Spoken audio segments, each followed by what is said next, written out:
for silent prayer or meditation.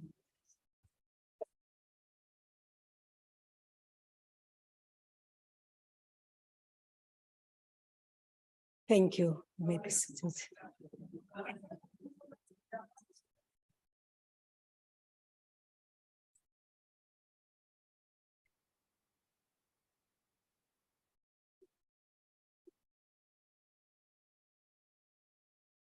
Order.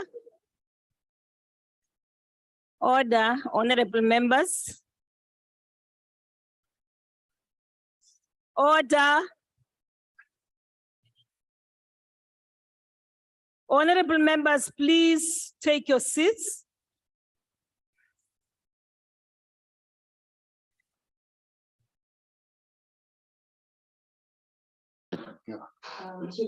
Are there members who have no seats? Honorable Mango, sit where you usually sit.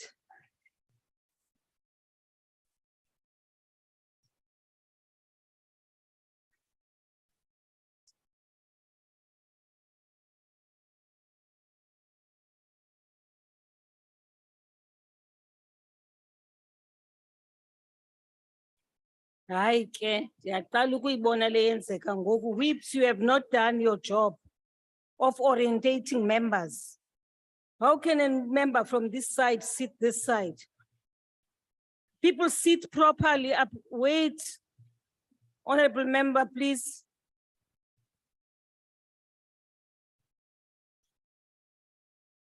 Thank you very much, honorable members. Honorable members, before we proceed with today's business, I wish to make the following announcement. The president has informed me that he has appointed the Honorable Shipokosa Paul Mashatile, the Deputy President of the Republic of South Africa, as the leader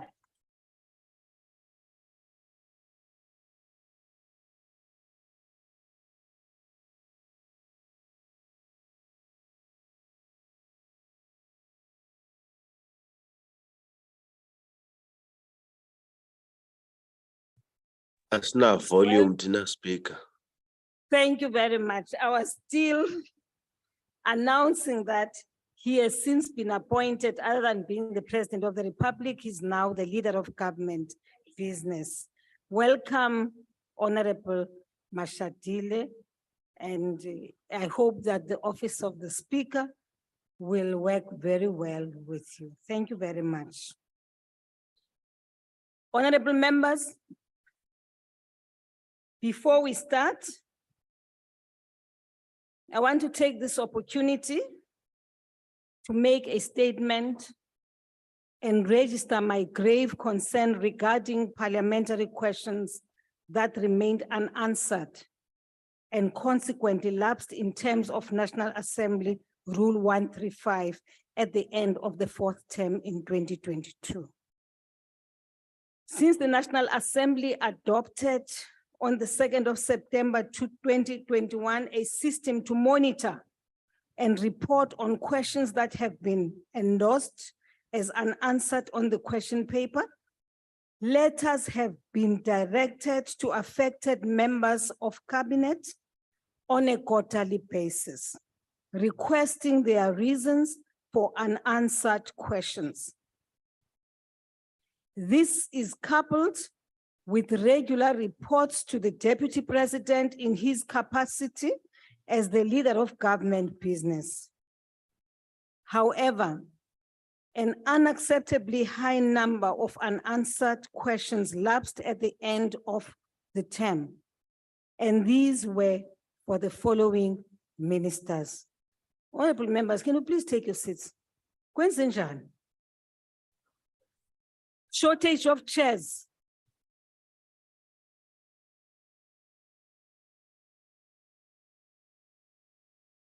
Oh, you see now, Honorable Papo says it's because people haven't confirmed that they are coming today. So members don't know where to sit. Please take your seats, Honorable Member. I am about to reprimand, honorable order.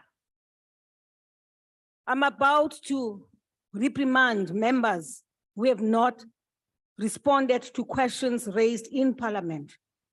Please take your seats. And just for a minute, respect that. I've said the numbers of questions which have not been responded to is very high. I have since written letters to the leader of government business. I have also written to individual members of cabinet. I now read the following, so please note and check if your department is not here. Minister of Cooperative Governance and Traditional Affairs, you have 12 outstanding questions. Minister of Defense and Military Veterans, you have 27. Minister of Health, you have 6. Minister of Higher Education, Science and Innovation, 1. Minister of Justice and Correctional Services, 5. Minister of Mineral Resources and Energy, 1. Minister in the Presidency, 1. Minister of Small Business Development, 3. Minister of Tourism, 9. Minister of Transport, 18. The National Assembly Rule 1455 provides that members of the cabinet must reply to a written parliamentary question within 10 working days. Where more time is required to reply to a written parliamentary question, provision is made for a member of the cabinet to request extension from the speaker for an additional 10 working days on good cause shown. It causes concern, therefore, when the rules that provide for the timeline within which replies must be provided are ignored and questions remain unanswered. For instance, one of the questions that remained unanswered and subsequently lapsed appeared for the first time on the question paper on the 11th of March, 2022. This is totally unacceptable. Section 923 of the Constitution states categorically that members of the executive must, it doesn't give us options, comrades, it says must act in accordance with the Constitution and provide Parliament with full and regular reports concerning matters under their control. The National Assembly, on the other hand, has the responsibility to represent the people and to ensure government by the people under the Constitution. It does this by scrutinizing and overseeing executive action in terms of Section 42(3) of the Constitution. Non-compliance by members of cabinet with the specified rules of the National Assembly presents itself as a huge setback to the responsibility of the National Assembly to ensure a government of the people. As members would be aware, step 4 of the system of monitoring replies provides for the speaker to consider a reprimand in the event of continuous non-compliance or lack of improvement. This step has not been invoked since the introduction of the system. Should there be no improvement with regard to adherence to the rules applicable to replies, I will be obliged to invoke step 4 of the system and reprimand the responsible cabinet members. As we all know, honorable members, order.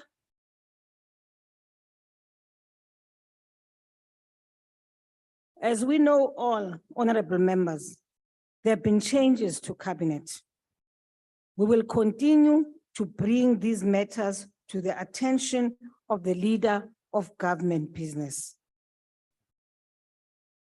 I therefore appeal to the members of the executive, including the minister who recently joined cabinet, to take note of this statement. I thank you, honorable members.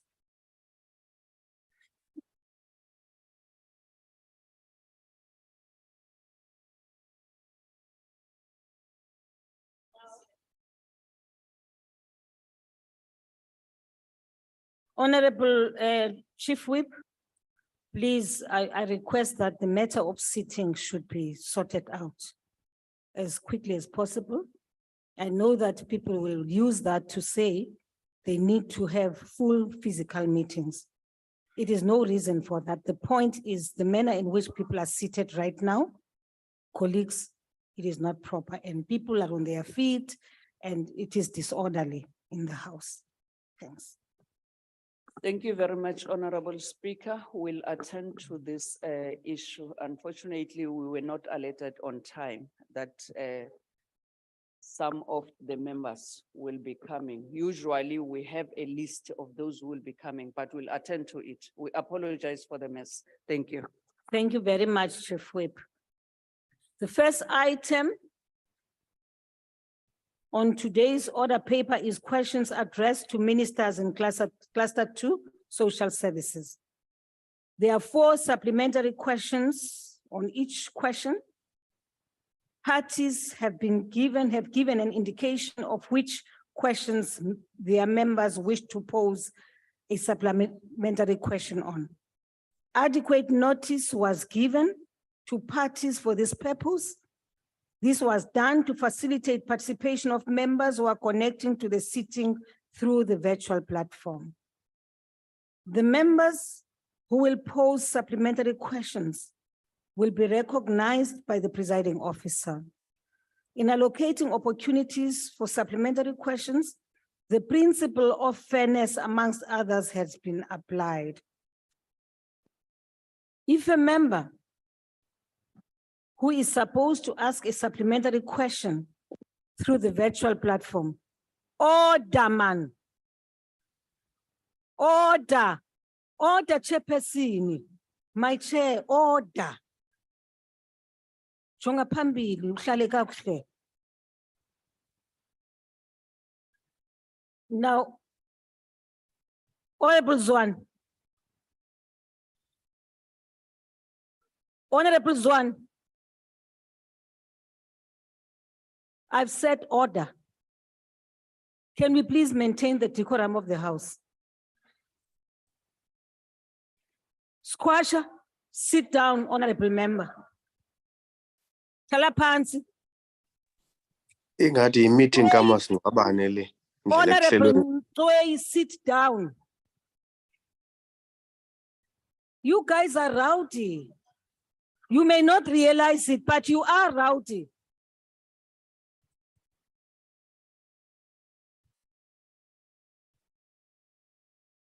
On a point of order, speak. Wait, a point of order. I'm busy with an order now.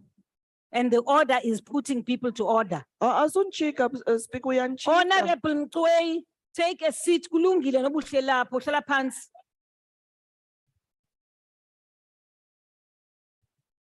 No, honorable members, to be honest, Chief Whips, please sort out the sitting arrangement. I think there is a problem. It's good that it's a very positive step on our side that we have a house full today.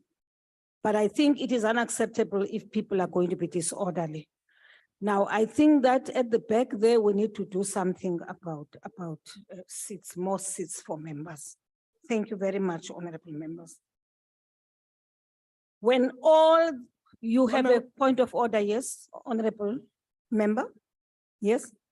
Madam Speaker, calm down, please. I'm down. Please just calm down. I'm right down, my dear. Yeah, please. I think the ANC needs to get their house into order because they're disorganizing the whole house. First, you had to deal with ministers that don't answer questions. You first had to deal with that. That is an ANC issue yet again. Secondly, you had to deal again with a sitting arrangement. That's an ANC issue again. Thank you, Letting the honorable house member. go into 15 minutes just Thank for you. sitting arrangement. Thank They you, must get honorable their member. house in order or fire the whips. Thank you, honorable member. Thank you. Yes, honorable Papa. I think the issue is caused by today, the system of confirmations through the study groups. It didn't happen. I think it was actually mentioned by the Deputy Chief Whip, but also there were fiscal subcommittee, cabinet subcommittee meetings happening today. So because of this move that we're asking ministers and deputy ministers to attend, that's what happened. It won't happen again. So I Thank you mean, very much. the howlers, I really know what they're talking about. If it's an ANC matter, why are they coming in? I've noted that. Thank you very much. Honorable members, will you please lower your hands? Thank you. Shall we Who are then the howlers? proceed? Speaker, who are the howlers? When all the supplementary questions have been answered by the executive, we will proceed to the next question on the question paper. The first question has been asked by the Honorable D. Malachi to the Minister of Human Settlements. Honorable Wahube.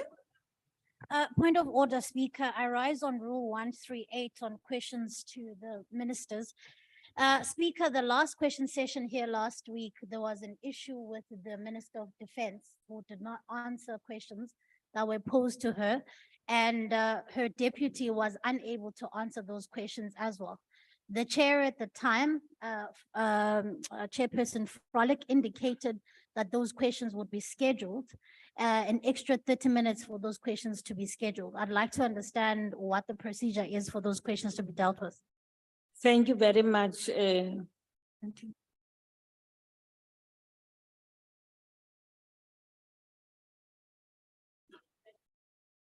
Thank you very much, Honorable Member. I know that this is a matter which we discussed just before we came in here, together with Mr. Klaso. And tomorrow at the NAPC, you will receive a report which will indicate when those questions will be put in the programming committee. Thank you. So the programming committee, we expect that Honorable Lisuma will provide us with the dates on which those questions will be responded to. Honorable, I said the first question is asked by the Honorable Tim Malachi to the Minister of Human Settlements. Sorry, Honorable Speaker. Yes, there's a question, yes? Yeah, thank you, Honorable Speaker. I'm not sure if there's some confusion. I think we've been advised that the Minister of Health will first answer questions because he needs to leave. So we'll prioritize all questions to the Minister of Health first. Thank you, Honorable Speaker. Yes, Honorable Member, I know that the Chief Whip did consult with other whips on the matter. After the first question, the Honorable Minister of Health will be granted an opportunity to come in. Thank you. Honorable Minister. Thank you very much, Honorable Speaker, honorable members. Thank you, Honorable Malachi, for the question. In response, we have put 6 priorities in terms of our work for the 2022-2023 financial year. The first one is around eradication of mud houses, eradication of asbestos, and digitization, amongst others. In terms of the progress around the eradication of mud houses, working in collaboration with provinces, we have been able to eradicate 4,295 mud houses so far in the current financial year, and work continues. Furthermore, the National Department is partnering with the Department of Agriculture, Land Reform and Rural Development to assist it with enumeration of mud houses across the country so that we can be able to conclude them. Going forward, provinces have also put together the requisite delivery plans and ring-fence the accompanying budget to eradicate almost 8,806 mud houses in the financial year 2023-2024. On the issues of eradication of asbestos roof, in the financial year 2022-2023, 1,500 asbestos are being eradicated in Seshego, in Limpopo. The work is underway in Free State in terms of 23,000 asbestos roofs, and also in Kanyamazan in Mpumalanga, almost 2,100 asbestos roofs are being eradicated.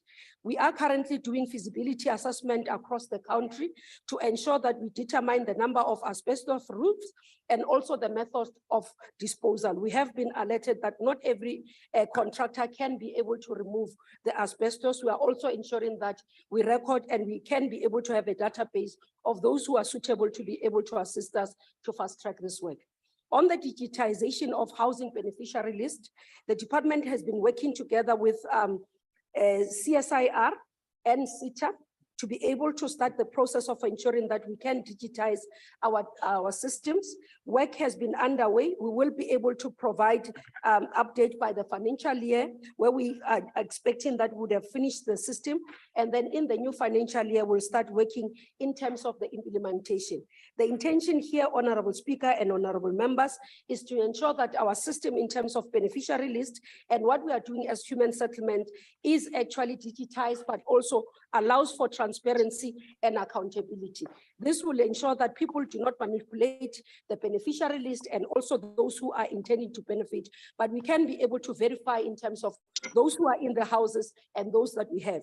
But more importantly as well, we will be able to work together with the provinces and municipalities to fast track the issuing of title deeds as part of our work. This is amongst others what we are doing as human settlements. Thank you very much. Thank you, Honorable Minister. May I ask the ICT to disconnect that member and ask the whip of the EFF to communicate with the member and tell her that the microphone went on. Let's switch it off, please. Honorable members, I've been informed. Yes, Honorable Member. Will she be able to reconnect, Chair? Because I Yes, think- absolutely. Yeah, thank But you. we can't allow the sitting to be disturbed with a microphone That's that's fine, on. that's fair. Thank you. Honorable members, I've been informed that the Honorable Semenya will take charge of the first supplementary question in terms of Rule 137, Sub-Rule 10, Paragraph A. The Honorable Semenya. Thank you very much, Chair. Greetings to the DP and the cabinet members that are here and honorable members. Minister, we welcome your, your response. And as the government, we welcome, as Parliament, we welcome the continuous funding of the project which seeks to improve the living condition of the poor, such as eradicating asbestos, which have a health impact, and the mud houses which expose people to harm and disasters. Honorable Minister, how many beneficiaries will be impacted by the rollout of this program? And what benefit will the digitization of the housing beneficiary needs lists? Thank you. Honorable Minister. Thank you very much, House Chairperson, and thank you, Honorable Semenya, for your questions. The first one, let me start with the issue of the digitization. Part of the issues that have been raised with us by communities around the beneficiary list has been that, for example, when you have elections in local government, you find that councillors, because we give them the responsibility of collating information, you find that ward councillors, for example, tend to re-prioritize people on the list, and therefore, as it's captured, you find that it changes. But secondly, because over time, people who are linked to houses on the beneficiary list, because it's not that transparent system, you find that it allows for manipulation by officials sometimes. But again, in terms of record keeping, where you find that some people take the BNG houses and sell them, now you are not able to verify immediately as you walk into the house because it's not digitized. So the benefits for that is also to deal with transparency, as I said, to ensure that there isn't corruption that happens. Two is to make sure that the rightful owners are in the right houses. Number three, it will allow for transparency and also to build confidence, because as an individual, if you have registered for a benefit as a beneficiary of a house and you qualify, you'll be able to check on the system, putting your ID number to say, I am Mamoloko, this is my ID number, when am I getting a house? It will tell you the system because it will be transparent, digitized, and you'll be able to see that I will get a house on this date or I'm already approved on the system. So that's what we are working on, and that's what we are trying to ensure that we improve in terms of housing beneficiary list. And we do believe that this will really eradicate a lot of complaints and unhappiness from a lot of society and members of the community. In terms of the beneficiaries, as I said, I've given the figures on the, for example, on the eradication of asbestos. In Free State alone, you know that this has been a sore point. When we did a visit first time, I was with the former premier, and people were saying to us that please deal with the issue because we are still sitting with it. So 23,000 have been identified, and these are households in terms of 23,000. In Kamanyas, Honorable Minister, your time is expired. thank you very much. The next question will go to the Honorable Kumalo. Thank you, Chairperson. We note the response of the Minister. Asbestos has been banned since 2008 in South Africa, yet there continues to be over 1 million houses with asbestos, accompanied by an estimation of 200 cases of mesothelioma in South Africa. Asbestosis is irreversible, yet citizens of this country have been left behind as they continue to battle health challenges and loss of life as a result of non-performance. Considering the above, can the minister give details pertaining to the criteria for prioritizing eradicating asbestos roofs across the country, considering that areas such as Diepkloof, Shawela, and Johannesburg have not had any progress to address this matter? When will the department remember these communities that have been left behind, including those living in mud houses as a result of non-performance, such as the communities of Alfred and Zo District Municipality? Thank you, Chair. Thank you. The Honorable Minister. Thank you very much. I think let's start with the issue around Soweto. In terms of Soweto, in the work that we are doing, firstly is also because you'd note that because of the resources and the work that we do, we are dealing with backyard dwelling in Soweto as a priority for human settlements. This is what the citizens of Soweto are saying it's a priority for them. Because as you look at services in Soweto in terms of that, that's my hometown, so I can speak with authority with that one, honorable member. That the priority for them, they said that we've got quite a number of them that are saying we are sitting in backyard. We would want you, before you can prioritize others, prioritize the eradication of backyard. So that's the work that we are doing in eradicating that. And that's why you see the work in terms of Lufering and the extension of Lufering and the fast tracking of the implementation of Lufering as a project, which will yield almost 30,000 houses in that area. Now, you spoke about the issue of the communities, for example, in Eastern Cape. In terms of prioritization, maybe just to say, what we urge, we put priority as national government. We urge because it's a concurrent function. For example, I have a problem with Western Cape that are refusing to prioritize asbestos removal in the province. Zero has been prioritized in this province because they do not believe it's a priority for them. And we continue to engage because it's a concurrent function. I can't push them. We can only find a way of working together.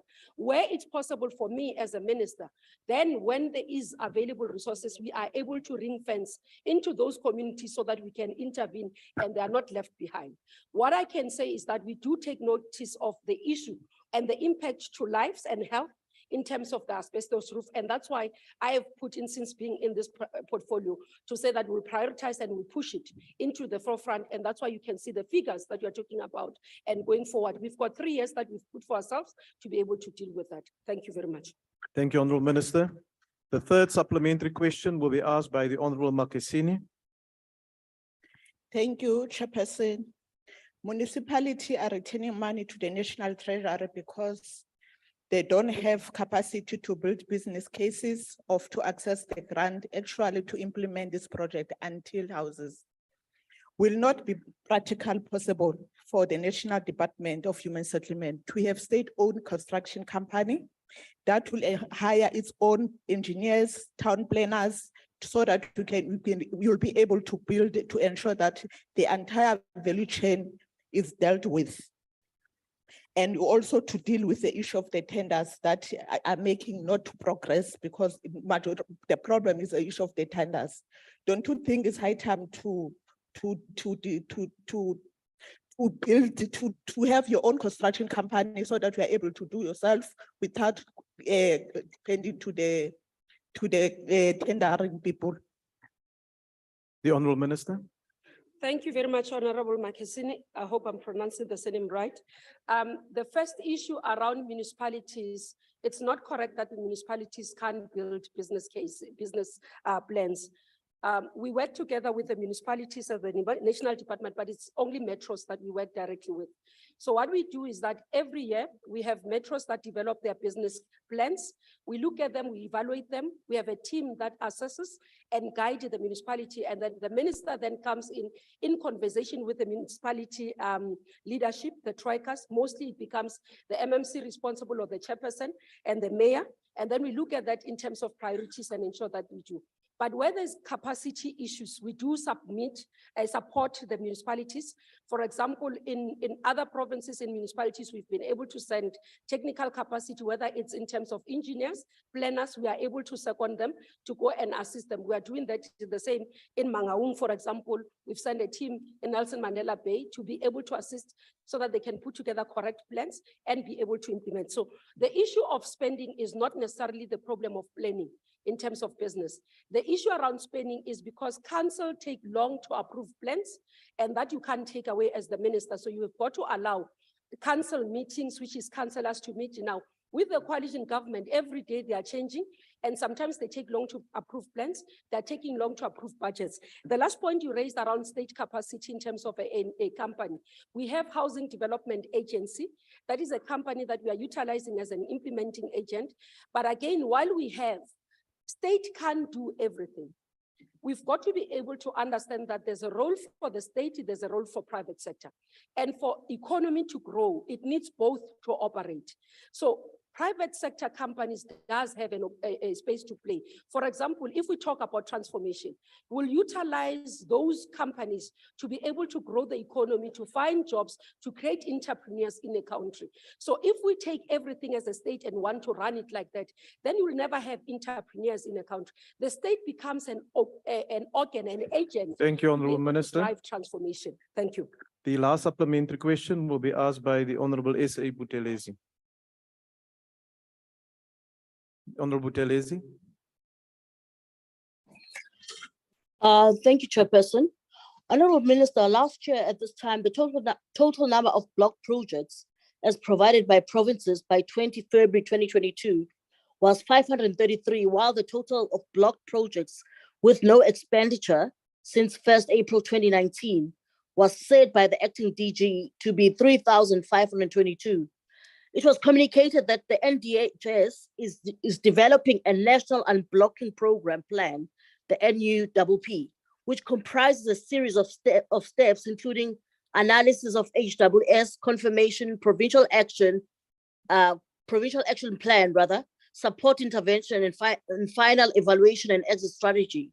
Considering this, I would like to know whether you can please provide an update on the NUPP, as well as the examples of where it has been implemented and what the impact of the program has been. If not, why not? If so, what are the relevant details? Thank you, Chairperson. Honourable members, let me remind you again that the supplementary question only consists of one question and not multiple questions. The Honourable Minister. Thank you very much, House Chair, and thank you, Honourable Buthelezi. In terms of the blocked project across the country, we have given ourselves 3 years for that, starting with 2022-2023 financial year. We're looking at 1.9 million units that have been sitting as unfinished. We have started and put them in our business plans across the country in terms of provinces. Majority, which we are seeing, for example, in Northwest, where we've got a lot of projects, MEC Maloyi has already started to deal with that because quite a number of them, he has met with the service providers to check what has happened. We have said as the National Department, where there are block projects, firstly, would want accountability. If money has been spent, we can't reallocate money without having accountability. That's what is required by PFMA. So that's the first program that we can tell you that we've been able to go back and look at the projects to see whether the money has been spent or projects were abandoned because of capacity or any other. But where there's been wrongdoing, we've gone to start to do consequence management, and various provinces have started that.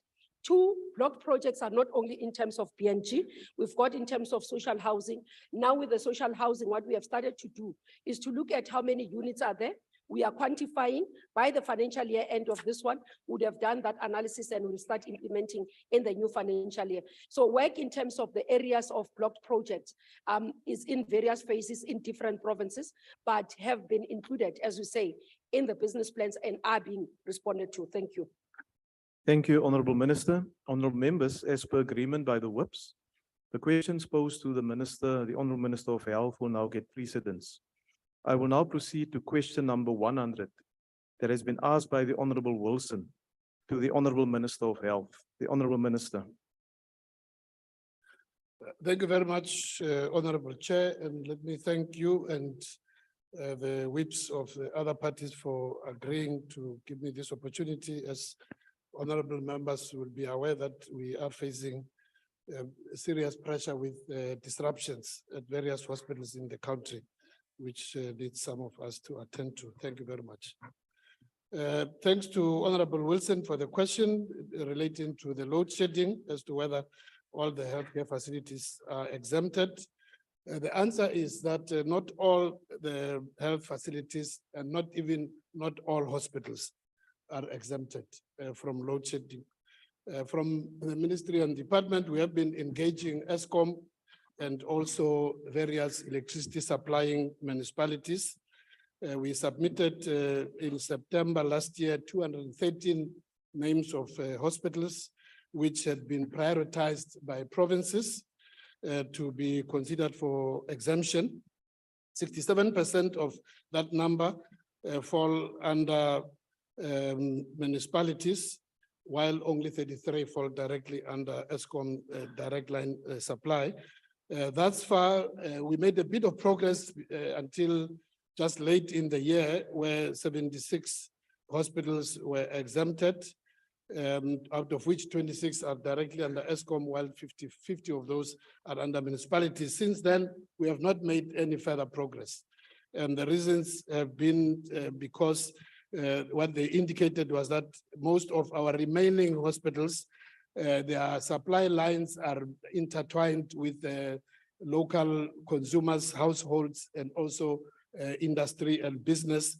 So they've given us the list of what needs to be done, and we're working on how those supply lines can be separated. Just to give an indication, out of the 76, 27 are from Eastern Cape, 14 Free State, 18 Gauteng, 15 KZN, 9 Limpopo, Mpumalanga 4, Northwest 3, Northern Cape 2, and the Western Cape 4. Now, as we appreciate that the load shedding does affect our health facilities quite negatively, our endeavor is to make sure that all hospitals, community centers, clinic, EMS, and even laboratories and mortuaries should be exempted from load shedding. So this process is still going on. We are, in terms of some of the steps which we are taking, is to continue to look at what is it which we can do together with the municipalities and ESCOM to provide these separate lines. So just in terms of immediate intervention, we've been discussing with our treasury to see whether we can get additional funding for fuel, diesel and oil for the servicing of the generators, because they are working more than what they are supposed to do. Also looking at additional funding for this separate dedicated lines, which ESCOM and municipalities have indicated. And lastly, we're looking at also solar energy and battery storage, which over this year we intend to roll out. We're working on details of this, which is about to be finalized in terms of the specs with the Center for Scientific and Industrial Research, the CSIR. So that's where we are, Honorable Member. Thank you, Chair. Thank you, Honorable Minister. The first supplementary question will be asked by the Honorable Wilson. Thank you, Chair, and thank you, Minister, for an honest response. No progress has been made, well, not much. That kind of response is appreciated. But what we're saying here, and I think this is the concern, it's very, very easy to create a government gazette and slap down a whole lot of regulation, because the regulation states that hospitals must be exempt. Okay. Like trying to ban smoking and drinking in COVID, the reality on the ground is an entirely different situation. And we know that the municipalities are intertwined and that these hospitals are in residential areas. The fact remains, though, South Africans and their health need to be the priority, and very often are not, particularly when we look at the current health situation. So what engagements have you had with the municipalities, and how quickly, if they cannot exempt the hospital, how quickly, Minister, are we going to put plans in place, and at what cost? Because the lives of South Africans must come first, not an ANC-created ESCOM crisis. Thank you. The Honorable Minister. Thank you very much, Honorable Chair and Honorable Member. As I said, we are hoping that under the state of disaster, together with ESCOM itself, municipalities, but also with the Minister of Finance and Treasury. We will be able to find ways to can make sure that this work can be expedited, including also the off-grid supply of off-grid energy to our facilities. Thank you, Honorable Chair. Thank you, Honourable Minister. The second supplementary question will be asked by the Honourable Van Staden. Thank you, House Chairperson. Honourable Minister, on the 9th of February of this year, you have answered me in written reply or more or less the same question as Member Wilson has asked today. Namely, that out of a list of 213 hospitals, your department has requested ESCOM to exclude from load shedding, only 76 have been exempted. Meanwhile, the Western Cape Department of Health has spent an amount of 120 million rand on diesel for generators between April 2022 and February 2023. And the Gauteng Department of Health has spent an amount of 148 million on diesel for their generators. Honourable Minister, can you indicate to this House today what are the amounts that the Departments of Health in the other 7 provinces have spent between April 2022 and February 2023 on diesel for generators to keep the lights on in those hospitals? Thank you very much, Chairperson. Thank you. The Honourable Minister.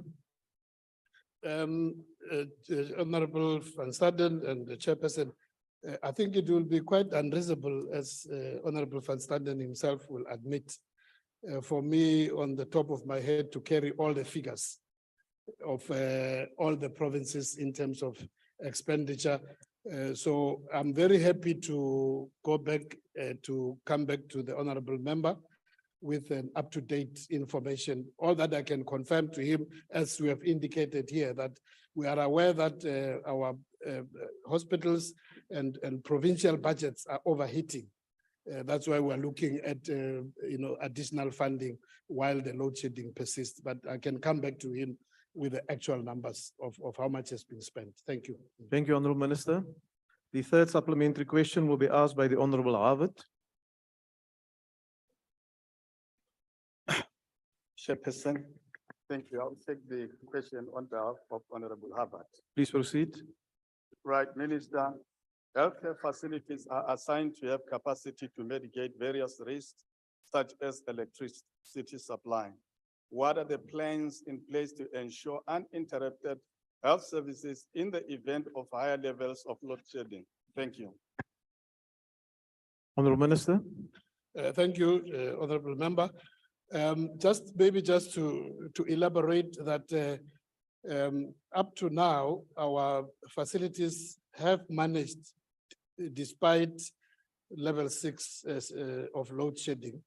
The generators thus far have, fortunately have not failed us, but we're making sure that our team from infrastructure and also from our finance keeps in touch. Is one of what you call non-negotiable services at every health facility, especially at hospitals which have got theaters, ICUs, and other emergency services. So once they can detect that there might be a problem, they need to make sure that the generators, these are our first level of defense against interruption. And then of course, going forward, we're also looking at all these other new energy services like solar energy, batteries, and those are the new initiatives which we are making sure that going forward, there must be a second line of defense in case the generators, do not kick in when the power goes off. But fortunately, up to now, we have been managing and there's not been any major disasters. Thank you. The last supplementary question will be asked by the Honourable Kwankwa.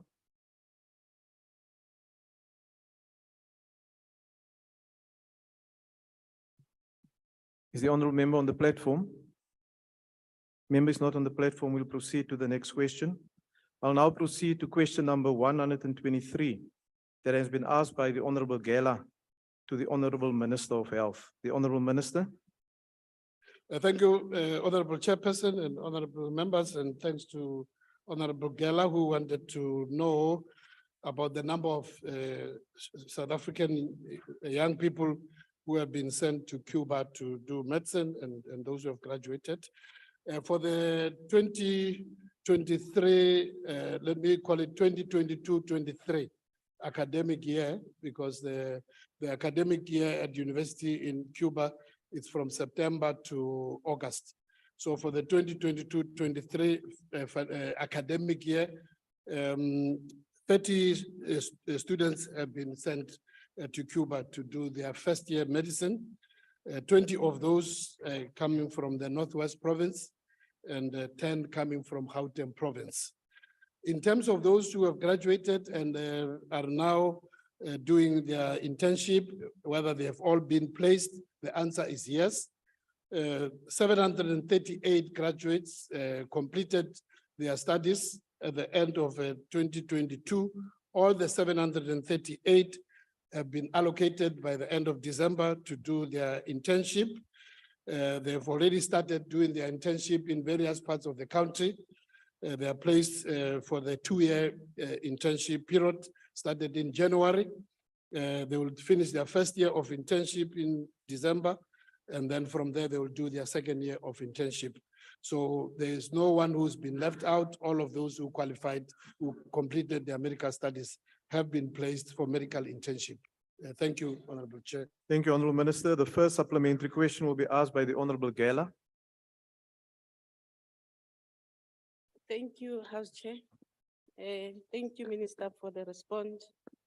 My follow-up question, there is over 4,000 people who have been benefited from the program. Of these beneficiaries, how many students from Western Cape have benefited from the Cuban program, Minister? The Honorable Minister. Well, Honorable Member and Honorable Chair, I think that is the tragedy which has befallen our young people who find themselves in the Western Cape. Because while the rest of Order, honorable members, order. Honorable members, a question was asked, the minister is responding. You can't drown him with interjections. Continue, Honorable Minister. Yes, Honorable Chair, the reality is that while over more than 20 years, young South Africans from disadvantaged communities, rural background, those who have done well and who could not be admitted for various reasons in our local medical schools, had an opportunity to apply for this opportunity in Cuba. And more than 3,000 from the rest of the country have taken that opportunity. The Western Cape young people have not benefited. Because of the fact that is the province, we have been, the program works in some way that it's the province which submits the names, and then they are processed and the applications are forwarded to Cuba. And then it is again the province which contributes to their funding. So we are looking forward, going forward, let me just say, in discussion with the Department of Higher Education, we're looking at the possibility where there could be additional funding from the Department of Higher Education's international bursary system, so that also young people from Western Cape, from disadvantaged families, could also start to benefit. So that's what we are working with higher education to remedy this tragedy of the Western Cape. Thank you, Honorable Minister. The second supplementary question will be asked by the Honorable Tembekwayo. Thank you. Minister, Cuba is a gift to this world. And this legacy of the 26th July movement led by Commander Fidel Castro is to change the Western profit-driven approach to healthcare.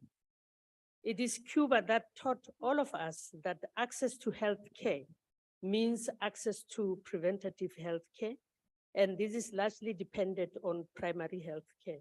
So we continue to send students for training as medical officers in Cuba, and we must ensure that we build internal capacity to ensure that there are no problems of payments. This must apply to students in both Cuba and Russia. On that note, Minister, have we paid tuition fees of 2022 students we sent to Russia? And why was such an embarrassment allowed to happen? Thank you. The Honorable Minister. Well, thanks for the honorable members elaborate, praise on the Cuban training system, which is true. And one of the things which from our side, we acknowledge that we need to improve is to make sure that we can take advantage of that and make sure that our graduates who come from Cuba help us to transform our own system. And for that reason, we're also looking at the Deputy Minister has been discussing with the counterparts in Cuba to bring some of the professors into South Africa so that they can help us to transform our own training into primary healthcare. Now, the question about the Russian program, unfortunately, that program was not a government to government initiated program. So it's individual provinces which have got into an agreement. It has got us into some difficulty because even the verification of some of the institutions were not properly done. But it's a matter which we're following up to make sure that also with the Health Professions Council, we can verify and see those who are stranded because as you know, Russia is part of our BRICS countries. We can resolve those matters, but I will check as to whether they are still, I know there were youngsters who were stranded, but we will follow up if there are still those who are stranded through our BRICS relationship. I'm sure we can be able to resolve the matter. Thank you, Chair. Thank you. The third follow-up question will be asked by the Honorable Clerk. Thank you, Chairperson. Minister, students that are trained on home ground soil, it's not always placed, and we lose those students abroad, Minister. And that's something that we really need to look at in terms of the department. So you can't just concentrate on students that are trained in Cuba. We have lots of students in this country that get good training that should be placed as well and deserve that. Given that the Nelson Mandela Fidel Castro Medical Collaboration Program costs between $41,400 and $121,000 per student, how has the department capitalized on the different skill set gained from sending medical students to Cuba? And how has the department ensured that these skills not only benefit local medical training programs, but also the public health sector on a large scale? Thank you. The Honorable Minister. Thank you to Honorable Clerk for a change. The Honorable Member acknowledges the positive effects of the training in Cuba. I'm very grateful for that acceptance today. So indeed, those positive, that's why I said earlier on that we do acknowledge that we have not used the maximum effect, the strength of especially your primary health, because the training in Cuba, right from the first year, those students are taken into communities. They do community work, they do research to understand healthy living and in other words, staying healthy and detecting illnesses earlier as a family and as a community, rather than our individual health approach and curative approach. So we do acknowledge and we will make sure that those issues are corrected, but also just to say that we don't only pay attention in terms of empowering our young people in the health sector, in terms of the Cuban training program, but we also work very closely with all the medical schools. We have regular engagements with all the deans of faculty. We discuss in terms of the transformation of even the training content to make sure that it meets the needs of our society. Thank you, Chair. Thank you, Honorable Minister. The last supplementary question is to be asked by the Honorable Sheikh Imam. Thank you, House Chairperson. Minister, I agree with you, BRICS is the way to go. Honorable Minister, there are over 1,000 medical graduates in the country that are not being able to be placed by provincial departments because of limited funding, I would imagine. How do you envisage absorbing them, given the fact that we want to introduce NHI and we will need this additional skills, or else there's I think, danger that we might lose them because skills are normally leaving the country. So it's the 1,000 or so of them that have graduated, but they can't be placed in the country at this point in time. The Honorable Minister. Yeah, I'm not sure, Chair, whether I had the honorable member properly, but just in terms of graduates, those who we acknowledge that we have not been able to place, it will be South Africans who trained abroad, but only those who have not yet got their clearance by the Health Professions Council. But once they go through the proper accreditation by Health Professions Council, through their board exams, if they need to do so, then they are taken like all other graduates to be admitted into, to be appointed into the internship positions. Secondly, those who are not nationals, who are not South African citizens, because we prioritize South African citizens, so we know there's a pressure. People who are not citizens but who qualify in South Africa, we put them at the back of the queue. But where we also have difficulties is after internship and after community service. Because of the various budget cuts, provinces do have difficulty in terms of the compensation budget to the salaries budget. So they end up not being able to absorb all the graduates, especially once they finish their obligatory engagement in terms of internship and community services. But that's a matter which, together with my colleague, Minister of Finance, you might have heard him also at the budget speech, at his budget speech, acknowledging that this is a matter which must be addressed. He has given a clear commitment that we must work together to make sure that no qualified professional, health professional is left without a job. So it's a matter which me and him and our teams are working on to make sure that it should be a matter of the past. Hopefully the economy can grow and then he can collect more money and then we can be able to look after all our young people. Thank you. Thank you, Honorable Minister. Honorable members, we will now proceed to question number 82 that has been asked by the Honorable Chirwa to the Honorable Minister of Health. The Honorable Minister. Yeah, thanks, Chair. My colleague here is saying I'm earning my salary, which is true. Honorable Chairperson, the question from Honorable Chiro was about the Pfizer vaccine, that there was some misleading information.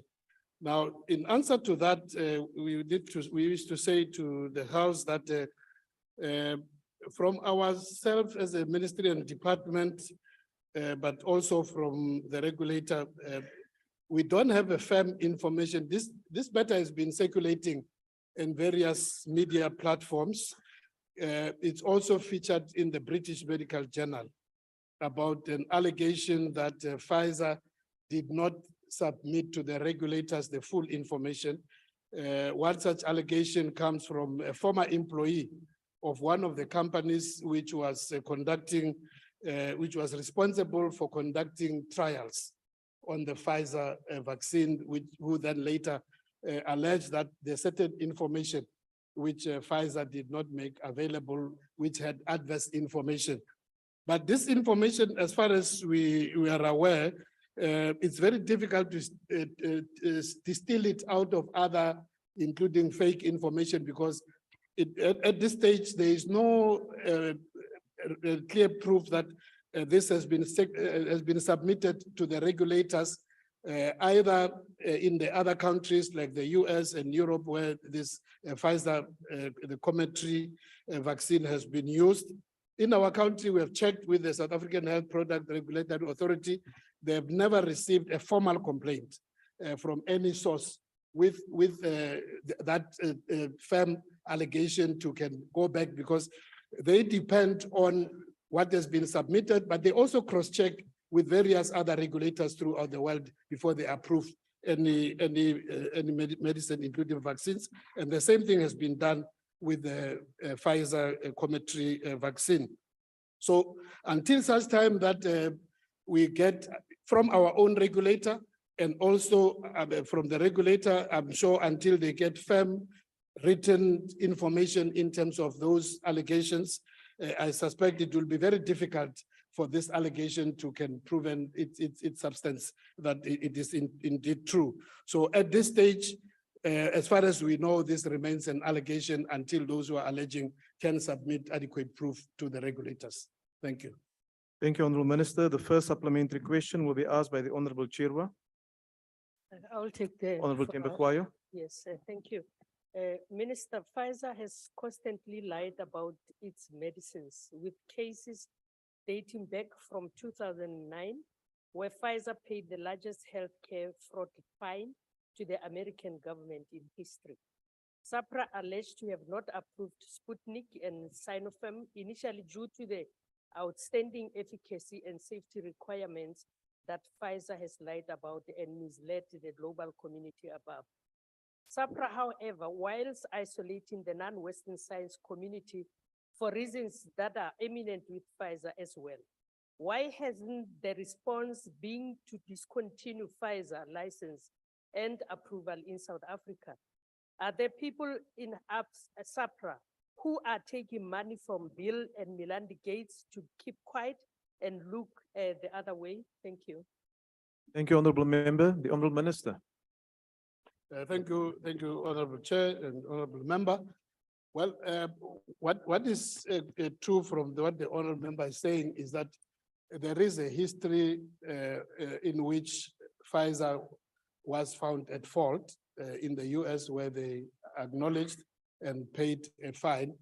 But there is no way that on the basis of that, when there's a new product, because every product, the company was not disqualified to continue to do research and produce new medicines and vaccines. So when the product does come through, they have to comply with the requirements. And that's far, despite even in the country where the member is correctly mentioned that there was a case, even in that country, a number of other products from Pfizer have been approved, provided they submitted the information. And as I've said, SAPRA does not simply depend on what they get as corroborative information from the other regulators. They also do their own due diligence and look at various information. But also just to say that Honorable Member is not also saying that even though it delayed, but the Sinopharm was finally approved by SAPRA. So I'm sure it's just that they are quite diligent in terms of seeking further information. But once the information come through, they do acknowledge if the information is adequate. Thank you, Richard. The next supplementary question will be asked by the Honorable Clerk. Thank you, House Chairperson.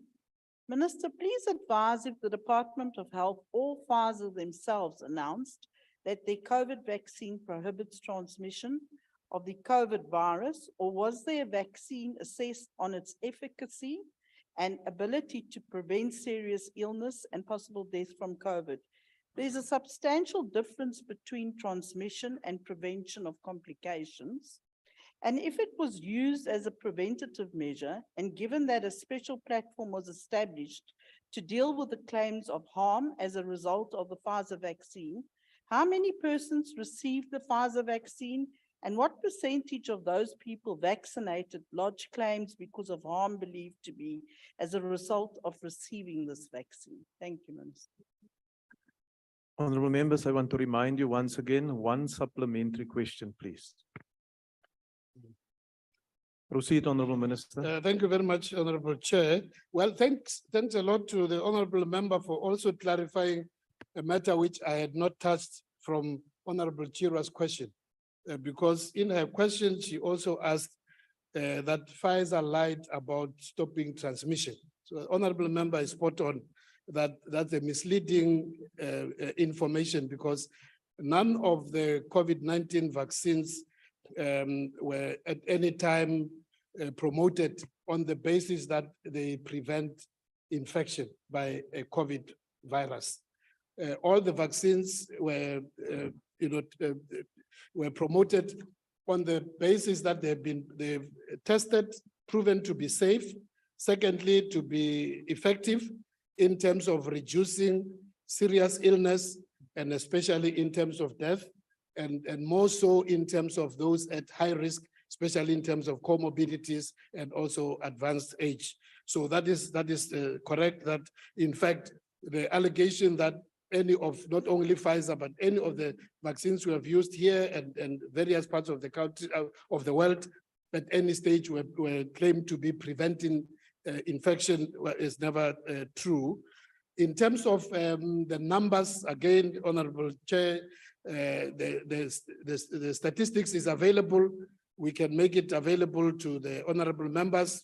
In terms of the 2 vaccines which we have used, we have a very good record in terms of adverse events. As we have said, we never said there will never be an adverse event, but we said that in comparison, the risk of adverse event as compared to the protection of the vaccines against serious illness and death is incomparable in terms of the safety.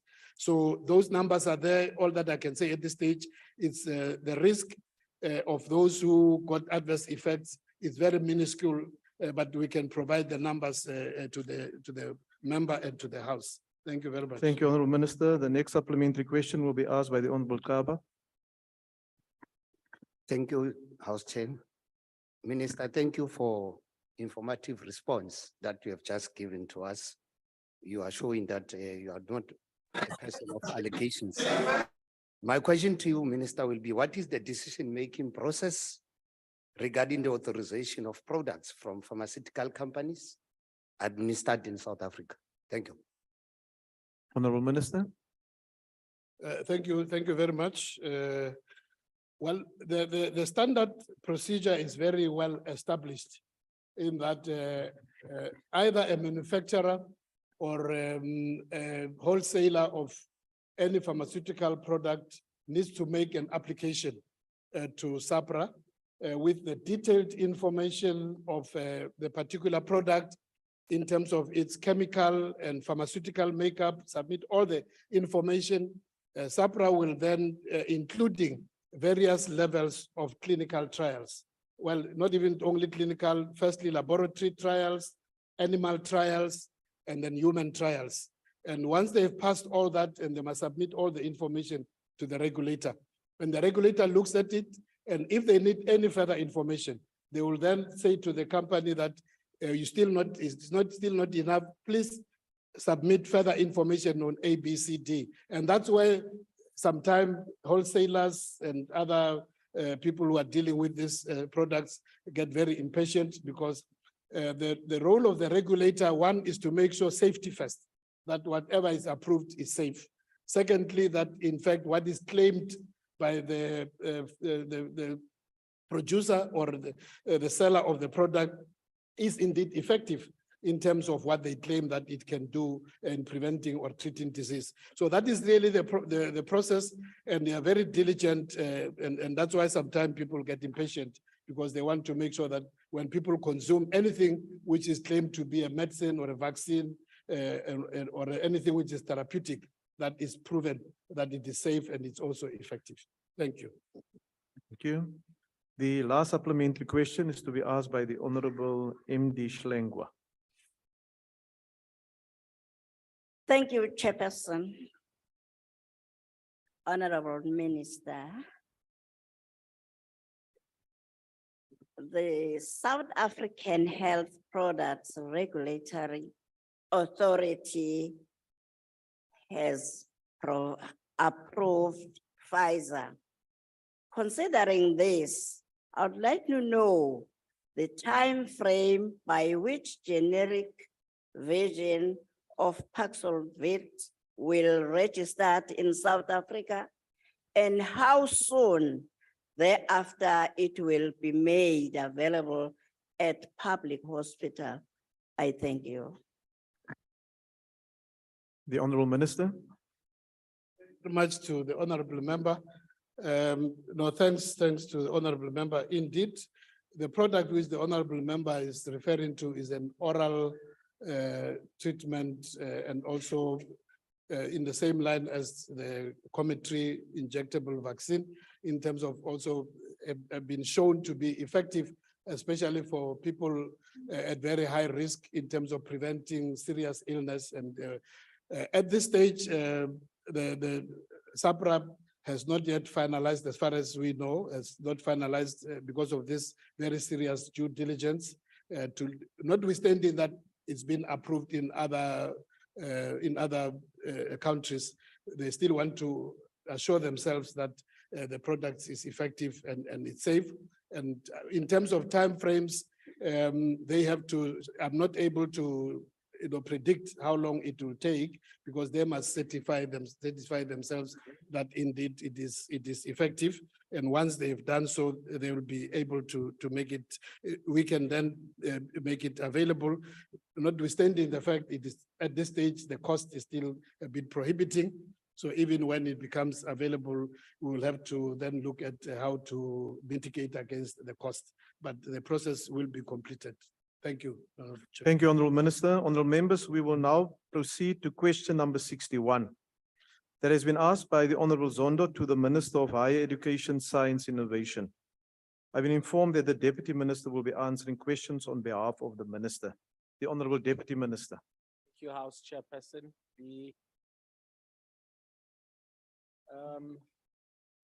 The students at Umfolozi. Can you speak into the mic, please? Can't hear you. The students at Umfolozi Technical and Vocational Education and Training College. I think you may take a seat, Deputy Minister, and then you will be audible. Oh, okay. Oh, apologies for that. Thank you. I didn't apply my mind with regards to the disproportions between myself and Minister Patla. So the students at Umfolozi TVET College Esikawini campus were not protesting over the capping of accommodation as asked in the question, but they were protesting around the lack of water in the area. And the college is working with the city of Umhlatuzi and the Umhlatuzi water to find a lasting solution to this challenge. And in the interim, the college has been receiving water tankers and classes resumed on the 27th of February, 2023. And in respect to the NSFAS allowances, House Chair, the department and NSFAS have introduced a new allowance category, a living allowance, and significantly increased the college accommodation allowance by 61% from 33,000 in 2022 to 54,000 in 2023. Thank you. The first supplementary question will be asked by the Honorable Zondo.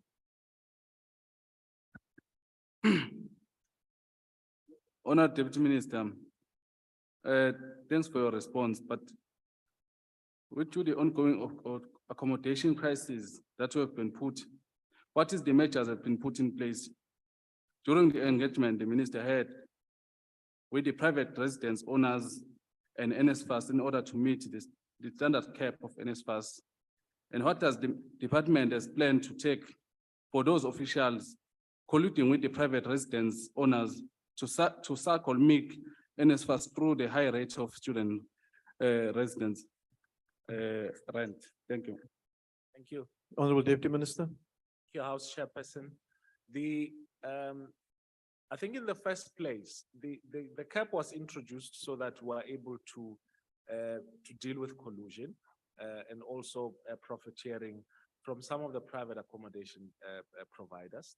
And I think it's up to the institutions themselves if they find that there's been, a collaboration between university staff and private accommodation providers for them to deal with those particular individuals. It's not up to us. As far as we're concerned, NSFAS has put in place regulations and guidelines in terms of how accommodation issues should be dealt with. And similarly, each and every institutions have got their own criteria in terms of accrediting private accommodation providers. And this issue is dealt with in that way. It's not in our hands, House Chair, to deal with any of the collaborators, but the institutions where the crime is taking place or the collaboration is taking place. The second supplementary question will be asked by the Honorable King. DM, I just thought I was going to address Minister Stella Ndabeni. Payprop rental index data indicates on average rental is 7,786 per month, and the lowest of these was in the Northwest at 5,222 per month. Now, given that today, this morning, we were told there was no criteria that was set up, I wanted to find out from you, DM, how is it then that NSFAS could cap accommodation at 4,500 Rand per month without any criteria being set up. And also, Minister, keep in mind that NESAS is doing the accreditation, no more institutions. Honorable Deputy Minister. The cap is actually 45,000. It's not, yes. So, yes. And so there are guidelines that have been put in place, national agreed guidelines that have been put in place in terms of, the criteria for accommodation that needs to be provided to students at a campus level. And that in any way, this is not, we're not starting a new regime in terms of accommodation provision at institutions of higher learning. Yeah. The third supplementary question will be asked by the Honorable Sheikh Imam. Thank you, House Chairperson. Deputy Minister, I think the problem is bigger and you're perhaps not aware of it. My understanding is in engaging with owners of these accommodation places. Student organizations are threatening them. They want a kickback, number one. If they don't get those kickbacks, they will burn those buildings. Alternatively, they are saying, we will not allow our students to stay there. Would you perhaps investigate this and look at who these student bodies are that are colluding with these owners, and owners have no option but to give a kickback to these people in order to be able to fill up their buildings? Thank you, Chairperson. Honorable Deputy Minister. Yes, we've been made aware, Honorable Imam, of incidents wherein there are collaboration not only by management but also by student leaders who work with private accommodation providers who identify properties and who take kickbacks or bribes in exchange for those accommodations being accredited by institutions, and in return forcing institutions to give those private providers those tenders. We've been made aware of those incidents, and we really want to call on particularly the student leadership who are involved in this. It's not a general problem, but there are specific incidents, and we really want to call on the student leadership that are involved into this. Is that firstly, they're compromising the quality of learning and teaching of students that they claim to represent. Because in some instances, these private accommodation providers, because they have paid bribes, give students shoddy accommodation that is below par and standard, and that's why we've had incidents wherein the safety and security of students have been compromised, and also the accommodation that they've been given is not conducive for learning and teaching. Institutions have obviously been encouraged to ensure that all forms of accommodation meet particular criteria for them to be regarded as suitable for student accommodation. As to this criminality, because it's essentially criminality, this criminality has to be dealt with. It has to be reported to the police, and that institutions have got to go deeper into these issues and deal with those staff members and student leaders who are collaborating with private accommodation providers in order to, as a way in which it also compromises, students in those institutions. The last supplementary question will be asked by the Honorable Thring. Honorable Deputy Minister, the ACDP understands that the capping of student accommodation allowances is an attempt to deal with the unscrupulous price gouging of student accommodation. Deputy Minister, the Student Housing Infrastructure Program has an ambitious target of some 300,000 student beds by 2030 at an estimate cost of between 80 to 100 billion. But currently only 9,721 beds have been completed, leaving a balance of some 290,279 beds to be completed over the next 7 years at a rate of 41,468 beds per annum. Now, Minister, how do you plan, Deputy Minister, how does your department plan to reduce the backlog while simultaneously ensuring that the necessary regulatory processes are enforced to prevent corruption in the tender and procurement process of the SHIPS program, thereby securing the necessary accommodation for our post-high school students. Thank you. Honorable Deputy Minister. Thank you very much. I think the honorable member insinuates that there's been corruption in the tender process of the student housing infrastructure program. And I think if the honorable member has evidence to that effect, he should deal with it in an appropriate manner. As far as we're concerned, this has been one of the most successful programs, the student housing infrastructure program, which has led to more beds being available. And most of these beds are owned now by universities and not by private providers. And this has helped in alleviating the challenge of availability of accommodation in many of our higher education institutions. But I also need to emphasize that last year, the NSFAS convened a summit, which included the university and TVET college leadership, also included the private accommodation providers, and people who are interested in property, because we are convinced that as government alone, we may not be able to meet the target in terms of accommodation demand.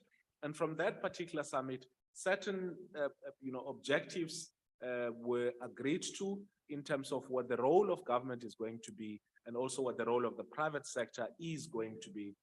And we're hoping that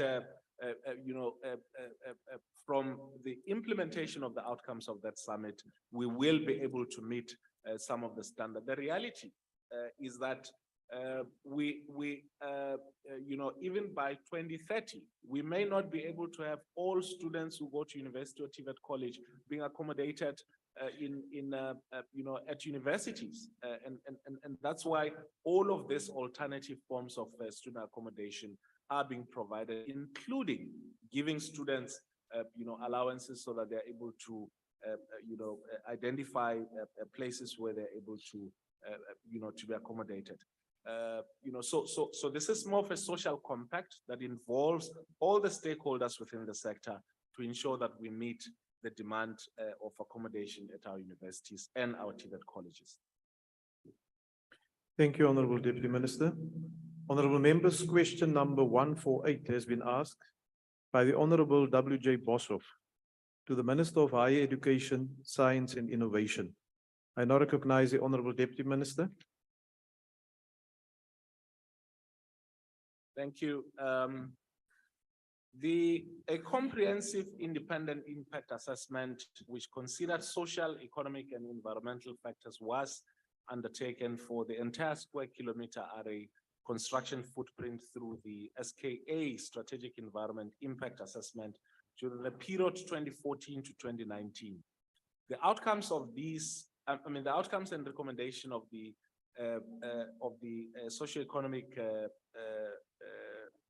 assessment process are being implemented through the Integrated Environmental Management Plan, which was published in Government Gazette number 436 and Government Gazette number 42323 as amended. There is no legal requirement, House Chair, to undertake further impact studies prior to the completion of valuation reports supporting offers for compensation to secure rights on privately owned land through servitude agreements.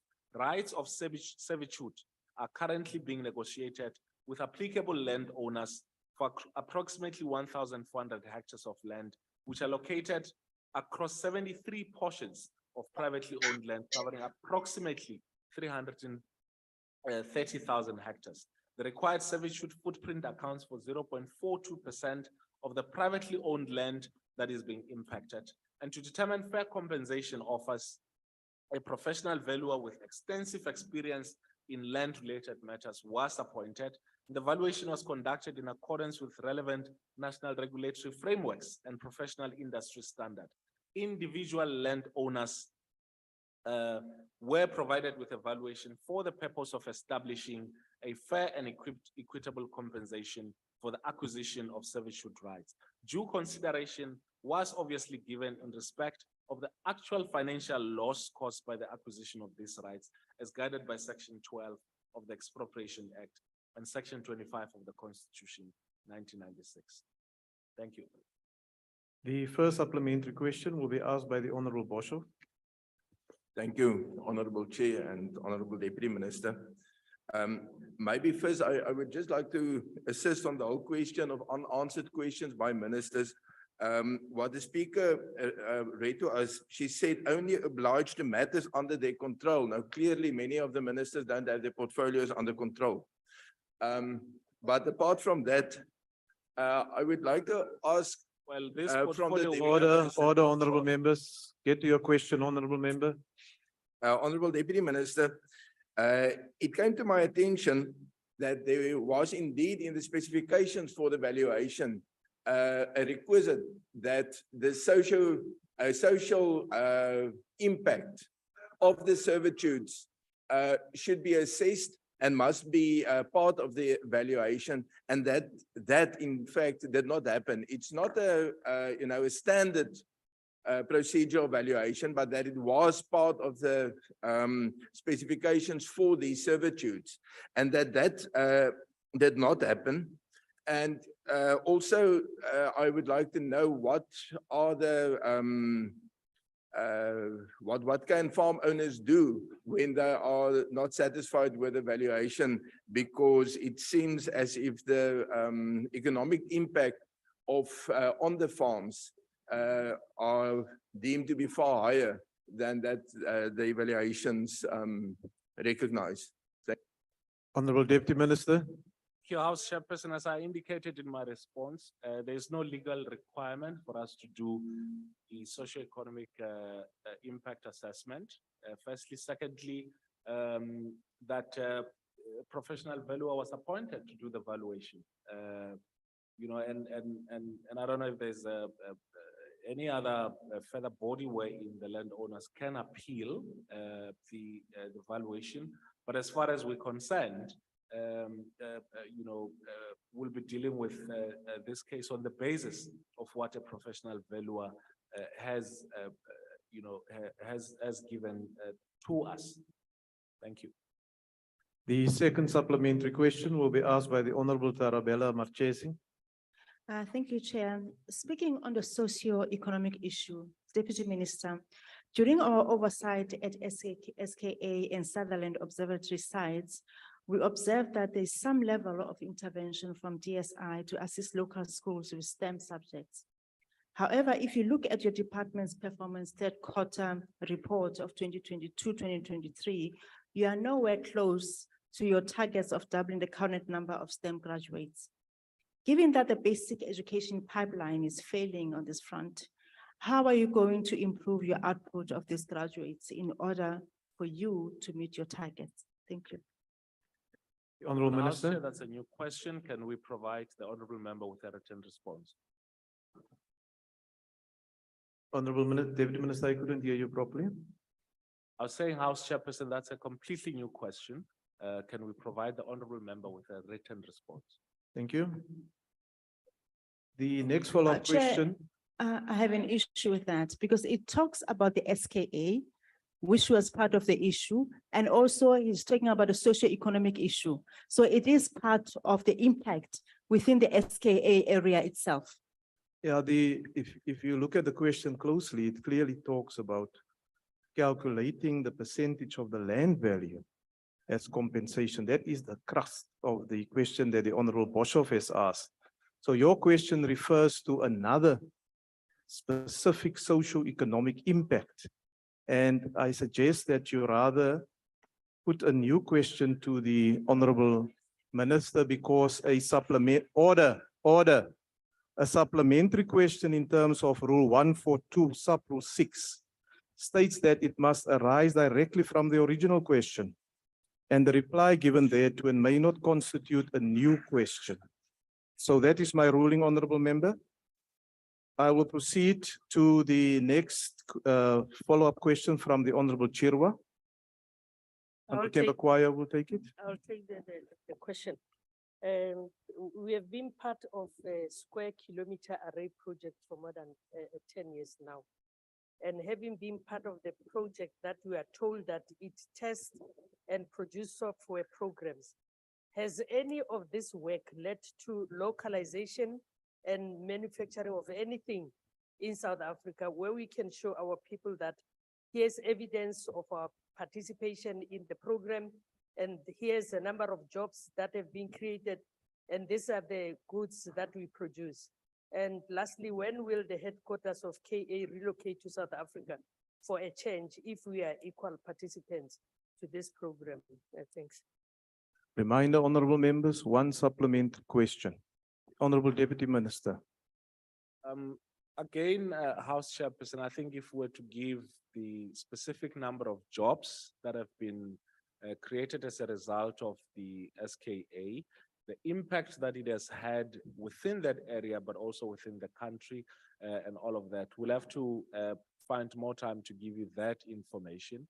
And yes, there has been an impact, and I commit to give you a response to your question, detailed response to your question in terms of the impact that the SKA had and all the other related questions that you've asked. Thank you. The Honorable Zondo. Honourable Deputy Minister, one of the key priority for the Department of Science and Technology is to develop a regulatory environment for the protection of indigenous knowledge systems. Considering this, I would like to know whether this priority is being exercised and how it should be beneficiary to the communities that are nearest to the site of development for this SKA. Honorable Deputy Minister. Thank you, House Chairperson. Maybe just to indicate this, because I think the two or three, actually the three follow-up questions are somewhat related, because they've got to do with, with the impact that we've had. And maybe just as a broad response. Firstly, we talk about local skills development, which has been a huge impact. We're also talking about employment of local people, therefore jobs have been created. But also there's been huge support to local SMMEs and contractors and support to local schools. I think the honorable member from the DA was actually asking for specifics in terms of science, technology, engineering, and mathematics in this area. But also there's a whole range of community projects that have and initiatives which are, for instance, supporting local farmers in that area. So there has been a huge socioeconomic impact, and what we strive to do with the square kilometer array has been to protect whatever indigenous knowledge systems that have been existing around there, and find a way within which they can be incorporated within the entire project. And I think, as I've indicated to the other two members, we will provide specific details in terms of the impact that the SKA had beyond what the original question was asking us to do. Thank you, Honorable Deputy Minister. Honorable members, we will now proceed to question 118 that has been asked by the Honorable Tseki to the Minister of Water and Sanitation. The Honorable Minister of Water and Sanitation. Thank you very much, Chair. Order, honorable members, order. The department runs a hydrology model which indicates the level of restrictions required to try and avoid day zero. And the restrictions have been implemented as deemed necessary. The severe drought necessitated that the Algoa system, Nelson Mandela Bay, be placed on strict water restrictions of 40% for domestic use and 80% for agricultural irrigation. Now, through this model and other investigations, the department is fully aware of the ongoing drought and is and is up to date with the current situation, which changes regularly. The current storage capacity of the dams at the western side of Nelson Mandela as a city sits at 12.7%. And of that, only 6.89% is available for use. And it is also declining. Now, what steps have been taken? One, actually, there are many steps that have been taken in Nelson Mandela to avoid day zero. But we have ongoing discussions with the municipal council there. And two, section 63 allows us to intervene in situations like that one that arose there, and we did use it to intervene in Nelson Mandela Bay. And we appointed Amatola Water Board to be our implementing agent. And they're working closely with Nelson Mandela Bay up to now. Now, they have required technical capacity to implement these interventions and actions. And when necessary, this will be supplemented by engineering and scientific expertise from DWS and Amatola Water Board. Now, the department provided funding to construct phase 3 of You make noise. You make noise. Now, honorable members, those who are on the platform, please ensure that your microphones are muted.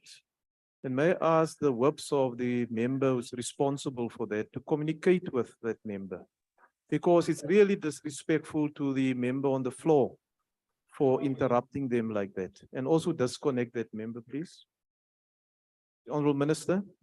So this Noordgedacht, phase 3, Noordgedacht water treatment plant provided Nelson Mandela with additional 70 megaliters per day from end of March last year. Now, we also conduct Algoa Bay supply system and on a monthly basis, just to make sure that the system is monitored and adjusted accordingly. And the department provided funding for Gocha LM. This was to bring relief to the system, to Nelson Mandela, because they also use the same system, and we wanted them to get some groundwater for themselves, which has worked in terms of reducing pressure on Nelson Mandela. And over and above all that, we've given them 20 water tankers for their own use. But I must add that we also have drilled, even assisted by the private sector, quite a lot of boreholes in the area. And we are also helping them to apply restrictions and adjust them according to the demand. Thank you. Thank you, Honorable Minister. The first supplementary question will be asked by the Honorable Tseki.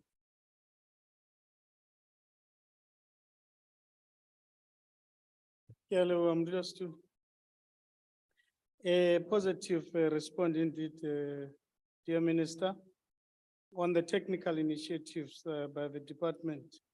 I think we should call the people of Gqeberha for them to ask for a divine intervention as well. We know that in many areas in our country, we are receiving a lot of rain. In some areas, it's also flooded. What is the mitigating and adaptation strategy on climate change, a risk on drought? And how is the department engaging the people of Gqeberha to support the usage of water sparingly? Thank you. Honorable Minister.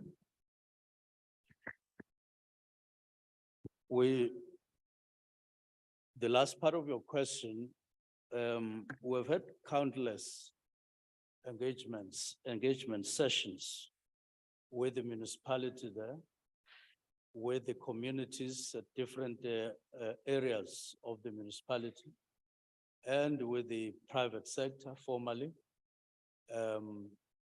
including with the agricultural sector. So we've had extensive consultations with them. As far as climate change is concerned, in Nelson Mandela alone is one very dynamic area in the whole country. It rains in the city, it doesn't rain in the mountains. Nelson Mandela gets supplied by dams that are 100 kilometers or so away towards the west. And you can get totally wet in the city and almost get drowned. But it won't make a difference on the dams until it rains in the mountains. And for the last 8 years, this is not year number 8, without any serious rain there. And that's why the dam levels are at just above 12%. With the rest of the country getting more supply of rain than they need. And that is in part due to climate change. And what is it that we are doing?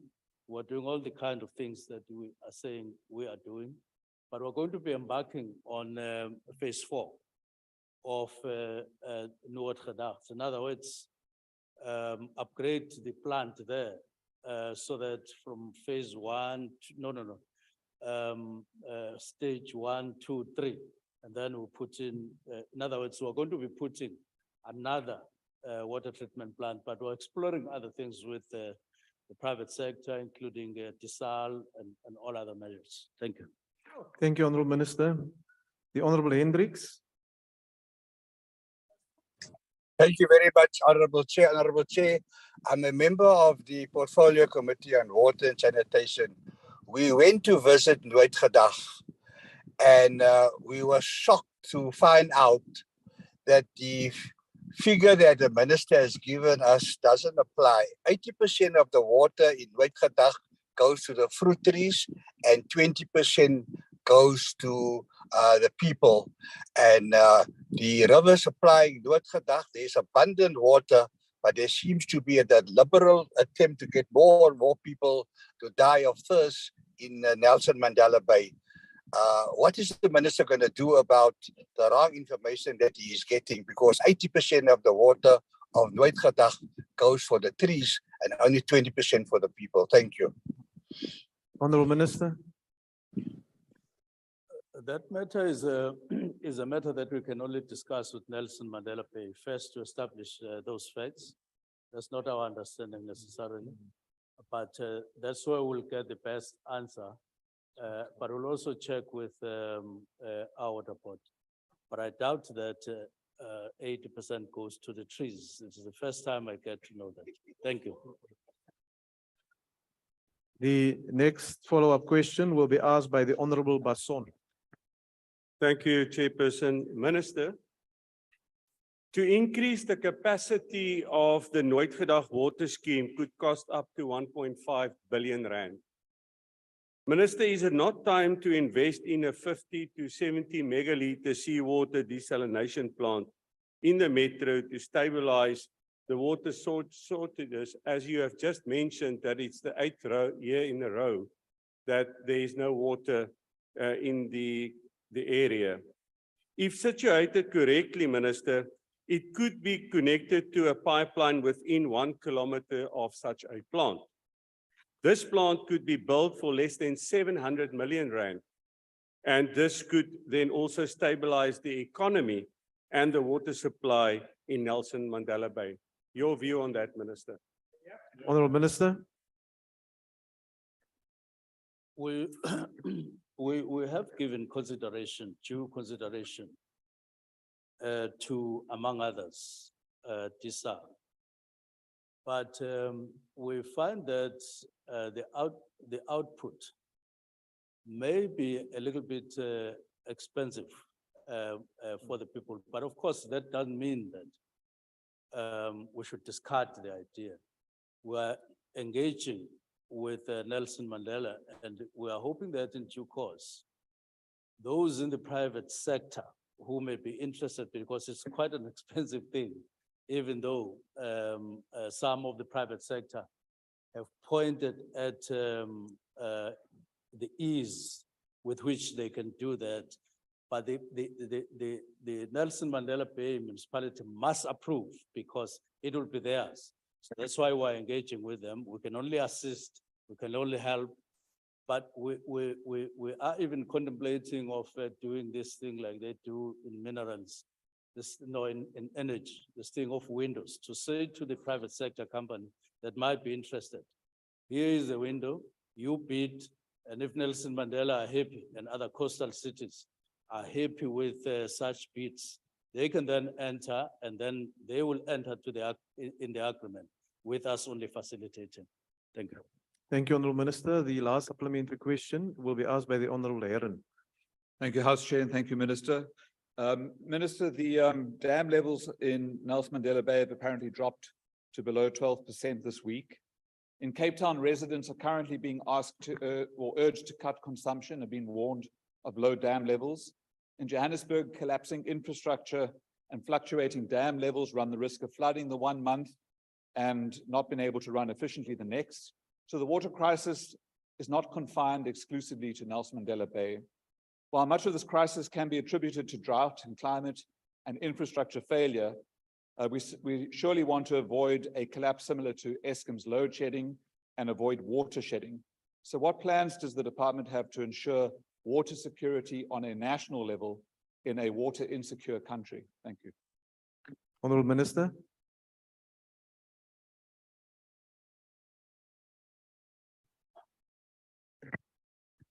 South Africa is well known in the whole world.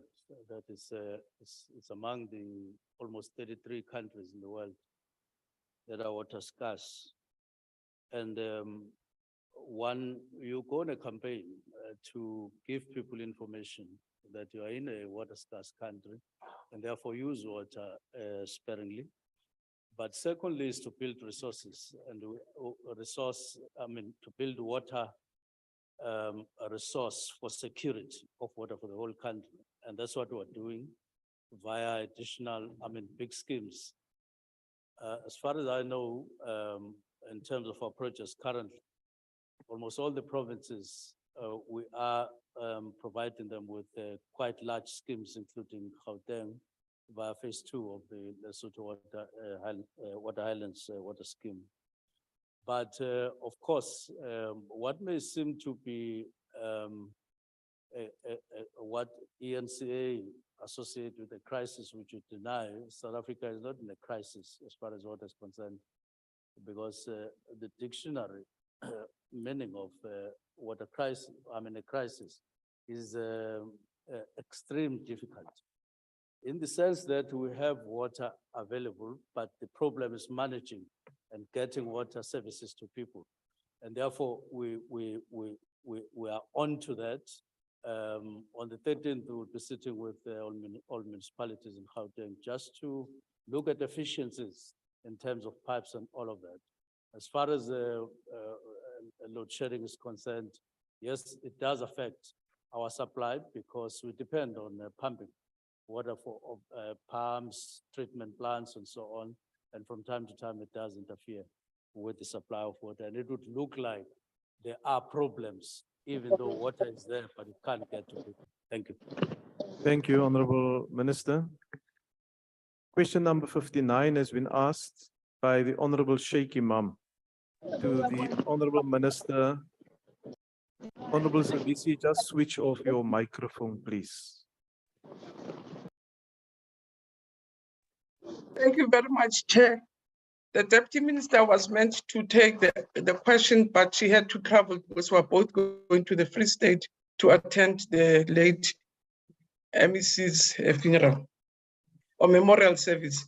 Chair, the response is that the department does have a framework for national school safety, and we do monitor it. Honourable Minister, my apologies. Can you just mute the microphone of that honourable member and disconnect that member, please? Please proceed, Honourable Minister. The Honourable Minister.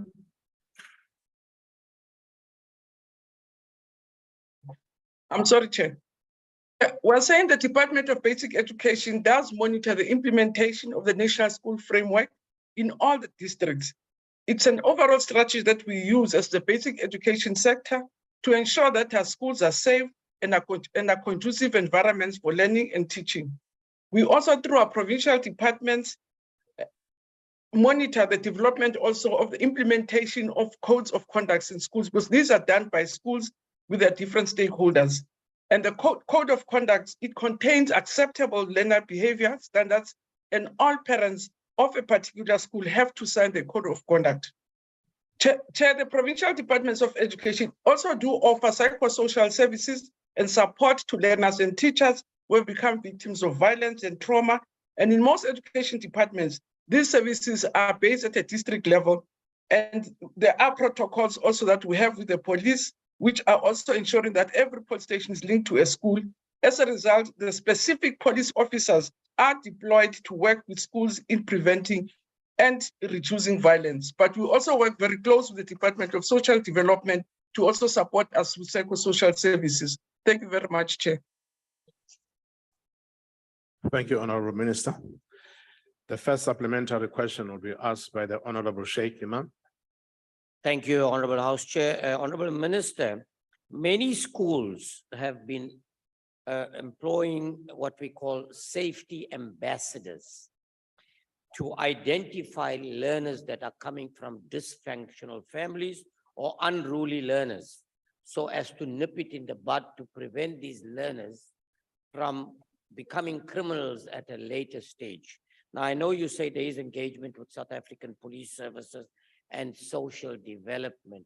To what extent is social development and South African Police Services coming together once you've identified these learners, follow it up to the community social workers in those communities so that we can create a better quality, a better society, preventing these learners from being recruited by criminal syndicates? I thank you. Thank you, Honorable Member. Honorable Minister. No, thank you very much, Imam. The system that we use as the sector, it's a district model, where at every district we have your psychosocial teams which interact with schools. But in every school, there's a teacher who has been trained and dedicated to be even a mentor or your life orientation teacher who refers learners to this district model. At a district level, that's where you have your social work department and social workers employed by the department, who then work with also the police and NGOs that work with children and everybody else. So we do have structures in every district which are dedicated to deal with it. But at the school level, there's always a champion that works with it. Through the PYA, we were able to even have young people to interact much more deeper as young people in the sports field. But it's a privilege that we had the PYA. It's not part of our structure, and therefore it's not part of our budget. But our district model does serve the purpose of ensuring that we do exactly what we are proposing, Imam. Thank you very much, Honorable Minister. The second supplementary question by the Honorable Speakers.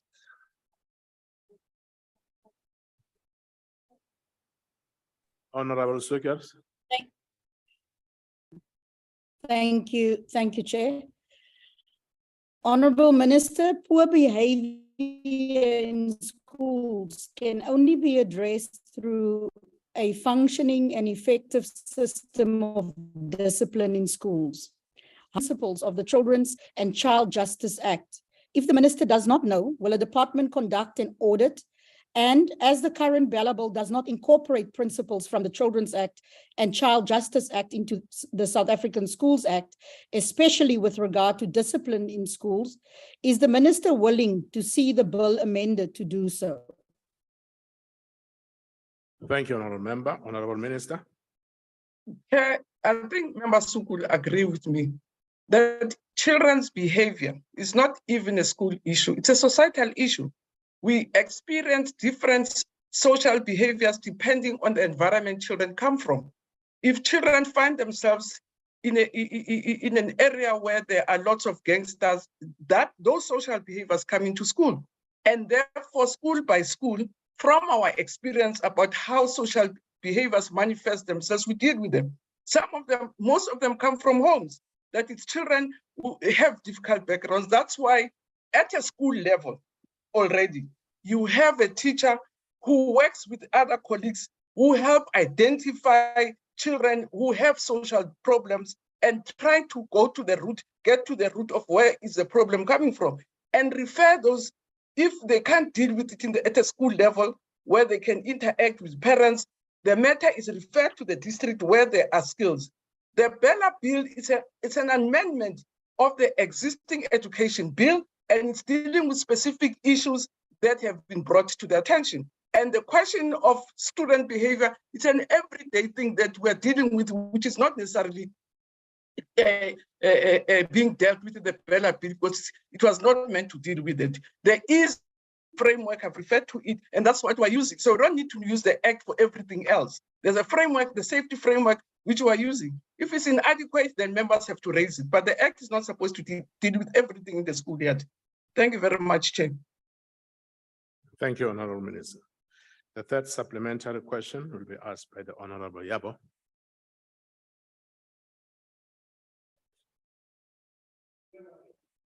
Minister, changing the behavior of children and learners requires multiple role players from families, communities, religious institutions, and social culture. And the department can only play its role in schools. What developmental programs and mechanisms does the department have to support learners to improve their behavior? Thank you very much, Chair.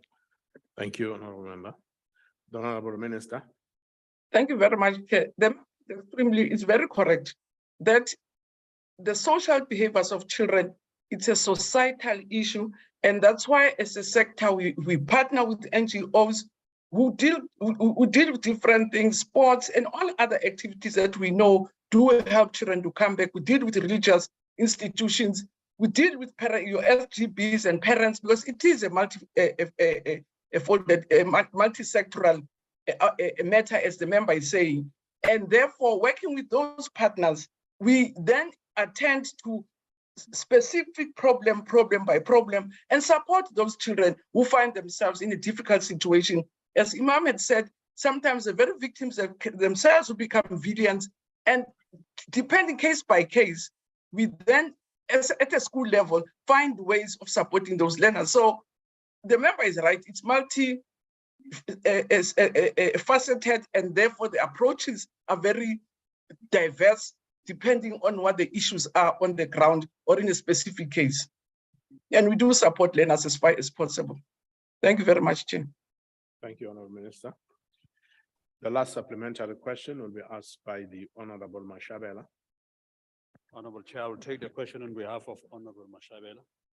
Honorable Minister, conceding that the problems of unacceptable behavior is a societal problem, and admitting that the nature of this problem is psychosocial, and that there are about 10,000 social workers who stay home unemployed. Do you consider urgent and need to employ these social workers, place them at different schools, and ensure that this problem finds some practical solution than to shift goalposts and blame society on something which you need to address as a Minister of Basic Education? Thank you, Honorable Member. Honorable Minister. No, thank you very much, Chair. I thought I explained how we deal with the matter. We know that if you can't discipline learners, you can't teach them. So it is a priority for us. That's why we have structure systems in place. District team, which is multi-skilled, that helps us to deal with this problem. So we're not shifting posts, we're taking responsibility. And manage discipline, then we can manage our school. So it is a priority for us, and there's no shifting of posts. The framework does confirm that we're dealing with the issue. The fact that we have district teams which have social workers. I said we have social workers in our employ who work at the district level with teams. And those social workers are the ones that, so we don't need to employ others because we have the social workers that we need in the schools, in those district teams. And we work with NGOs also, who also have specialized skills in other areas and other skills, because you can't find one social work also being able to deal with all the challenges that are there. So we go for specialist social workers if the problems are deep, are very, sometimes are not even societal, are personal, are individual to a kid. So NGOs help us. So we're not shifting poles. That's the point I'm making. We're dealing with the problem because it is very important for us to deal with. Thank you very much, Tim. Thank you, Honorable Minister. Question number 129 by the Honorable Mvana to the Minister of Social Development. The Honorable Minister.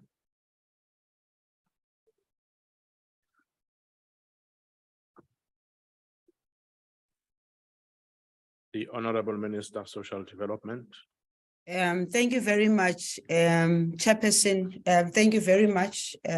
May I start by congratulating the women in the House. Today is International Women's Day. I'm wishing the women the best in their struggle for women emancipation. In answering, and also thanking the Deputy President who is now in the House, and congratulate him. In answering the question, Honorable Chair, I wish to start from the point of our constitutional prerogative and our constitutional obligation, which speaks to social security and social security being acknowledged as a fundamental human right and is enshrined in the Constitution. And Section 27(1)(2) of the Constitution of South Africa clearly stipulates that everyone has the right to have access to 1, healthcare services, including reproductive healthcare, sufficient food and water, and social security, including if they are unable to support themselves and their dependents, appropriate social assistance. And that is what we have to fulfill as the government of South Africa. But being very specific also to the question, because I'm raising this issue of the Constitution, Chairperson, because there's got to be an appreciation of our dealing with such issues as the basic income grant and why we want the basic income grant to be considered and to be adopted as another means of social protection for our people. And therefore, the basic income grant has been a topic of debate in South Africa for a long time, and I don't want to go back to the historical perspective, but simple to say that the idea, of course, was mooted during the Taylor Committee on Social Security for South Africa. But with the advent of COVID-19 and its devastating impact on the socio-economic impact on the poor, the Department of Social Development, in answering the question which one asked them, what is going to happen once the 350 SRD grant is over? It was then that the department pulled back the document and policy proposals on the basic income grant. And what was also interesting was that key sectors of our society responded positively towards it, including many members who are in the House today. So in this light, the DSD portfolio joined hands with partners and independent research institutions to access economic modeling and appropriate policy option to our consideration.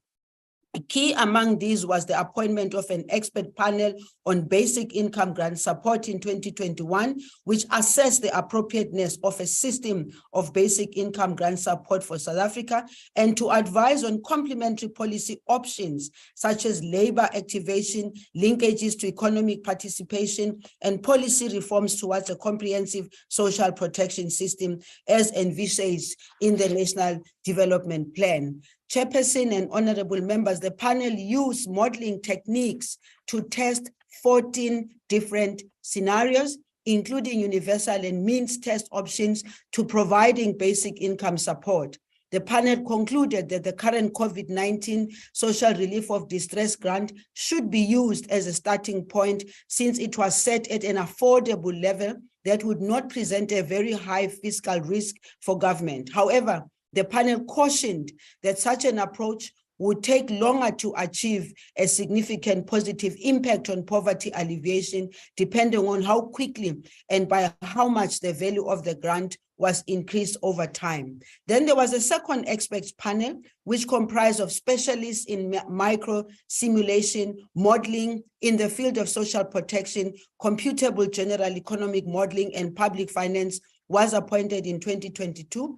And the panel conducted costing analysis of further options, focusing only on the short and the medium term, addressing the following: COVID-19 SRD grant as presently implemented, comparison of finance options between personal income tax and value-added tax, assessment of equity and poverty impacts on the grant versus a wage subsidy, or a combination of the two.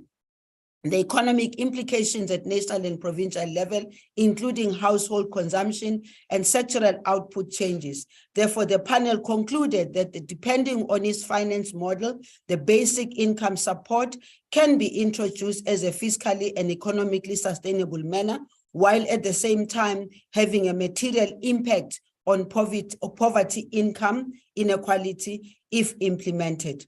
And yes, we have commissioned a rapid assessment on the utilization and implementation of social COVID-19 grants. Thank you. Thank you so much. And the first supplementary question by the Honorable Mvana. Thank you, Chairperson.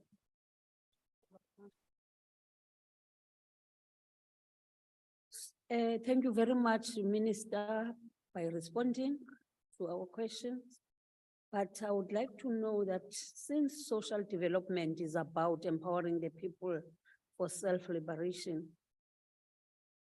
and income support is a safety net to comfort the poor, what development linkages has the department facilitated and create a transition support beneficiaries to sustainable work and education opportunities? Thank you very much, Honorable Member. Honorable Minister. Thank you very much, Chairperson. I'd like to take the honorable member back to the historical perspective of the fact that the government, the democratic government of South Africa and under the leadership of the African National Congress has implemented numerous poverty alleviation measures, with social protection being at the center. All this is done to ensure better life for all. And as a result of campaigns that aimed at promoting the right of access to social protection, the number of social grant beneficiaries have increased significantly, and in particular, the child support and disability grants. While on the one hand, the increase of beneficiary numbers represented the success of the mitigation of poverty and even hunger on the part of historically disadvantaged people on the other hand, this has given rise to questions about sustainability of South Africa's social protection system. And it is for this reason, Chairperson, that as a department, we are looking at a much broader, comprehensive social assistance. And we have a document which has already been done by the department, which will be presented both to the portfolio committee at some point, and of course, hopefully to cabinet itself, because we believe, Chairperson, that the overall responsibility of social assistance is not just the responsibility of the Department of Social Development alone. It is a broader perspective that we need to look at broadly. Hence, our social security systems need an overhaul. And when we talk about an overhaul, it is one thing that will also include our proposals in as far as addressing the very issue that the member is speaking to, in terms of ensuring that people are able to sustain themselves, they're able to find jobs where there are jobs. And that's why we believe that when more jobs are created, there's less people who are going to be dependent on social grant, especially the younger generation, because when you look at the people who we're spending money on in the main, we're spending social grants, particularly on child support grant. And so we agree with the member that this comprehensive social security net that is needed, it does need an overhaul, and we've already started that process. Thank you very much, Chairperson. Thank you, Honorable Minister. The second supplementary question is by the Honorable Bishop B.S. Masango. Honorable Minister, while a high percentage of people in South Africa is unemployed, the cost of living is at its all-time high. The introduction of the basic income support would be more than welcome. However, Honorable Minister, you only ever mention this much needed support every time there would be an election. This therefore confirms that the Honorable Minister is using the basic income support for electioneering. Otherwise, why is there not 1 cent for this support in the Finance Minister's recent budget? Honorable Minister. Thank you very much, Chairperson, for that follow-up question. Fact, we brought back the basic income grant on the basis that this government of the African National Congress had introduced the 350 only for a year. It was only at that point then I personally had to ask the question to the department. When the 350 is done and the people are still struggling and suffering from COVID and all other challenges of unemployment and inequality, what are we going to do thereafter? The department pulled out a document which had been developed a long time ago by the Taylor Committee that really was saying to South Africa, we need the basic income grant. And therefore, I put that document back because I looked at it not only from the point of view of the COVID-19 and its impact, I looked at it as a document that was going to help us lift our people back. And Honorable Masango, the African National Congress has got many, many other means of campaigning for elections. If you recall yourself, this document was brought to the Portfolio Committee on the basis that we were trying to see what else can we do once SRD is over. And therefore we pulled some document that should have been on the table, that should have been adopted in as far as I'm concerned a long time ago. So we're bringing it back, not because of elections, we're bringing it back because the need of the people on the ground when it comes to poverty, unemployment, and inequality needs us of the African National Congress to step up, and may I venture to say it needs all of us, the private sector, civil society, including yourself, Honorable Masango. You need to be there to support us on this because it will make the change necessary for the poor people of South Africa. Thank you, Honorable Minister. The Honorable L. van der Merwe for the facts supplementary question. Thank you very much, Honorable House Chairperson. Honorable House Chairperson, Honorable Minister, while the IFP would welcome the rollout of the basic income grant, it is not clear how it will be funded as our country faces deep and distressing economic challenges. That being said, as I've pointed out before, Minister, SASSA is in deep trouble. Its landlines don't work, emails go unanswered, SASSA is notorious for its long queues and its systems being offline. The elderly often sleep in the rain outside offices or stand in the heat for days on end. SASSA now also routinely makes late payments due to technical glitches and the Post Bank running out of money. To make matters worse, SASSA has lost over 10 billion due to fraud and corruption over the past 10 years. Minister, you spoke about an overhaul, but it's clear SASSA needs to be fixed before you can consider rolling out a big. Do you agree? And if so, what interventions do you have in place, or will you be rolling out in order to fix all of the challenges at SASSA? I thank you. Thank you, Honorable Member. The Minister. Thank you very much, Honorable van der Merwe.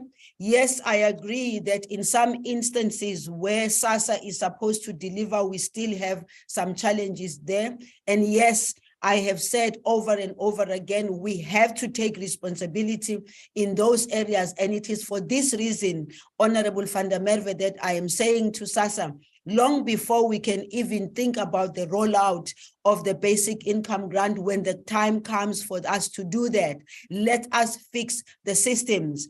And I'm sure you'll also agree with me that since I started in this department, you have seen the difference, you have seen the change, albeit not as fast as it is supposed to be, because I am of the view that SASSA needs to really transform more better into using technology to service our people in terms of the social grants, because in today's and with today's technology, there is no longer a need for people to be standing in the queues this long. But also there's an issue of assisting our own communities to understand that the money, when it is in their accounts, it is in their accounts, and many a times they don't necessarily have to go and queue in long queues. But when it comes to the post office and the post bank, I agree with you. we have some challenges there, but as it is even of yesterday, the department together with the post office and the post bank were having meetings where they need to find solutions. We will get there, honorable member. We are very conscious of the challenges that we face on the ground, and we understand the pain that is faced by our people. I'm doing my best to really drive SASSA towards removing and reducing the challenges that they have, and they are promising, and I can see the improvement, and I'm hoping that in this financial year in particular, a lot of the changes must be seen with the beginning of the new financial year by the 1st of April, 2023. Thank you. Thank you very much, Honorable Minister. The last supplementary question is by the Honorable Heron. Thank you, House Chair, and thank you, Minister. Minister, as you indicated, the access to social security is a right, not a gift. And we would add that this does not mean we give up on an economy that creates jobs. There have been enough feasibility studies on the need for this social security and the impact that it will have on our economy and on poverty. And as you indicated, the implementation of a basic income grant is also ANC policy, confirmed at your 55th conference when you resolved that the ANC supports the introduction of the basic income grant as a means to addressing the challenges of poverty and inequality, and further directs government to speedily work on the policy options and parameters that are acceptable. The ANC also resolved that it should be linked to the food poverty line, which is about 660 Rand per month. So, Minister, it was surprising that the SRD grant was not increased in the budget that was tabled last month, and that the budget review continues to regard the SRD grant as a temporary grant and as a fiscal risk. So, Minister, when do you expect to implement the ANC policy resolution on the implementation of the basic income grant? Thank you. Thank you, Honorable Member. Honorable Minister. Thank you very much, Honorable Heron, and I fully agree with you that we must not give up on the economy, as I indicated earlier on, that the best for the people of South Africa is when the economy is growing, when there are more jobs that are being created, when people can wake up in the morning and be able to find the jobs and work for themselves. But however, as far as the slow pace of that is concerned, it remains our constitutional responsibility to take care of our people. And I agree with you, it was only extended, the SRD was only extended for until the next year, which is 2024.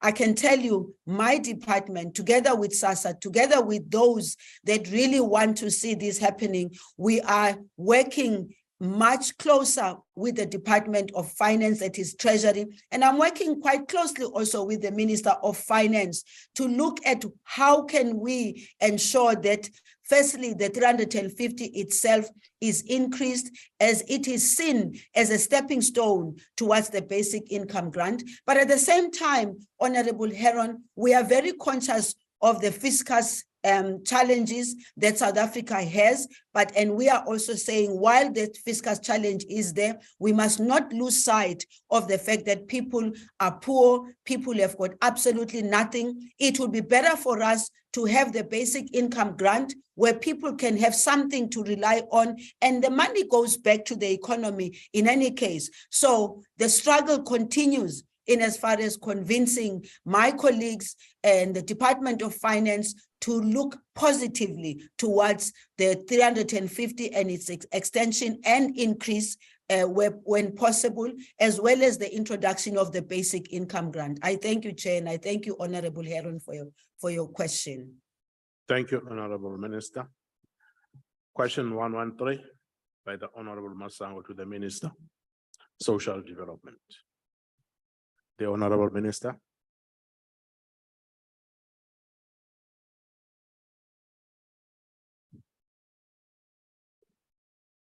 The Honorable Minister.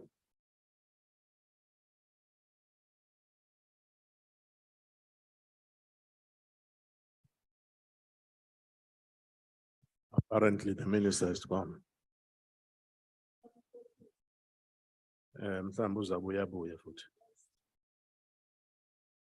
Honorable Minister, Social Development. Hello, Chairperson. We are Honorable Makeba. The Honorable Masango has posed a question number 113. My apology, Chairperson, I could not hear you at all. I'm back now. Thank you, Honorable Masango, for that question. The 2017 contract between the South African Social Security Agency, SASSA, and South African Post Office, SAPO, for payment of social grants was terminated September 2022 because SAPO ceded the contract and all its rights and obligation to the Post Bank. As a result, Post Bank started dispersing the social grants from October 2022. The master service agreement is currently under review. It will be concluded by the next month. As I indicated earlier when I was answering the other question, that I'm aware that the Department of Social Development, SASSA, and the Post Office and the Post Bank had their meetings yesterday. I'm hoping on my return that I will get a better report to this. Because the agreement is between two government agencies, it does not have an end date, but an 18-month termination notice period. This is to ensure that should any of the two parties withdraw from the agreement, sufficient time is available to contact another service provider. SASSA has a calendar for payments of social grants, with the first 3 days dedicated to payments of older persons, disability and children's grants, respectively, with the national payment system. Thereafter, disbursement of social grants continue at cash pay points. And I want to indicate, Chairperson, here, because this is a question that is always asked by some people, why we have so few cash points. And we have indicated that the cash points are quite expensive for the department, and there's less people now who go to get their money through the cash points. And again, I go back to the fact that we want to be able to use new technologies. We want to be able to use new means which are closer to our people in the payments.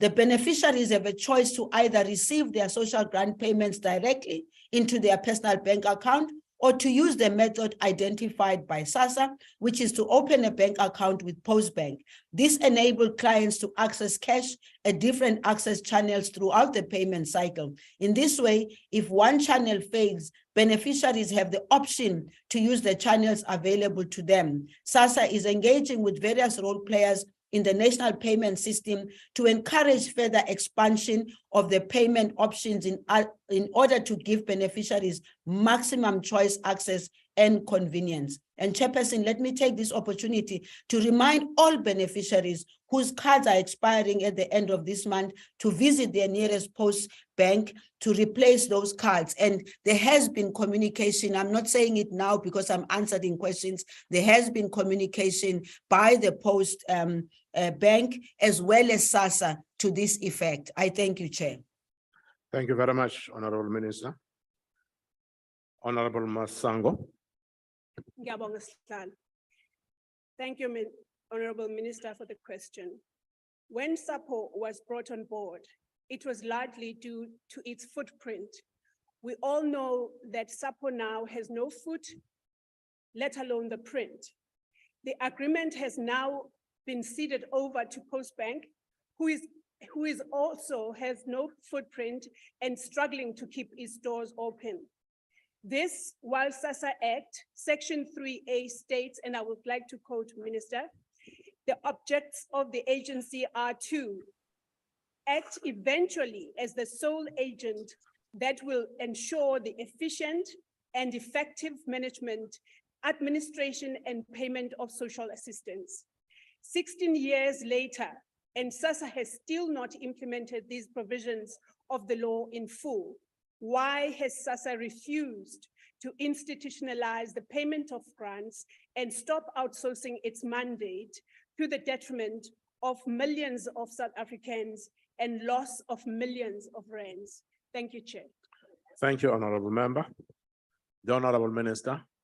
Thank you very much, Chairperson. Yes, SASSA has not really refused. May I also make the member aware of the fact that the entire process of payments of social grants and all is not something that can be done where, well, you count in 16 years. Yes, I agree with you. But when you consider the fact that we always have to look for the best way and the best options of paying and using less money to pay. Right now, I fully agree with you. SASSA is spending a lot of money, even in the payment of the 350. We have had to pay a lot of money to the banks or anyone else who's supposed to assist us with the payment.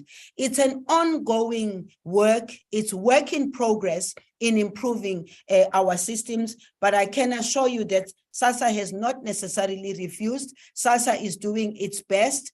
Maybe its best is not good enough at the moment, but what I can assure you is that we will continue looking for the best options to make sure that our social grant recipients, they get the money with less pain. Thank you, Chair. Thank you, Honorable Minister. Honorable Breed for the second supplementary question. Chairperson, Honorable Van Staden will ask on behalf of Member Breed. Honorable Minister, between March 2018 and December 2019, criminals stole around 56 million from Post Bank accounts. In October 21, the Post Bank suffered a loss of at least 90 million rand in cybercrime attacks. In August 22, they lost 5.8 million in a cyber attack. In October 22, the system suffered another cybercrime attack and lost 9 million rand. This past December, it was further noted that over a 3-month period, more than 80 million was lost to cyber attacks. Honorable Minister, what will your department do to ensure that incidents such as this are not continually repeated and beneficiaries of social grants suffer due to the mismanagement and inefficiencies at the Post Bank with no solution offered by them? Thank you very much, Chairperson. Thank you, Honorable Member. The Honorable Minister. Thank you very much, Honorable Member, for that question. Yes, it is something that we need to appreciate and understand it from a broader perspective, that cybercrime is something that the whole world is suffering from, and therefore the need and importance for South Africa as a government overall, of course, working with the private sector, because it doesn't only just affect government, it also affects the private sector. It is important that overall government, all the structures that are supposed to deal with cybercrime also assist us in ensuring that we strengthen and lock our systems in such a way that it becomes very difficult for criminals to get into it, firstly. But secondly, SASSA is at this particular moment doing everything it can to improve its system, get the latest system that we can get to assist us with that. And of course, the challenge for us is that the best systems that come along, they also come with a huge cost where we need to then be able to find the money. With regard to mismanagement of the post office and the post bank, I'm sure that working together with the minister, myself and the minister will have to really consistently and continuously engage in finding the best solutions. Now I know Minister Mondli Gungubele is now the minister on as far as communications and digital technologies is concerned. We have to work also together with our security cluster overall to assist us in ensuring that we stop the bleeding of money from our system due to cybercrime. Thank you, Chair. Thank you very much, Honorable Minister. Honorable Mvana, that supplementary question.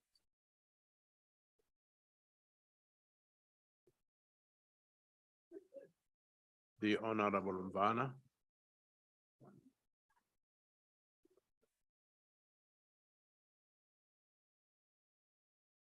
I pass. The last supplementary question will be asked by the Honorable. Sorry, Chair, Chair, it's Honorable Hlongo. I think I'll take the supplementary question on behalf of Honorable Mvana. To the Minister, the SA Social Security Service Security Agency can significantly transform the financial sector and support state financial sector institutions such as the Post Bank. So, umbuto wa Minister, ngutiphi tinhlelo netindlela inhlangano yesasa kanye ne-Post Bank leqhamuka nato ukukhulisa bubandi. Honorable members, there's a lot of noise. What is it? Is it a point of order? Honorable Hajara. Order, honorable members. Order, honorable members, honorable Suma, Thank you, Honorable House honorable Chair. members, It's an ANC arrangement, Chair, and they can't interfere on that. They are out of order. Thank you. honorable members, honorable members. Honorable members, if I need assistance, I will be humble enough to request you. Please don't help me uninvited when you are not invited. Okay. Honorable Vanna, thank you, repeat, Chairperson. can you repeat that question so that the minister is able to respond? Can Thank that you, supplementary question be repeated? The South Africa security agents can significantly transform the financial sector to support the financial sector institutions such as the Post Bank. What plans and strategies is the South African, or that is SASSA, inviting or having with the Post Bank expected to create distribution capacity as how, and to SASSA as how, to cost as SASSA? Thank you, Chair. Thank you, honorable minister. Thank you very much, Honorable Chairperson and Honorable Mvana. Thank you for your supplementary question. SASSA is currently pushing money directly into an account chosen by client or the Post Bank account. That action we refer to is as payment. The bigger crisis is with regard to the ability of the clients to withdraw money, dependency to the national payment system infrastructure, on availability of withdrawal infrastructure and related alternatives. On the other hand, the current budget allocated to SASSA is not for the NSP withdrawal ecosystem or related infrastructure, because that has never been the mandate of SASSA. As an expansion of infrastructure for Post Bank, SASSA team is sometimes unable to confirm that the Post Bank is the best suited response to the question on the basis of their business model as a bank. For now, we can confirm that the two entities, SASSA and the Post Bank, are still in negotiation room. Therefore, we are unable to predict the final outcomes of SASSA. Post Bank are still engaging on the possible change for the MSA, including elements relating to alternative channels to be used by clients to withdraw their monies from Post Bank. Thank you, Chairperson. Thank you very much, Honorable Minister. The last supplementary question is by the Honorable Mare. Thank you, Chairperson. Minister, we know that there are plans to get certain banks, including the bank owned by the Ruperts, to play a greater role in distribution of social grants, but also to make social grants by certain financial products because they are introduced as affordable, such as funeral covers for 30 Rand or 50 Rand per month. This is why they want to create a state bank out of the Post Bank that is weak and does not have a footprint in the rural areas, because they are busy auctioning post office infrastructures for very little value. As the Minister of Social Development, do you believe that we should remove tendering and build capacity through Post Bank as is legislated, and also only be the distributors of social grants, so that our people in rural areas and townships can get their social grants on time? Thank you. Thank you very much. Thank you very much, Honorable Minister. Can go ahead. Thank you, Chairperson. Rural areas and the infrastructure in our rural areas is something that we, as the Department of Social Development, together with SASSA, believe needs to be improved so that our people do not necessarily have to be traveling long distances to access their social grant. Also, we believe that those that have got infrastructure that is easily accessible and quickly accessible to our people. Those are the either the banks or the post office and the post bank itself. Those are the infrastructures that we want to see improving even in the rural areas. And by the way, we also would like to see not only the banks being the ones that are able to assist our people in accessing the social grants. We also want the shops in the rural areas to be able to do that so that people don't have to be traveling, because the banks that you are talking about, honorable member, it's always about people having to travel to towns in order for them to be able to access this, because even the bank that you are talking about, I doubt that that bank will go out and be opening banks in far-flung areas. Our approach as a department together with SASSA is, let us look for the new ways which are easily accessible to our people, including the fact that people can be able to access goods, in particular in the spaza shops, those that are registered, properly registered spaza shops, or any other shops that can be there. Hence, we are working with the Department of Small Business Development to make sure that we turn this into a reality where our people don't have to struggle and be getting into buses very early in the morning to go and access their money. Thank you, Chair. Thank you, Honorable Minister. We'll go to question number 130 by the Honorable Bilankulu to the Minister of Social Development. Thank you very much, Chairperson, and I wish to thank the Honorable Bilankulu for the question.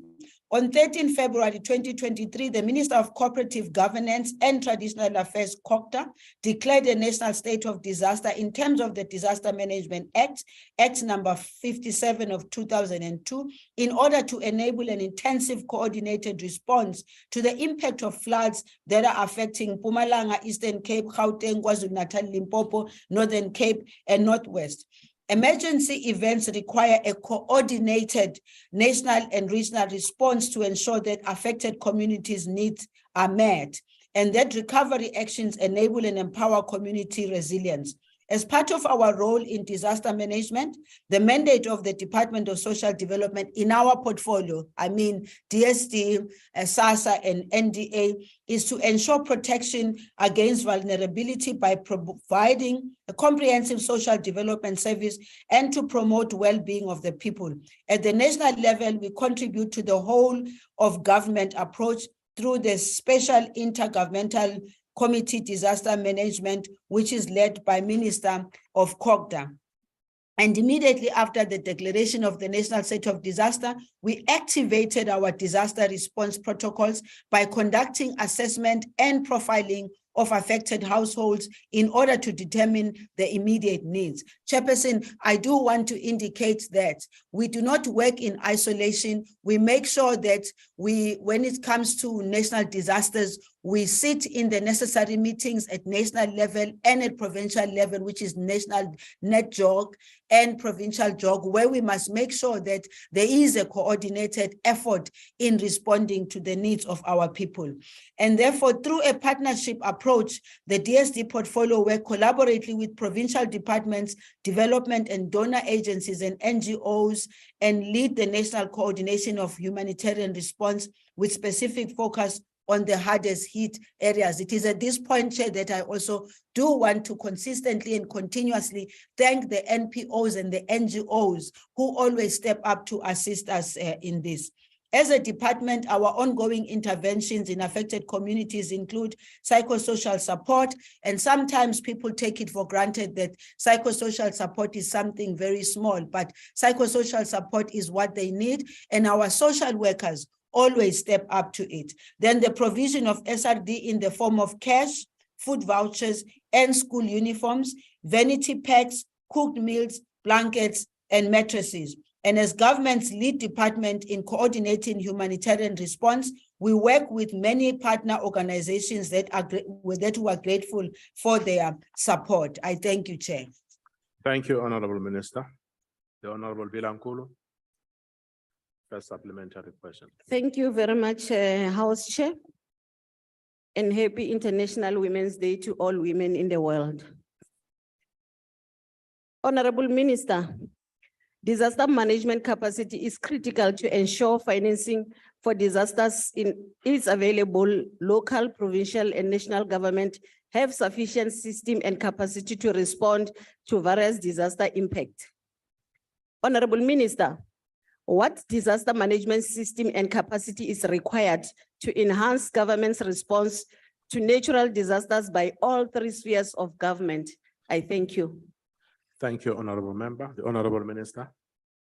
Thank you very much, Chairperson. May I take also this opportunity in responding to the member to actually call upon our communities and to call to us all who have to respond to the issues of disaster management, that the best disaster management is that of preventing many a times when we know that there's going to be a disaster. One, it's always important for us to be able to communicate with our people on time so that they can be also ready on the ground when the disaster is going to start, unless it is the kind of disaster that we cannot foretell. But for the disasters that we know, we must be able to assist our people. Right now, Chairperson, one of the things that I've been saying to the department in its portfolio is that every year we now know exactly where the rains are going to be, where the rains are going to be heavy, and we now know the impact of that disaster, and therefore we need to be ready for that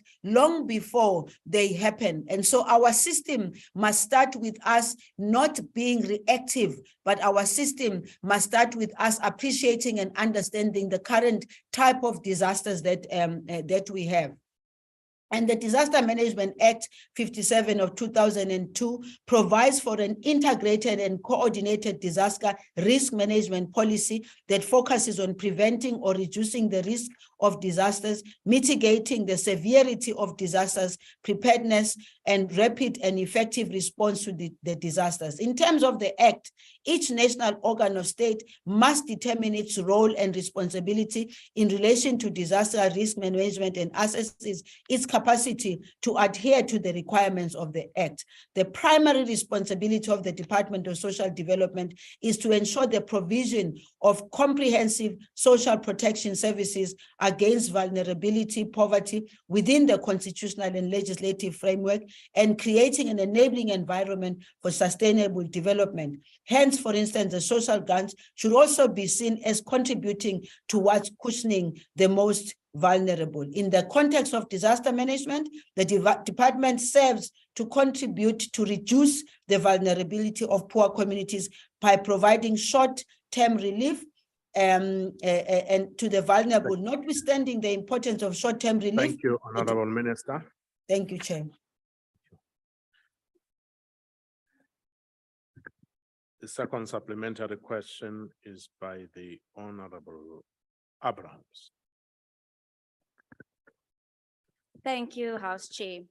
Minister, the committee minutes presentation and reports of the ad hoc joint committee on flood disaster relief and recovery highlighted at least 8 DSD interventions that could have been handled better at the time. And since the minister acknowledged the value of social workers and psychosocial support, let's focus on that one highlight in the report. The report said that there was a lack of social workers required to provide psychosocial support to flood victims. For example, in KZN has approximately 2,000 trained but unemployed social workers. The situation is the same in other provinces.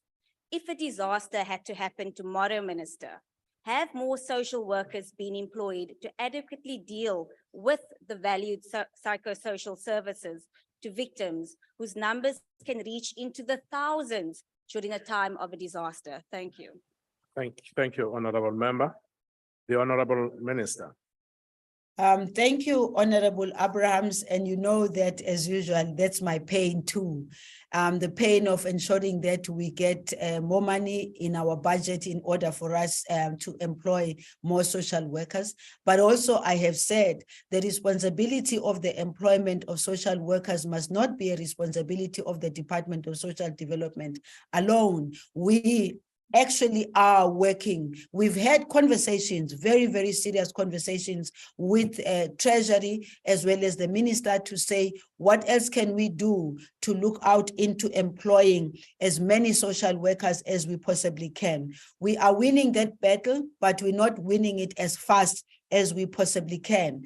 And I'd like to say that even though we have not been able to employ all these social workers, you are asking me a question about what would happen if a disaster was to happen. Let me tell you, one of the things that I've appreciated so much was social workers who are very conscious of their responsibility as just as social workers, who have stepped up to say, whether we are being paid or not, we're gonna do our best because of the challenge that we're facing at a given moment. And you speak to KwaZulu-Natal, I really wish to thank many of the social workers in KwaZulu-Natal who've stepped up, but they also know that we are here for them. We are here to really continue to pick up on the issues of ensuring that the department, as well as all other government departments and all other institutions, including the private sector, would help us in ensuring that as many social workers as possible are employed. Thank you, Chair. Thank you, Honorable Minister. Honorable Aris, it's your turn.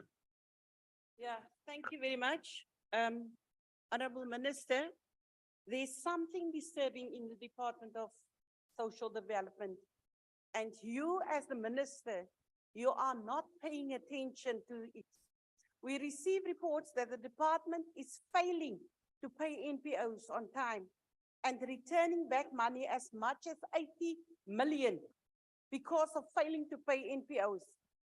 These NPOs are not there to help members of the ruling party who appears living comfortable despite high levels of poverty and inequality. Some NPOs are forced to close their doors. Why must we believe that this assistance you're talking about here will happen when you are failing to pay these NPOs in time and even in this flooded areas, which is the truth in any case? Thank you. Honorable Minister. Thank you very much, Honorable Aries, for that question that you are posing. Honorable Aries, I have and I am on record indicating that this Department of Social Development pays 82.2 billion rands to NPOs. And this department has consistently insisted, and rightfully so, as according to the NPO Act, that all NPOs that need to be paid, that need to be given money, must also be accountable. They must make sure that their records are in order. They must make sure that everything that the department demands of them is done. And this is one of the biggest problems that we have in South Africa, where some of our NPOs are not accountable. And there is no way that we as a department can be giving money to NPOs who are not being accountable. And please don't misunderstand me to be saying that all those NPOs you are talking about maybe are not accountable. But I can tell you, I have actually requested the department to say to them, department, bring a report to me that indicates which are those NPOs that have not been paid, who are accounting, who are making sure that their books are in order. If you have any of those NPOs, Mr. Honorable Aries, who you feel have not been paid, but they've been accountable, please send those to us. We will look into it. Thank you. Thank you, Honorable Minister. Honorable L. van der Merwe, it's the last supplementary question here. Thank you very much, House Chairperson. Honorable Minister, in order for SASSA to serve communities in distress, they need to be reachable. But I wish to report as follows in KZN alone. SASSA's Durban office, Pinetown, the advertised number does not exist. SASSA Pietermaritzburg, the number is unavailable. SASSA Richards Bay, there's no response. SASSA Inanda, phone number is not available on the network. SASSA Port Shepstone, the number does not exist. Umbumbulu goes to voicemail. SASSA at Kwamashu, there's no answer. And at the national call center, when you dial the national call center, it cuts you off after you select your option. Minister, clearly this is not good enough. Can you please give us a detailed plan as to how you plan to fix and strengthen and overhaul SASSA so that it's actually accessible to the people that require SASSA services? Thank you, Honourable Minister. Thank you, Honourable Member. Honourable Minister. Thank you, Honorable Van der Merwe, for highlighting those areas. I will follow up on the specific offices that you have referred to. I will follow up specifically with the regional manager from KwaZulu-Natal, and I will follow up also with regard to the call center itself as to what the challenges are. We want at all times to ensure that our services are available to our people. And when you raise such issues, as you know, I take them up very seriously. This SASSA is actually going to be presenting, as you are aware, we're going to our new financial year and the new APP. One of the areas that I have requested that I would have to look deeper into is when they present their operational plans with regard to services, and particularly the services which are related to the services which are supposed to be delivered to our people.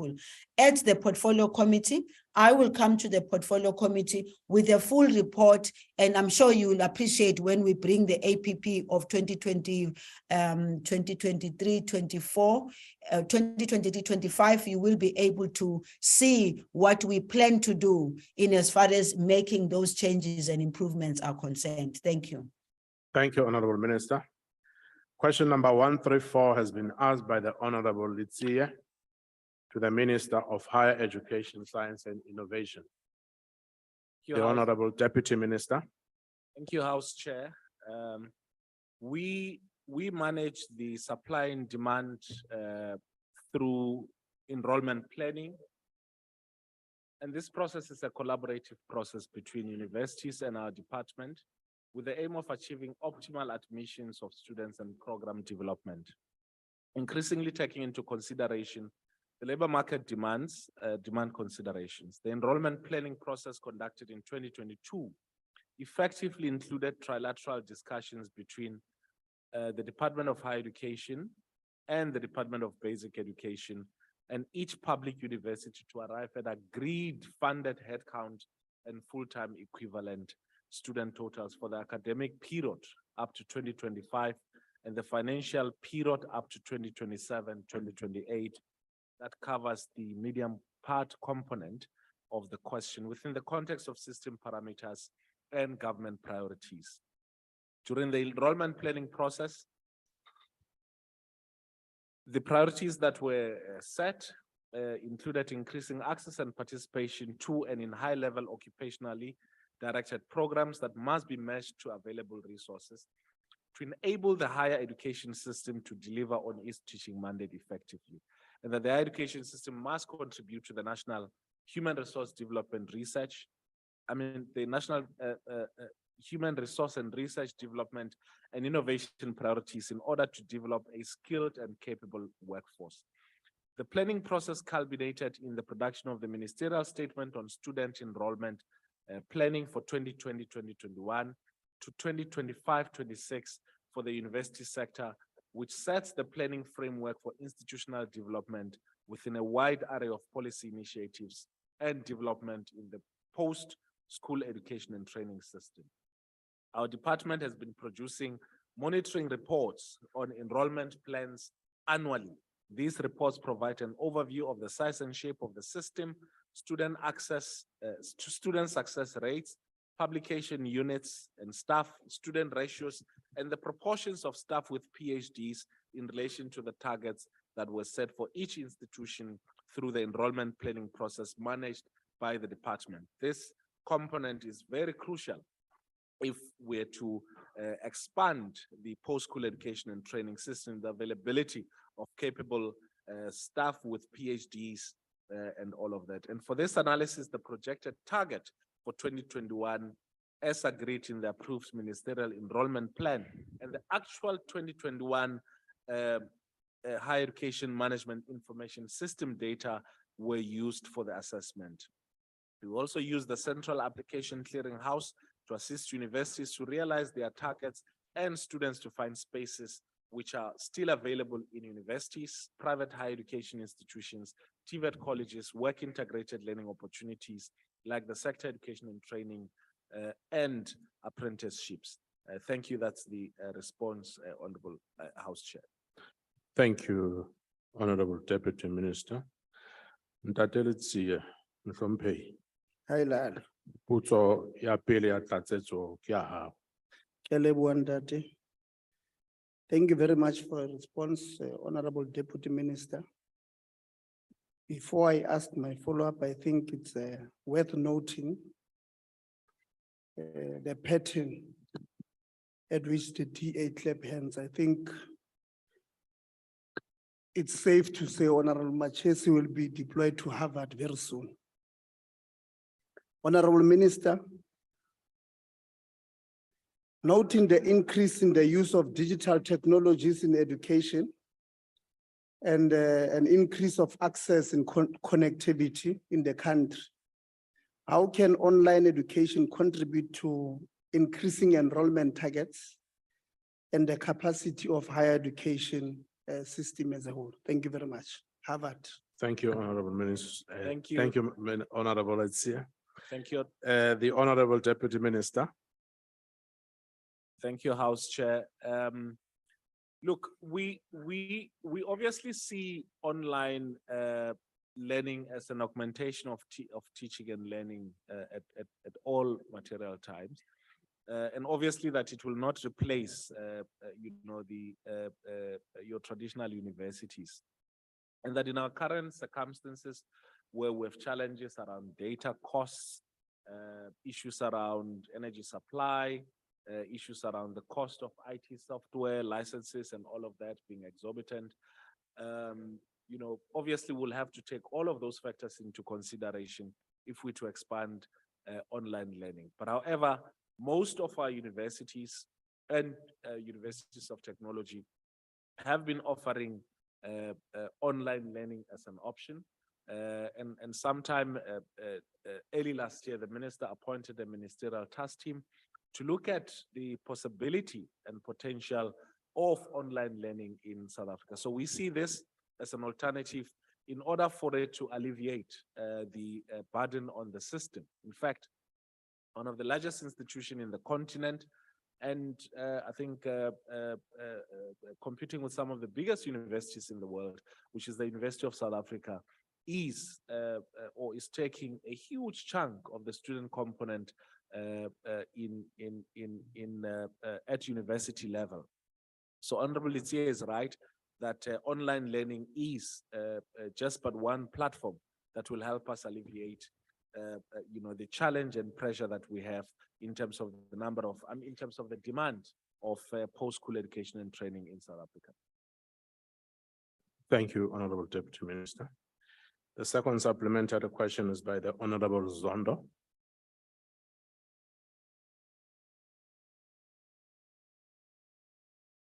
The Honorable Zondo.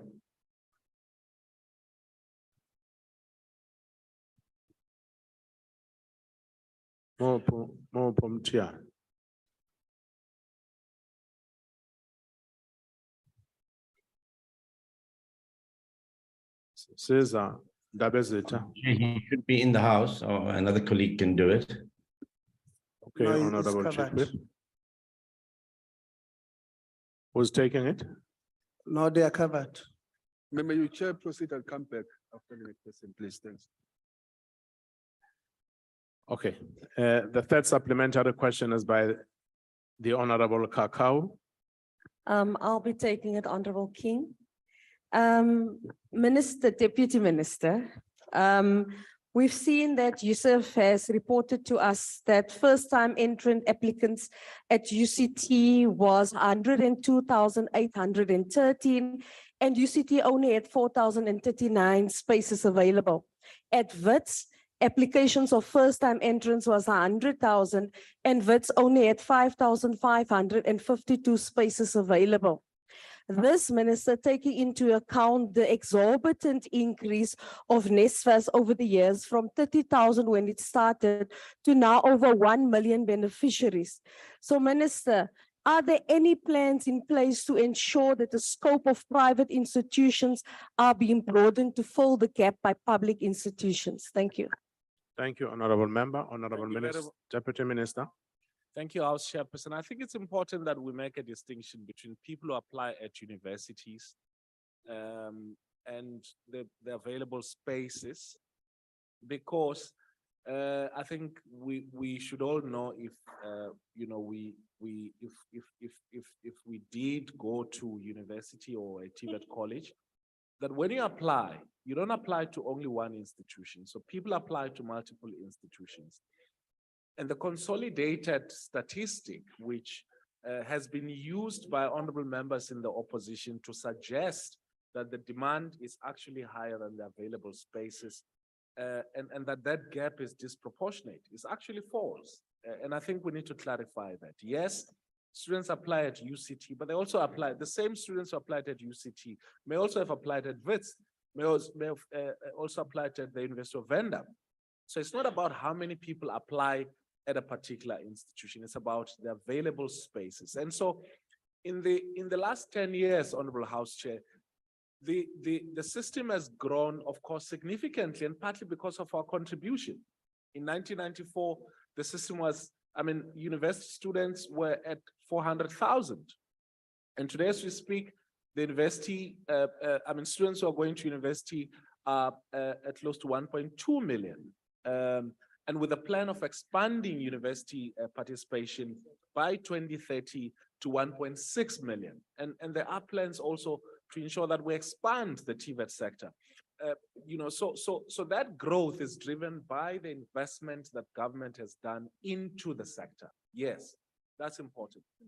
But also that we also need, we can disaggregate those statistics in terms of gender participation, in terms of racial participation, which shows how significantly the post-school education and training system has significantly changed. And so one of the things which I think is the key question here, yes, there has been a much bigger demand for post-school education and training, but it doesn't mean that we're not doing our work, firstly, in order to meet that demand, but also that we should be careful not to exaggerate the extent of the crisis in order to meet certain political interests. Thank you. Thank you, Honorable Deputy Minister. The last supplementary question is asked by the Honorable Mohale. Thank you very much, Honorable Chair.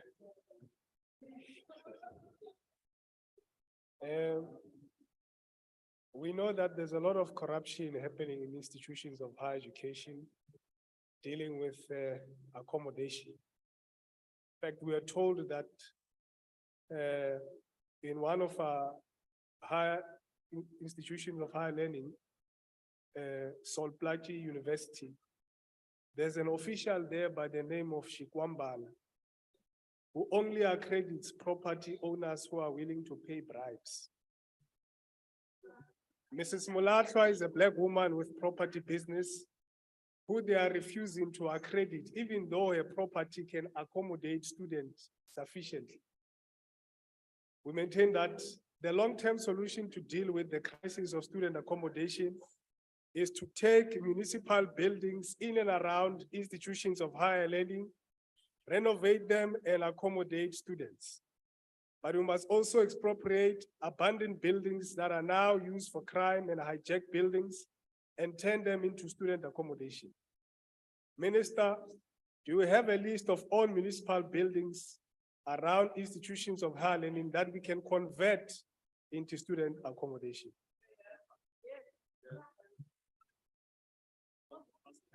Just before the response of the Deputy Minister, I need to caution here that it's a bit not comfortable to quote names of people that are not able to defend themselves. using Parliament as a platform. It's just a caution. Please, let's take care of that. And honorable members, there's a lot of noise, so it's difficult to hear what members are saying. But now that COVID is a bit, has been dealt with, maybe you need to shorten the distance between yourselves as you whisper to each other. It will help. Just shorten the distance. Honorable Deputy Minister. Thank you, Honorable House Chair. I understand for the honorable member, this stage may be way too big, but we should forgive him because this is effectively a follow-up question to a question that was asked earlier on around accommodation. But I'm in a good mood, so I'm going to respond to that question. Firstly, we know the landlords, so we do not go around collecting information around property owners and all of that.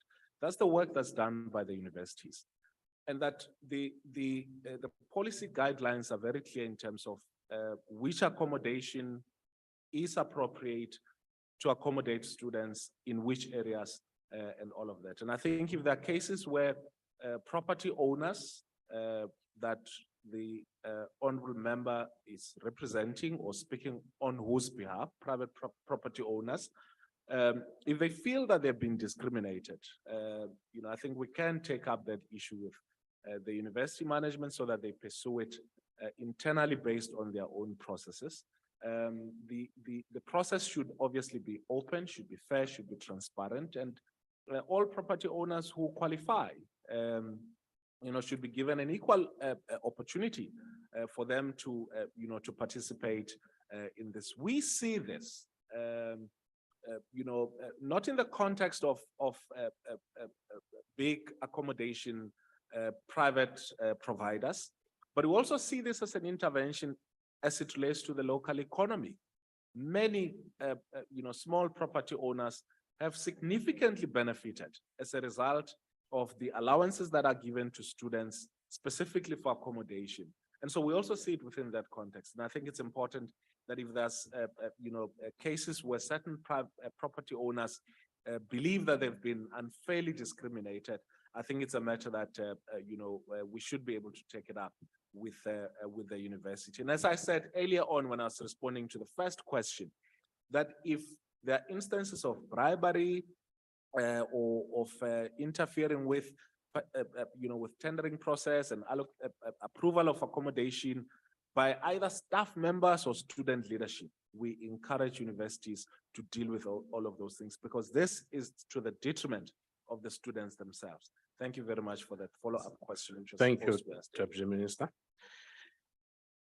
Question number 140. Sorry, Honorable Chairperson. We are yes, it's online. Yeah. Thank you, Honorable Chief Whip. No, Zondo is covered. That was a second supplementary question. Yes, by Yes. the Honorable Chair. I nearly forgot. Sorry about Okay. that. I will ahead, take Tabitha. that, Honorable Chair. No, Thank you very much, Honorable Chairperson.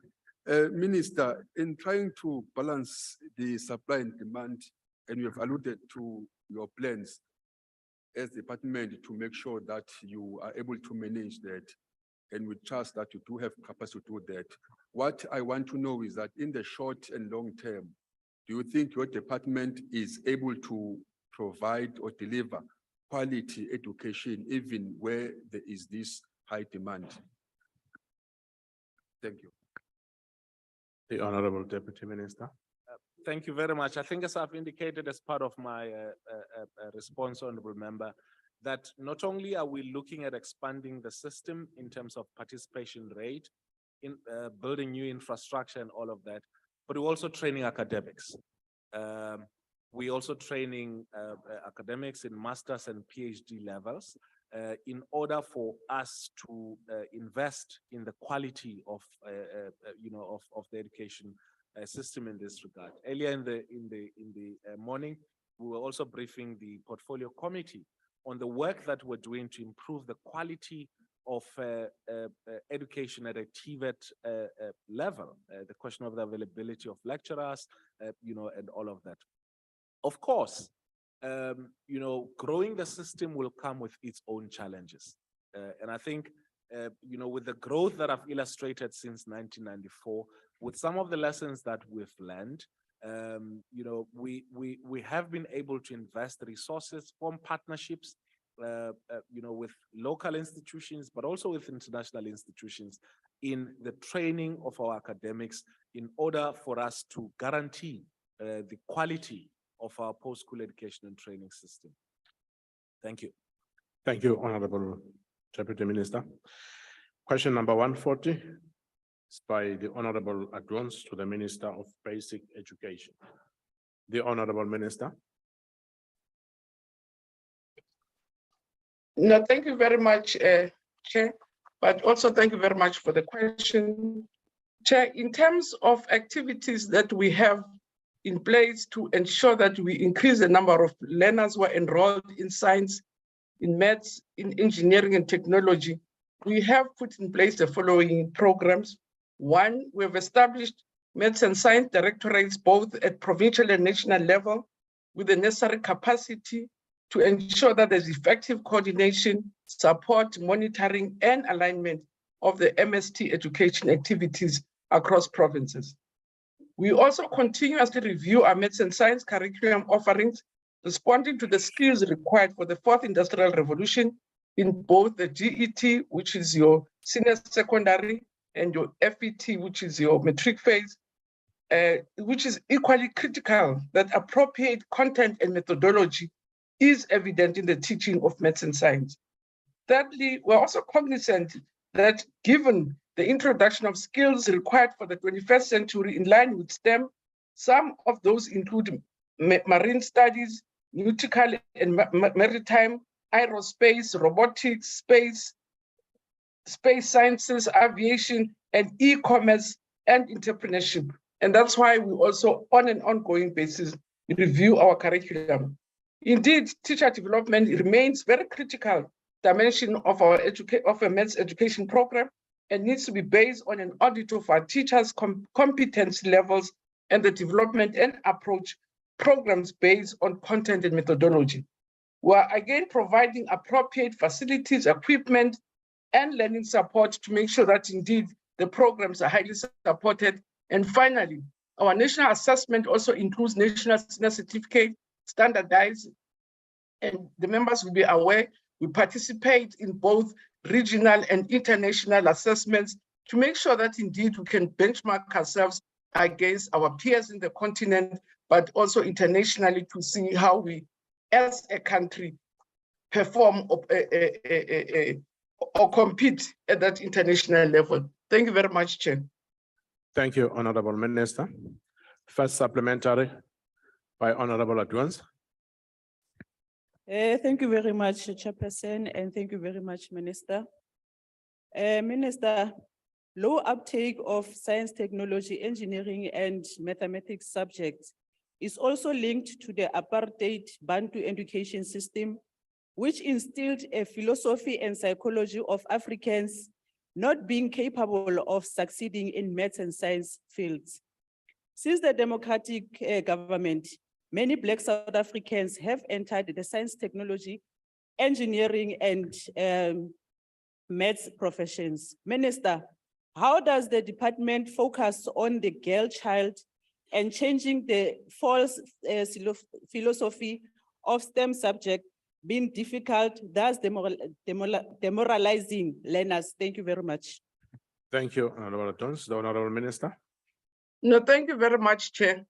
Indeed, as we reported also to the portfolio committee, the progress that we're making is not at the level that we wish to have, but the fact remains that indeed we're improving year on year the number of learners who participate in maths and also pass maths.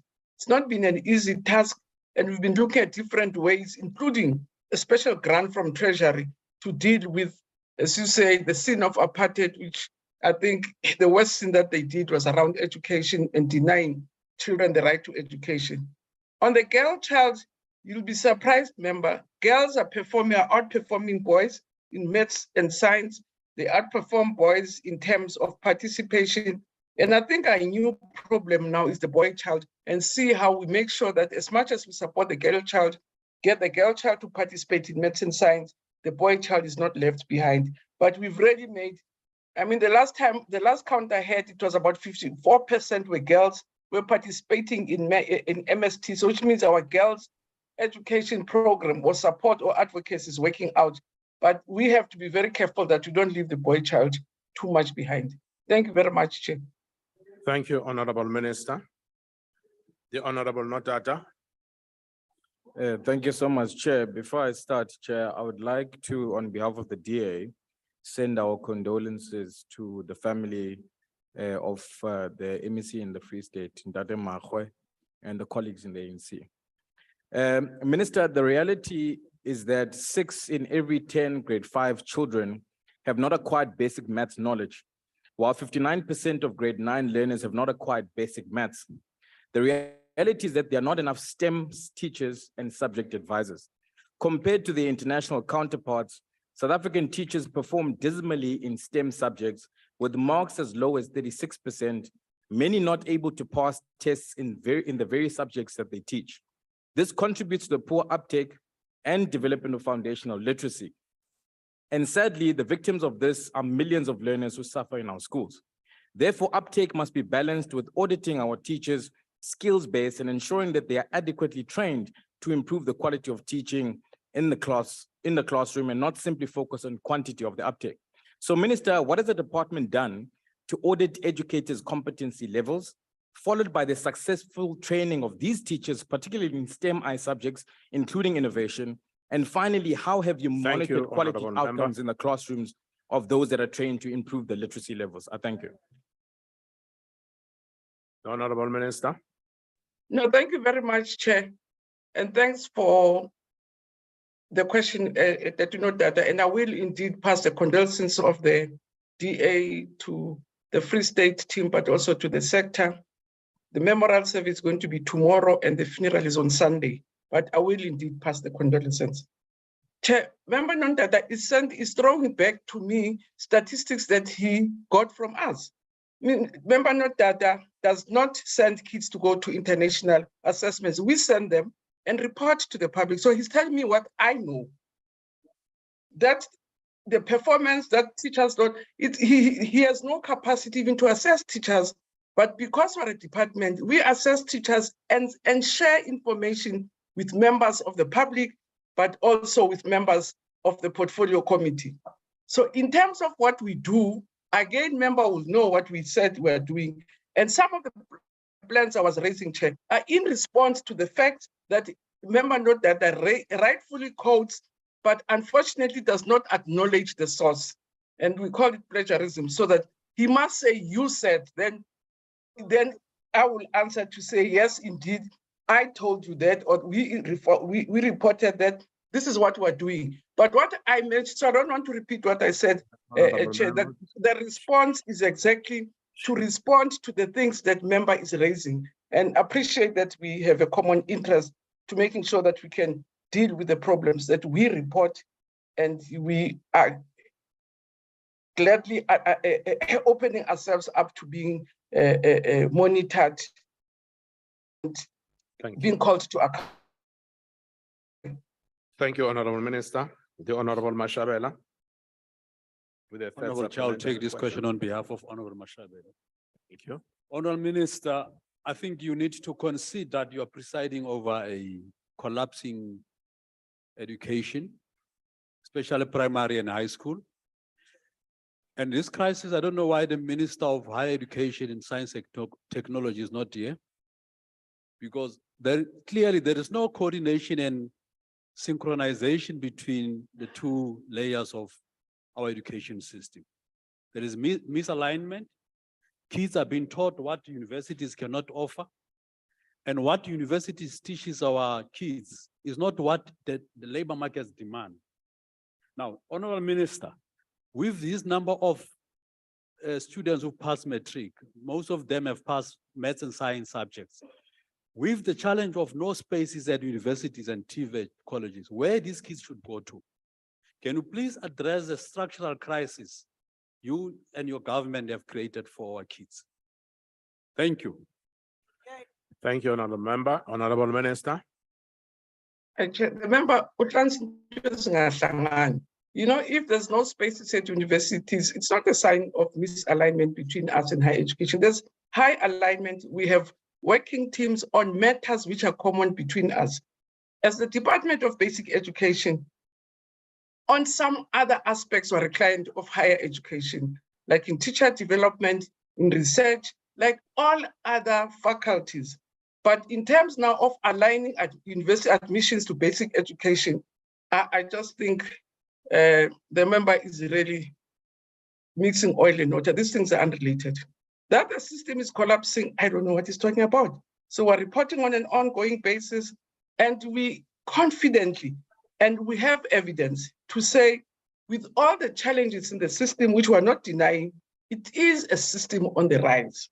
It's a system that is making progress both internationally. If you look at our international outcomes, we're not going back.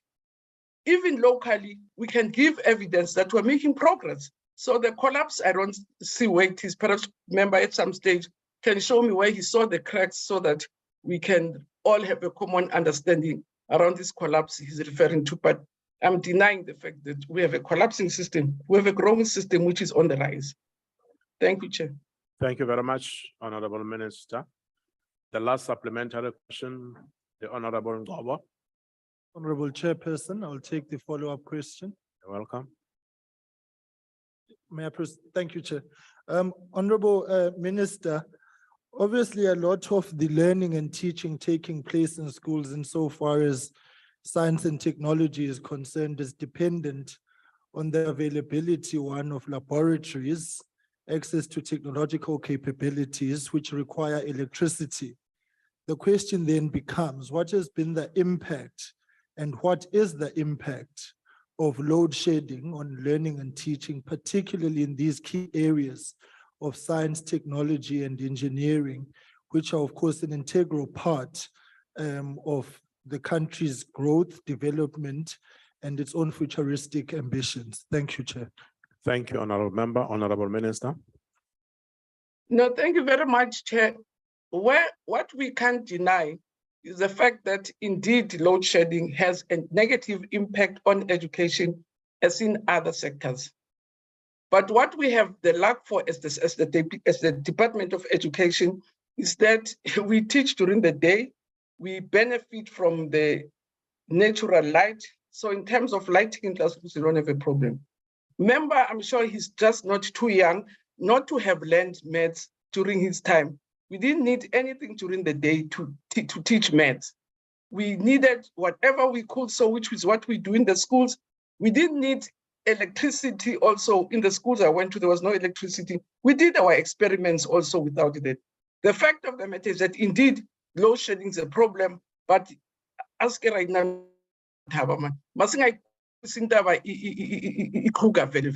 it is a problem, but let's not exaggerate it, because with us we're affected, but let's not exaggerate the fact and then bring it to maths and science that we can't teach maths and science because there's load shedding. Go to our schools, we're teaching it daylight, 12 o'clock, there's light. Order, honorable members. Thank you, Honorable Minister. Thank you very much. Honorable members, the time allocated for questions has expired. Outstanding replies received will be printed in answered. The Secretary will read the first order of the day.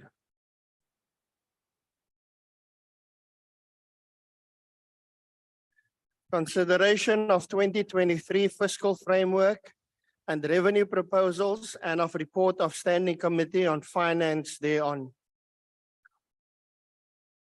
The Honorable Maswanganye.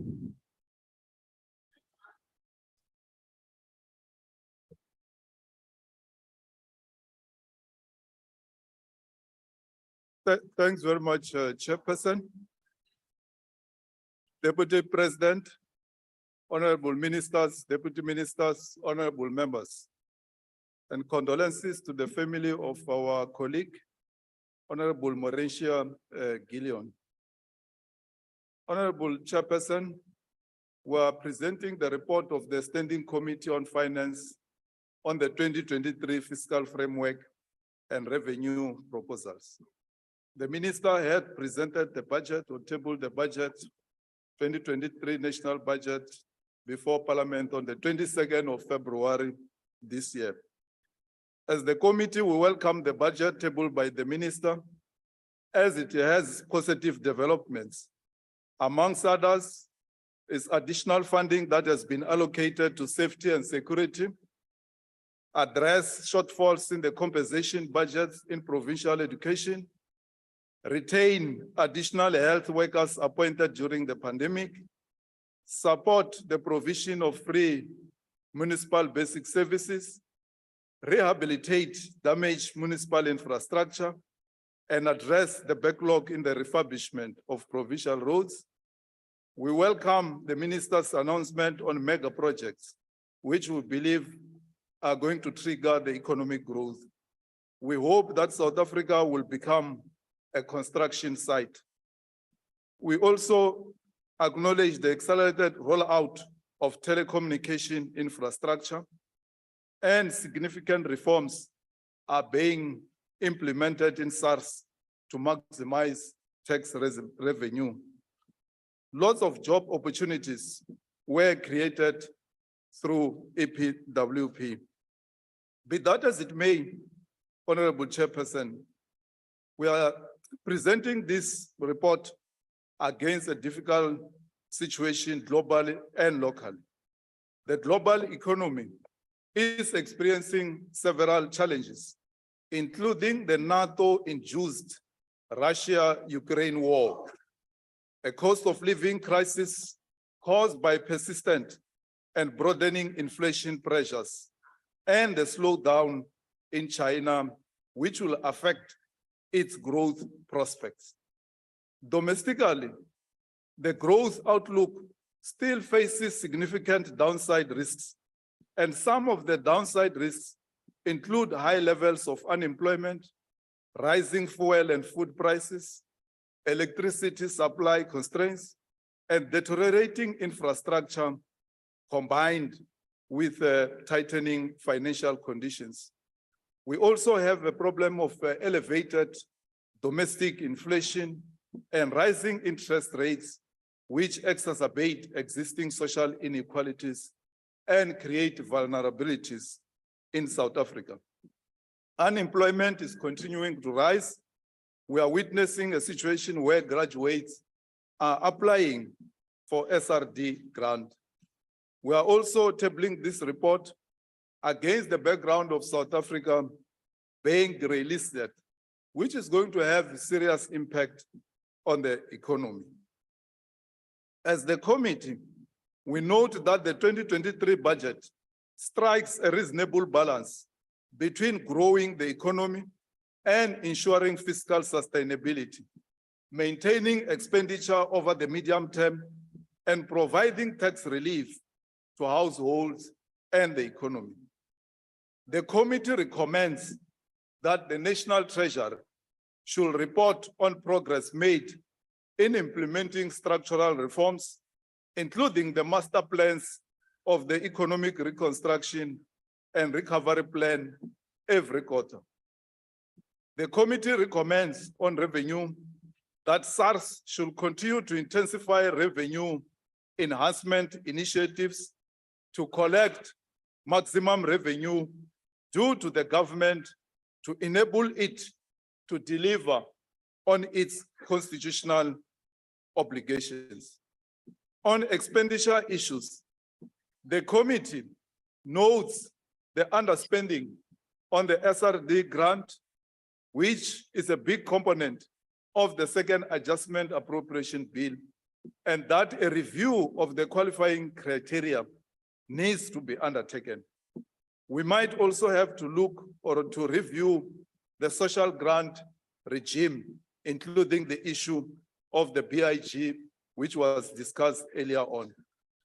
On that, the committee recommends that National Treasury reports quarterly on the effectiveness of its debt management strategies that will ensure that the level of debt stabilizes over the medium term as expected, and that extra budgetary costs do not increase the debt level further. On SOEs, the committee recommends that in light of the immediate risks posed to the fiscal framework, National Treasury's efforts to bail out SOEs should be accompanied by strict conditions and the implementation of consequence management so that money allocated must reflect value for money. On grey listing, we want to indicate, Chairperson, that this Parliament rose to the occasion by passing legislations and regulations. Hence, the deficiencies that have been identified by FATF have got nothing to do with this Parliament. They have got more to do with law enforcement. National Treasury should compile a comprehensive response plan or action plan on how they plan to tackle the issue of FATF grey listing and report back to Parliament through the committee. Public Procurement Bill.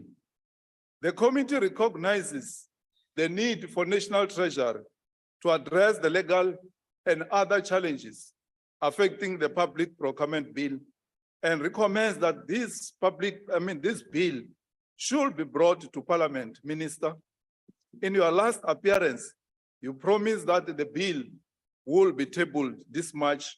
We hope that before the end of this month, you are going to table this bill. This bill is very important, Honorable Chairperson, because in the last Lekgotla of the ANC that was held in January, there was a resolution in this respect because it must address the issue of triple BEE. And the resolution reads as thus: BEE and related procurement policies must be strengthened and decisively so as to contribute to inclusive economic growth and reduce barriers to entry for Black businesses, close quote. It is important that this bill should be brought here so that we are able to strengthen the policy and the legislative framework to counter the pushback by the right-wingers who are always taking government to court to reverse back the gains of this government. On the issue of the widow's voice, George, you must come here and support me, please. Don't make noise. More especially on the triple BEE. Member on the podium. Don't come and please say don't other engage things them. there, George. Honorable members, don't interrupt the speaker. On the issue of the widow's voices. No, honorable Mazwangai, honorable members, please don't drown the speaker. You can heckle, but don't drown. And the speaker must not engage with the honorable members. Thanks. Thank you, Chairperson. Drawing toward conclusion, there was an issue about the widows. We had an organized formation called the Widows' Voice. As a committee, we had to attend to them and we're still going to attend to the issues that they've raised. The committee recognizes that individual tax concerns cannot become public, but recommends that National Treasury and SARS provide a comprehensive report on their previous engagement with the Widow's Voice and progress report on this matter from the date of the publication of this report until their next quarterly briefing. Our colleagues in the NCOP are going to meet some of these organized formations, starting with the Widow's Voice. I think they are based in Pitama respect. Honorable Fiscal, don't do that again. And lastly, Honorable Chairperson, as the committee, would like to acknowledge the work done by the cabinet by declaring the state of disaster on electricity. We hope that the sooner this matter is resolved, it's going to solve lots of problems in terms of the economy and the households which are suffering as a result of constant electricity or load shedding. Therefore, Honorable Chairperson, I move for the adoption of the report. Nakezi. Thank you, Honorable Member. I now recognize Honorable D.T. George. Honorable George. Thank you, Chairperson. The fiscal framework results from the policy choices that government makes about the people's money. National Treasury projects economic growth of 0.9% this year, while the Reserve Bank projects 0.3%. In 9 of the past 12 years, Treasury has overprojected growth, and we face the real prospect of recession this year. Under this failing government, all South Africans are getting poorer in the midst of a cost of living crisis. Households are battling to put enough food on their tables, unemployment levels are unsustainably high, and relentless electricity blackouts are crushing opportunity. South Africa's inclusion on the Financial Action Task Force grey list and government's support for Russia in its war on Ukraine will have significant negative economic consequences. Government is pro-Russia, as evidenced by the late-night visit of a Russian vessel to Simonstown. Government won't tell us what might have been loaded onto that ship in support of Russia's war. Naval exercises with Russia and China are making our trading partners in Europe and North America particularly uncomfortable. It is likely that the USA will not renew the AGOA agreement with South Africa in 2025, unless the government in South Africa changes next year. Major reforms are required for South Africa to thrive economically. This starts by removing government-imposed barriers to growth, such as the failed market-distorted model for Black economic empowerment and cadre deployment. It is possible to create a dynamic, enterprising economy with market forces and individual freedom at the forefront that can halve unemployment by 2030. A so-called developmental state model with a dysfunctional state at the center of our economy will never achieve this outcome. South Africa is the lagging factor for Southern Africa's economic growth and is making the entire region poorer. Attracting foreign capital is crucial for promoting local economic growth. This requires market liberalization, property rights enhancement, trade openness, regulatory streamlining and cutting red tape, private sector development, the scrapping of exchange controls, and a visa system that works. The DA will do this when we govern. Encouraging domestic savings for investment in the economy can be done by reducing barriers to entry, promoting competition, and changing employment-crushing labor legislation. We need increased tax-free interest on savings accounts, increased limits on tax-free saving, and generous tax incentives to assist small business and entrepreneurs. The DA will do this when we govern.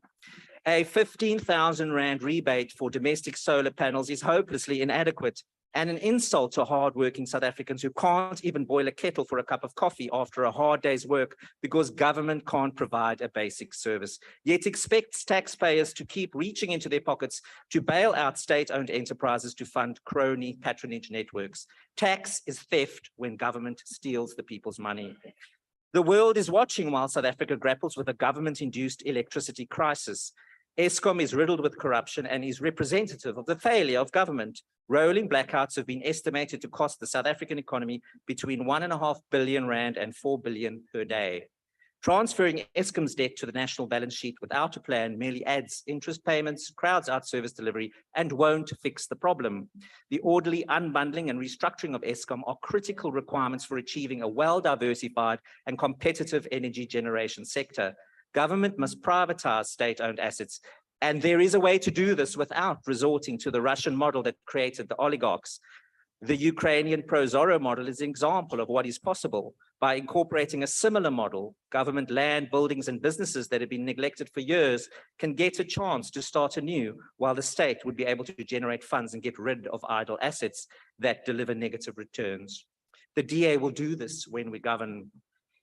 To reduce rocketing food prices affecting the most vulnerable South Africans, government can very easily choose to scrap the fuel levy and expand the zero VAT rated food basket to include bone-in chicken, beef, tinned beans, wheat flour, margarine, peanut butter, baby food, tea, coffee, and soup powder. There is no provision for the social relief of distress grant to be extended after 1 April 2024. Government talks vaguely about a revised social security package without any budget. Vulnerable South Africans need to know what will happen to their grants next year.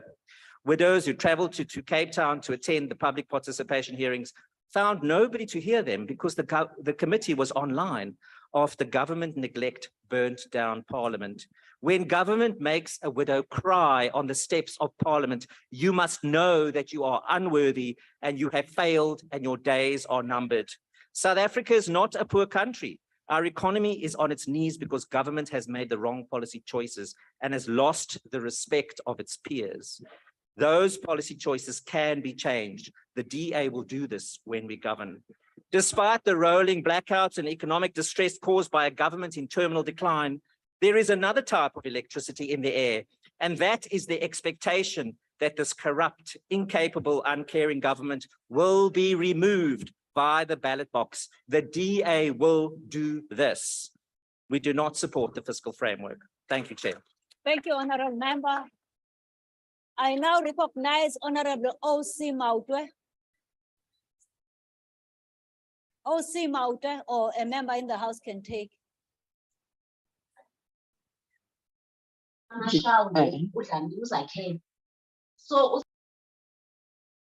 House Chairperson, allow me to start by greeting the President and the Commander-in-Chief of the Economic Freedom Fighters, President Julius Silo Malema, who will lead a national shutdown on the 20th of March to demand electricity and the immediate resignation of Mr. Ramaphosa.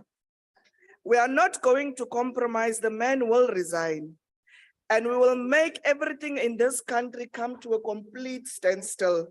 No truck will move, no shop will open, no company will operate, and we are all going to the street. 12 days to go, ground forces and fighters, until we are closing the country. House Chairperson, the Economic Freedom Fighters reject the proposed austerity budget tabled by the Minister of Finance. That is just a continuation of budget cuts and a mutation of state institutions. Even when there is evidence that these budget cuts are not solving problems, but are making it worse, you continued with the budget cuts. Speaker, I have a point of order. Yeah. Can you please ask your house, the ANC, to keep quiet because they're drowning the speaker?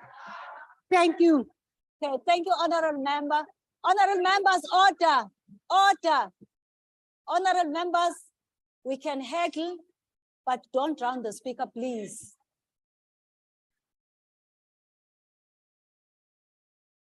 Even when there is evidence that these budget cuts are not solving the problems, but are making it worse, you continue with the budget cuts.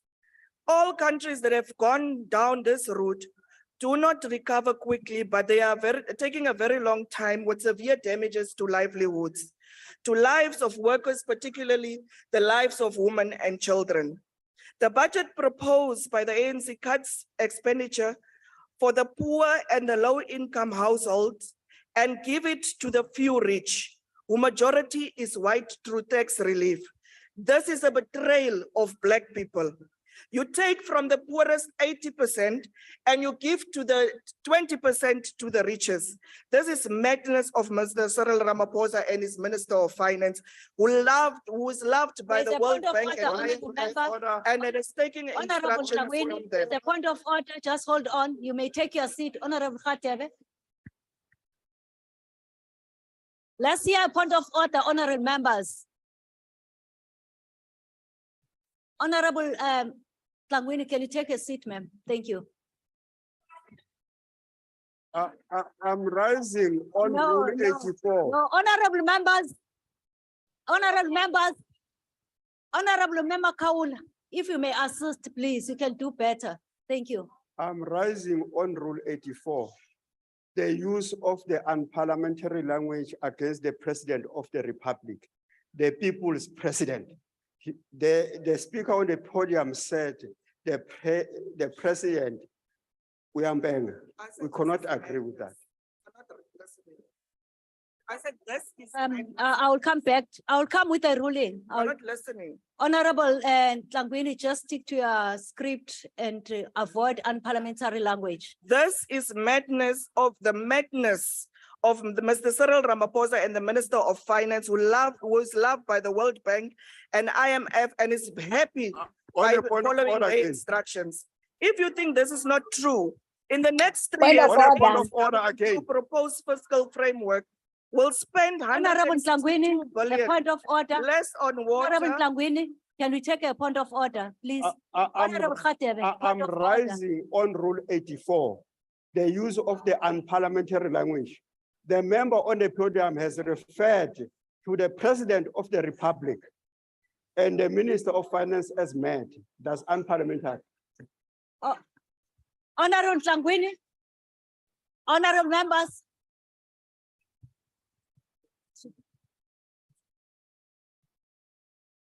Honorable Tlangwini. Yes, ma'am. Honorable members, can I talk to the speaker on the podium, Yes, ma'am. please?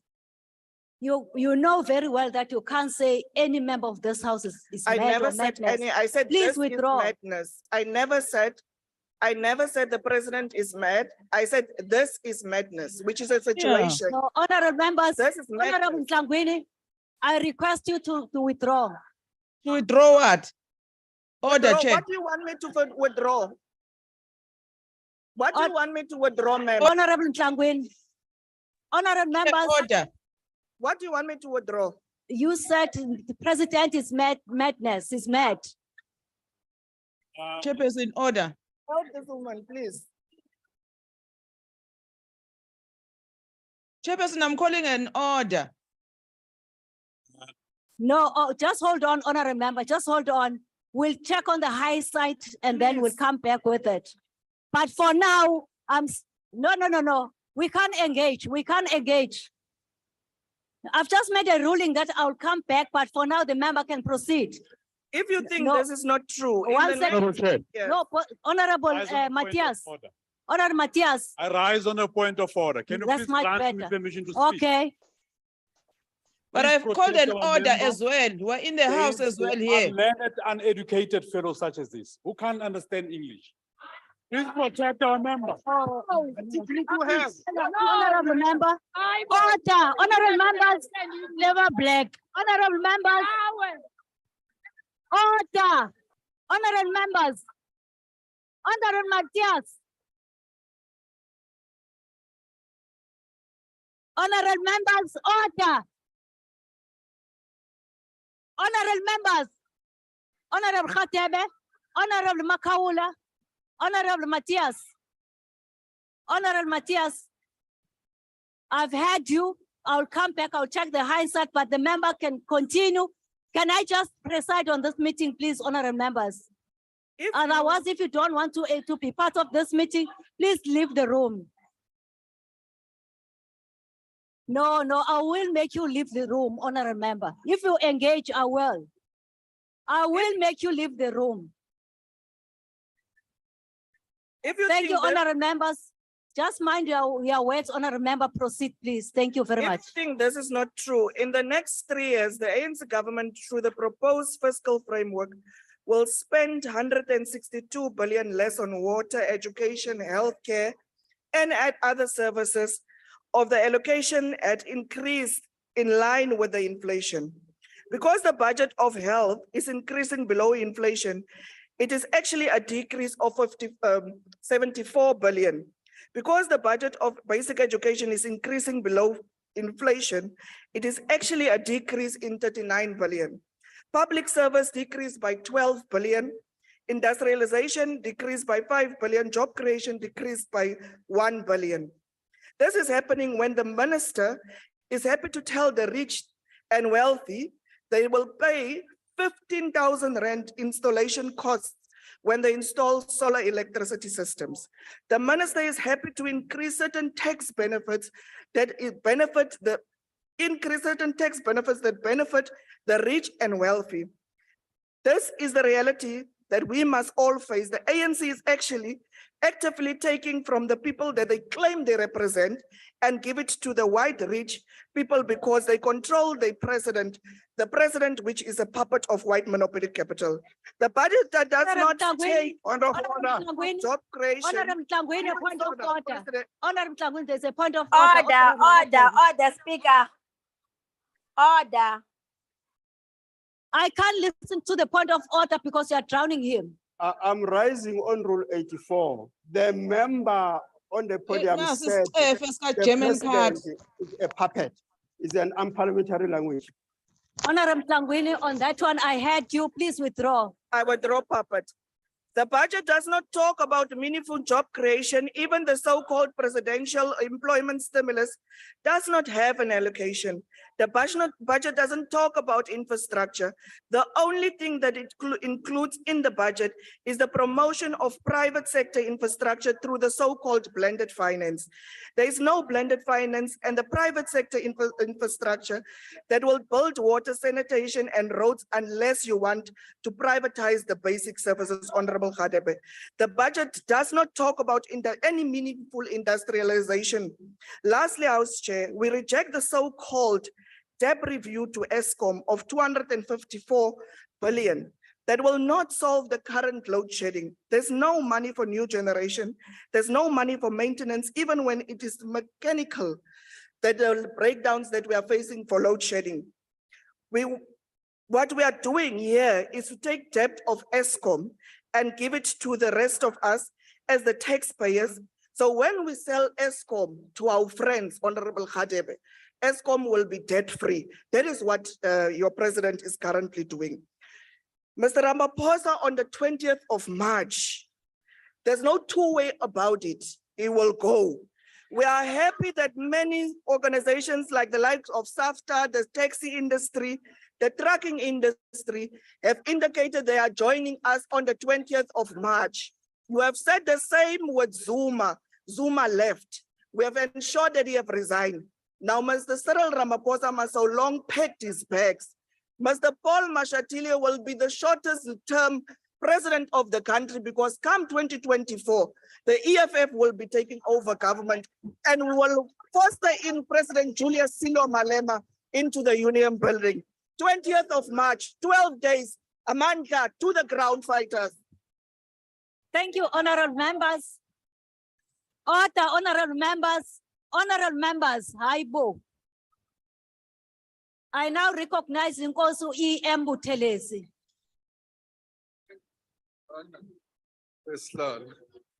Thank you very much, Honorable Chairperson. The minister tried to strike some balance in his budget under circumstance. We welcome the focus that was given to infrastructure, both the new infrastructure and the maintenance of the existing one.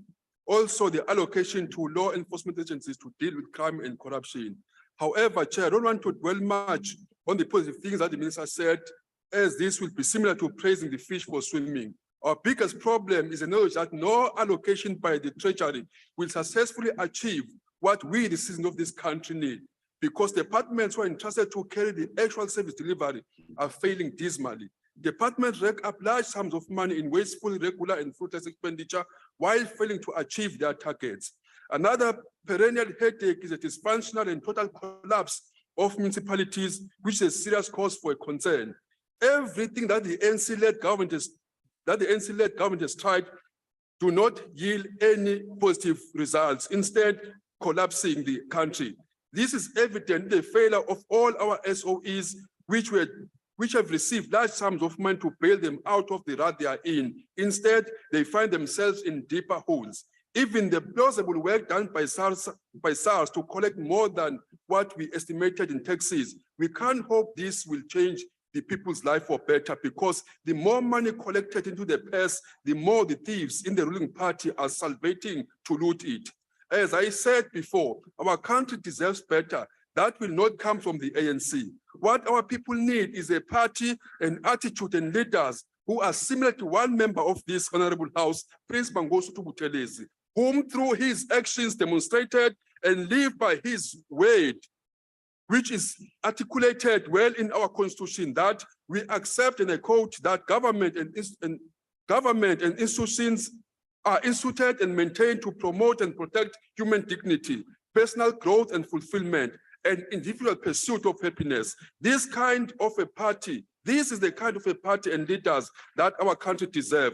A party that understands this and strive every day for it. Something the ANC has abandoned in the same way it has done with its founding values, and adopted to focus on using state resources to advance self-enrichment and political agendas.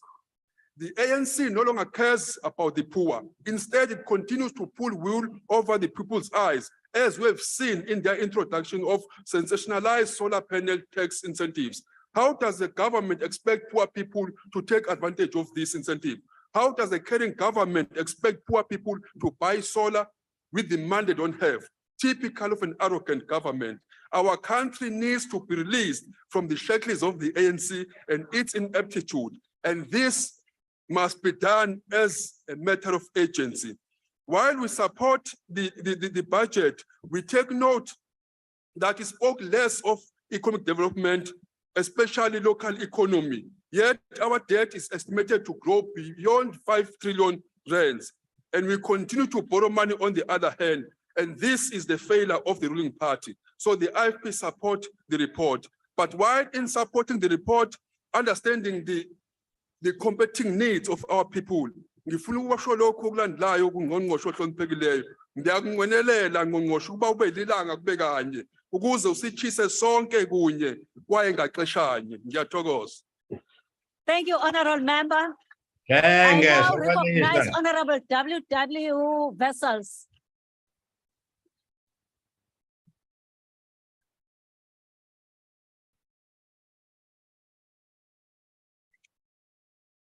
Thank you, Honorable Chairperson. Chairperson, indecisive, disorganized, comical, laughable, tragic. The ANC government, I think, sometimes think that they are producing a tragic comedy instead of governing a country. This afternoon's question session proved it.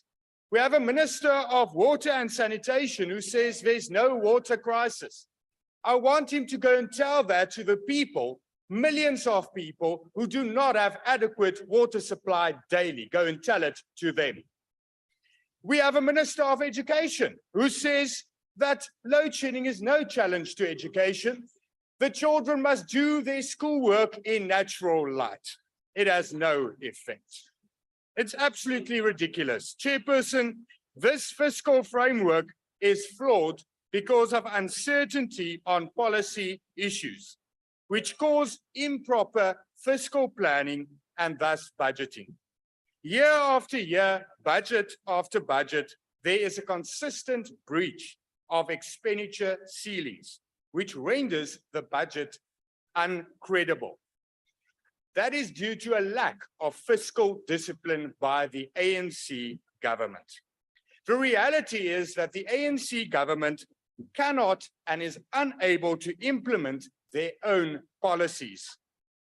The government's debt is out of control, and because of underestimates of expenditure contained in the budget, including the public wage bill, inaccurate forecast of GDP growth, and overestimation of revenue, the budget deficit will be more than estimated. State-owned entities are beyond the point of no return. And local government is in total collapse. 169 municipalities are currently in financial distress. People are suffering.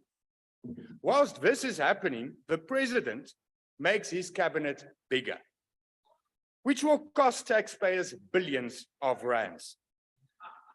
Whilst the people are suffering, the ANC does not contain unnecessary costs. No, they inflate it, so that ANC cadres can inflate their stomachs. Wat het nog meer belaglik maak, agbare voorsitter, is dat die president selfs maffiabase en leiers van die kartel in sy kabinet toelaat, willens en wetens. The ANC government was warned in 2007 about the looming energy crisis, but they ignored it. They completely ignored it. They ignored the warning signs. And once again, now they are being warned about a water crisis that's even going to be worse than the electricity crisis. But what does the minister do this afternoon? He ignores it, he denies it. We are the 29th driest country in the world. 56% of water treatment works are dysfunctional. 40% of water goes to loss due to burst pipes and failing infrastructure. We have a backlog on infrastructure maintenance and refurbishment of 36 billion rand and a funding gap of 333 billion rand. The minister might be correct.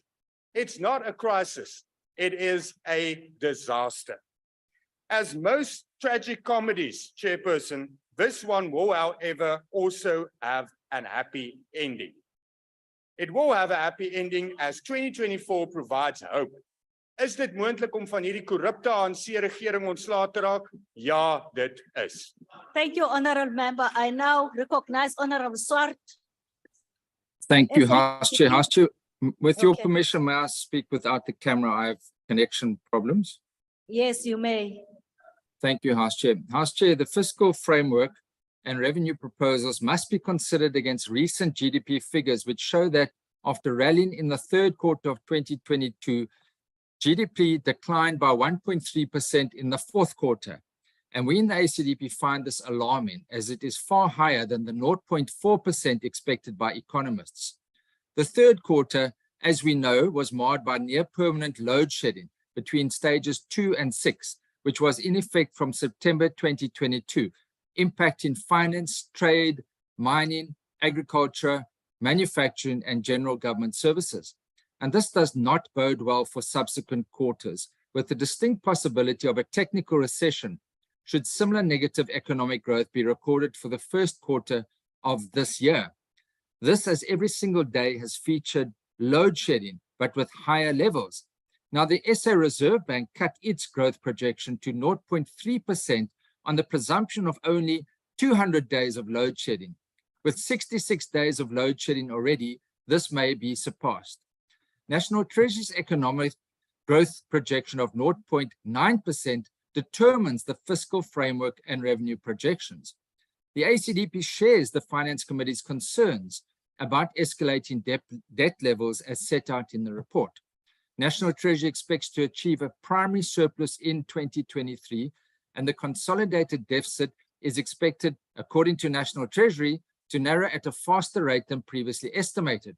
However, and this is the big however, should GDP figure come in lower than projected and in line with the Reserve Bank's 0.3%, then it would impact negatively on these estimates and figures.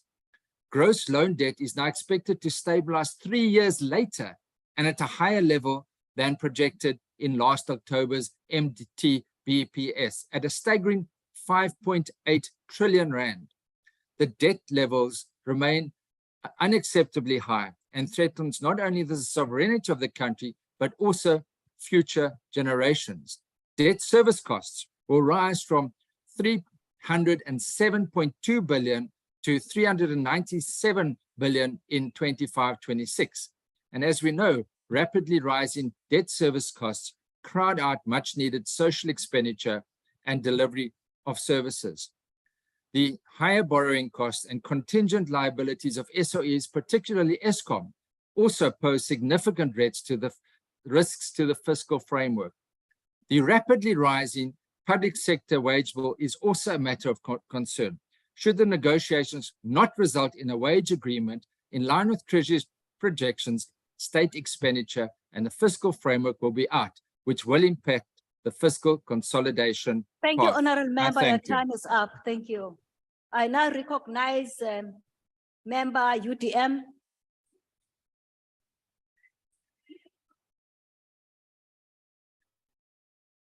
I now recognize Member ATM. I now recognize Honorable B.N. Heron. Thank you, House Chair. House Chair, when the minister tabled the budget, We said that our country's budget needs a fundamental reconfiguration and that the budget was a budget for the rich.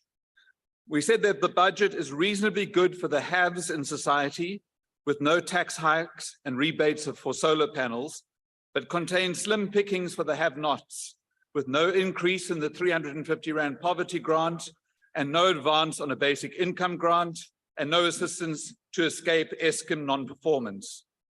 We agree with many of the stakeholders' views reflected in this report that the current macroeconomic framework is not consistent with the constitutional obligations of government to protect and advance human rights.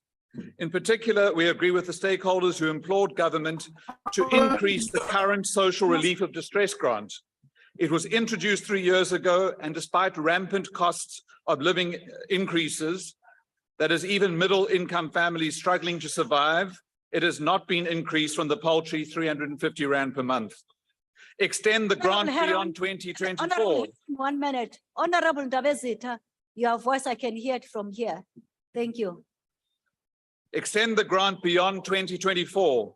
We don't know who's unable to face reality, but it takes someone so far out of touch with the suffering of millions of South Africans to think that this grant can ever be withdrawn from those who've received the small amount for the last 3 years. Implement a basic income grant or basic income guarantee.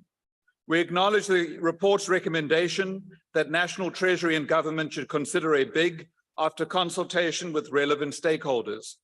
But we call for greater urgency than simply considering this. We agree with Treasury that comprehensive reform of social security should be done, and we urge government to stop flirting with the basic income support and do the work to get it implemented. We also share the committee's concerns about the tax relief on solar panels and support the call for rigorous consultation. If National Treasury did proper consultation, they will learn that the tax incentive capped at 15,000 Rand for households will have little impact on turning our roofs into sources of solar energy.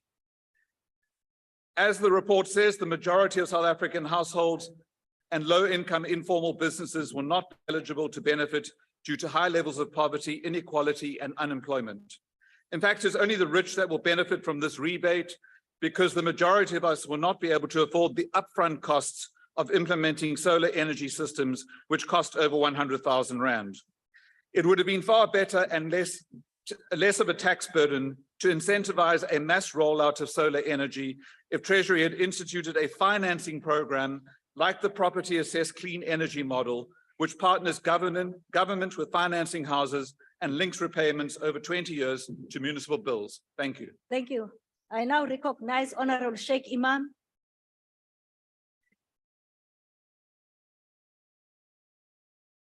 Thank you, House Chairperson. Allow me at the very outset to welcome our brand spanking new Deputy President.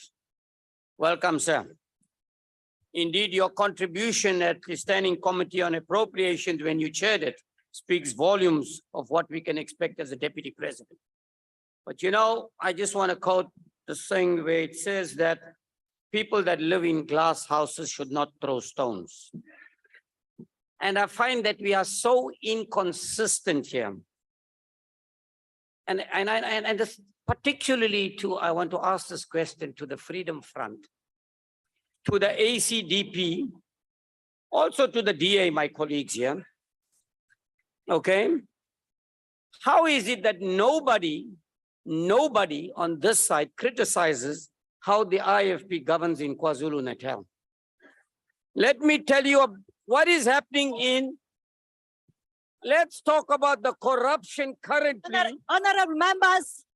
Let's talk about the corruption currently in Abakulusi municipality. Honorable Imam Sheikh, 1 minute. Honorable members, don't drown the speaker. You may proceed. Right now, Nongoma municipality can't even pay the medical aid.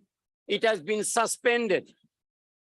Let us talk about Zululand District Municipality, which is in a crisis, advertising 18 positions today only to employ cadres belonging to the IFP. Let us not forget about what has happened for the last 4 months in Pongola. Why are we not raising this? Other than the DA, which raised the problem in Abakulusi, I think it is, nobody else is raising this. line. Honorable Imam Sheikh, 1 minute will save your time. Honorable Buteles. Thank you. Thank you very much, Honorable Chair. May I kindly ask if the honorable member can take a question, because no, wait.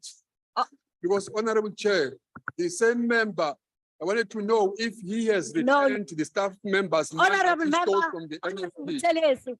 No, If you have you can asked to ask Honorable Imam Sheikh, are you able to take a question?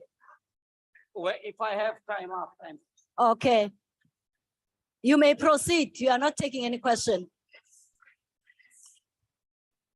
So the problem we have is that some of you are so obsessed with the ANC that you want to spend all your time and effort. Now what I would love to hear, which we don't hear, this country has 62 million people. But I never ever hear you giving a solution to the problems that exist, other than attacking and attacking and attacking. So before you attack someone else, first look back that whenever you point one finger, there's 4 pointing back at you. So look at that. So, but let me also say this, whilst I have limited time, Minister of Finance, I believe that the relief that you're giving particularly to solar energy, I think given the fact that a household, in my estimation, is going to cost about 250 to 300,000 for proper solar energy, I think at some stage we need to increase that relief that we want to give. On the issue of the budget deficit, I think at some stage we must start working on a more balanced budget so that we owe less. It creates greater trust and confidence in those that want to invest in the country. I think we should look at that very seriously, because additional monies that you pay in terms of debt service cost could actually go to providing more services, and which is what we are actually losing. I see my time is, but the National Freedom Party supports the financial. Thank you, Honorable Member. Honorable members, honorable members, order. Honorable members, can we come back? I now recognize Honorable Bilatsa.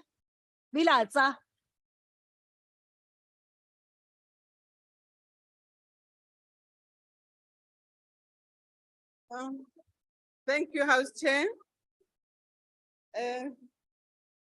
Deputy President, honorable members, Labor Duty Kamkakwa Haikali Dumedisha. Before I can say anything, I just want to respond on honorable from the ACGP about the public wage bill. You can stop worrying, because as we are speaking now, the PSBC has called all parties back to the table today. And we believe the best route is to negotiate a settlement over the MTF that respects the important role of the human resource component of the state within what the Constitution referred to as the available means of the state. You can stop worrying. And again, I think this one, Honorable DA of Russia and Ukraine, is it so hard for us to want peace? Because this is a NATO-induced war in which South Africa takes a non-aligned position.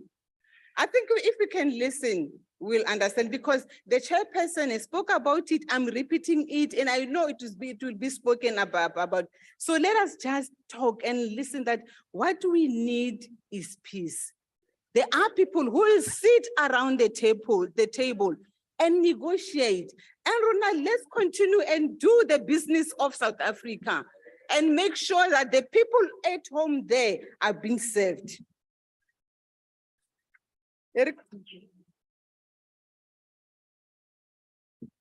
On the issue of today, the ANC frames this debate on the economic intervention that need to accelerate the ongoing implementation of the economic reconstruction and recovery plan.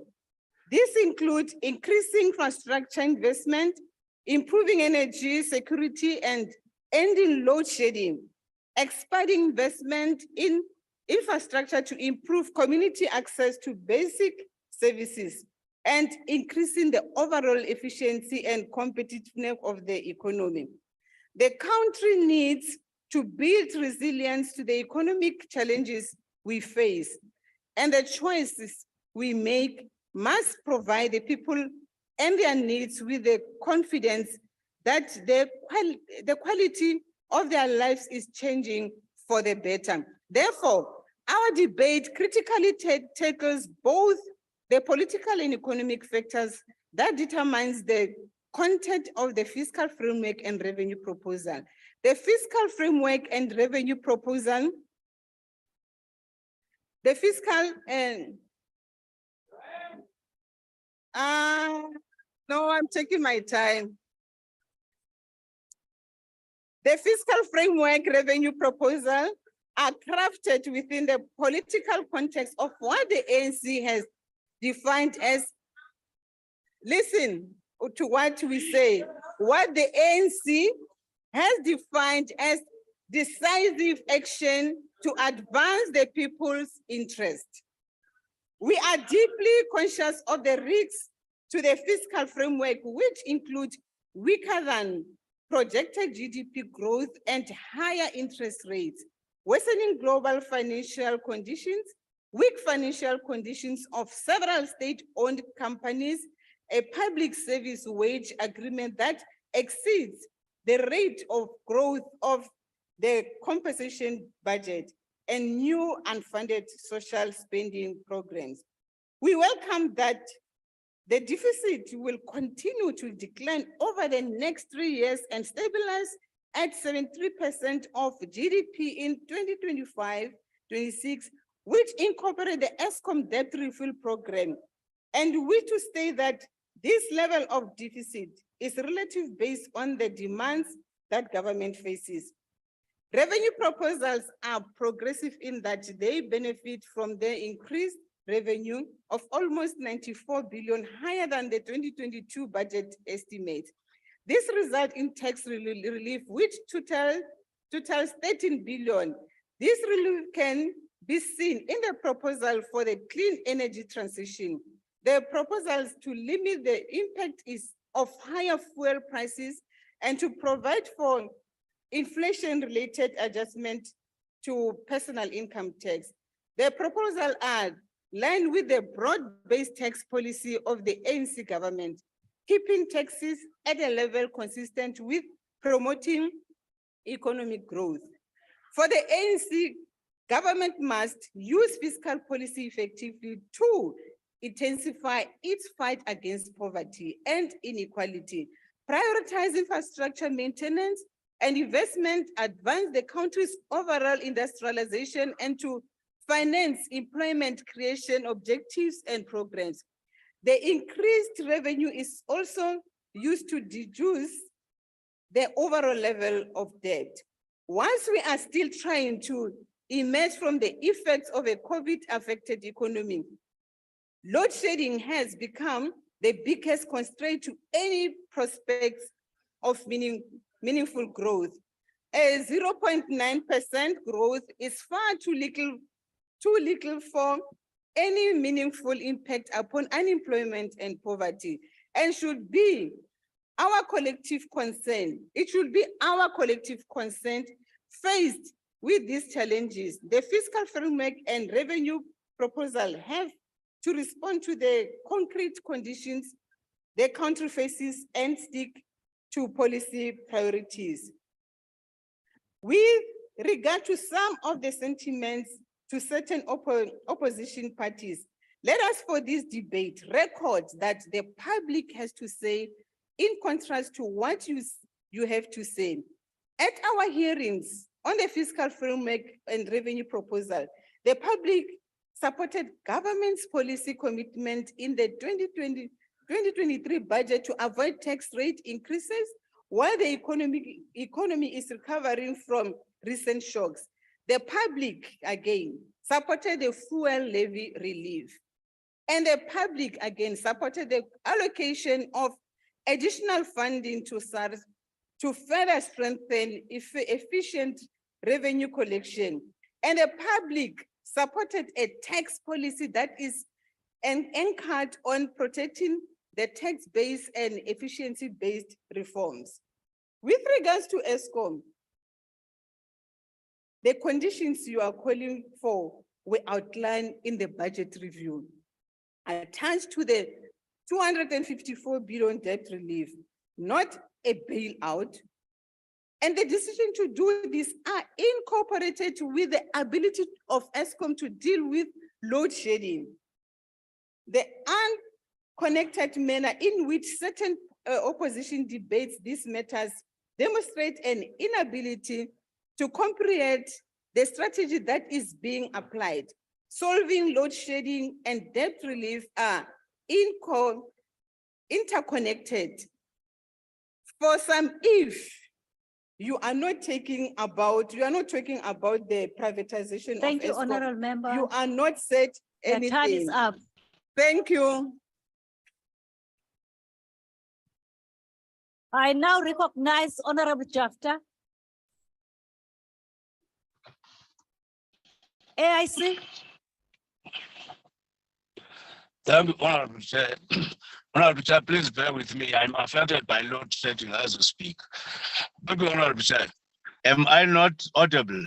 You are audible and loud. Thank you, Chair. The 2023 budget had to balance a number of competing and overlapping interests, with the real GDP growth projected to average 1.4% from 2023 to 2025. There is little hope that this will translate into the creation of gainful employment to our young people. While there was a higher than expected revenue due to positive growth in most major tax base, we have not seen a corresponding value in the quality of life for our people, who continue to be hit by load shedding, fuel hikes, and high food inflation. The relief bill to deal with ESCOM's debt is blight on the poor. The bill amounts to 254 billion. Honorable Chair, South Africans cannot continue bailing out this failing entity. The bailout of ESCOM drowns out our hard-earned tax. It frustrates our ability to access quality health care and to clean water and electricity. While we welcome government's efforts to inject money into social welfare services, which constitute an average of 60.2% of the total interest spending over the 3 years, we must emphasize our attitude towards the basic income grant, which we believe is unavoidable. Projections of expected revenue moving from 1.80 trillion into 2023 to 2.23 trillion in 25-26 must translate into concrete changes in improving life of our people on the ground. We must narrow the budget deficit and reduce the wage bill, which crowds out our spending in education, health, and policy. Nonetheless, Honorable Chair, we support this report. Thank you, Honorable Member. I now recognize Honorable PAC. Nkosi Chairperson. Ndicela unike inkosi ubuthelezi ibuze laa mbuzo phaa kusheyikhi ngeli xesha lam. Ubusinika umdla. Otherwise, we support the report, Chair.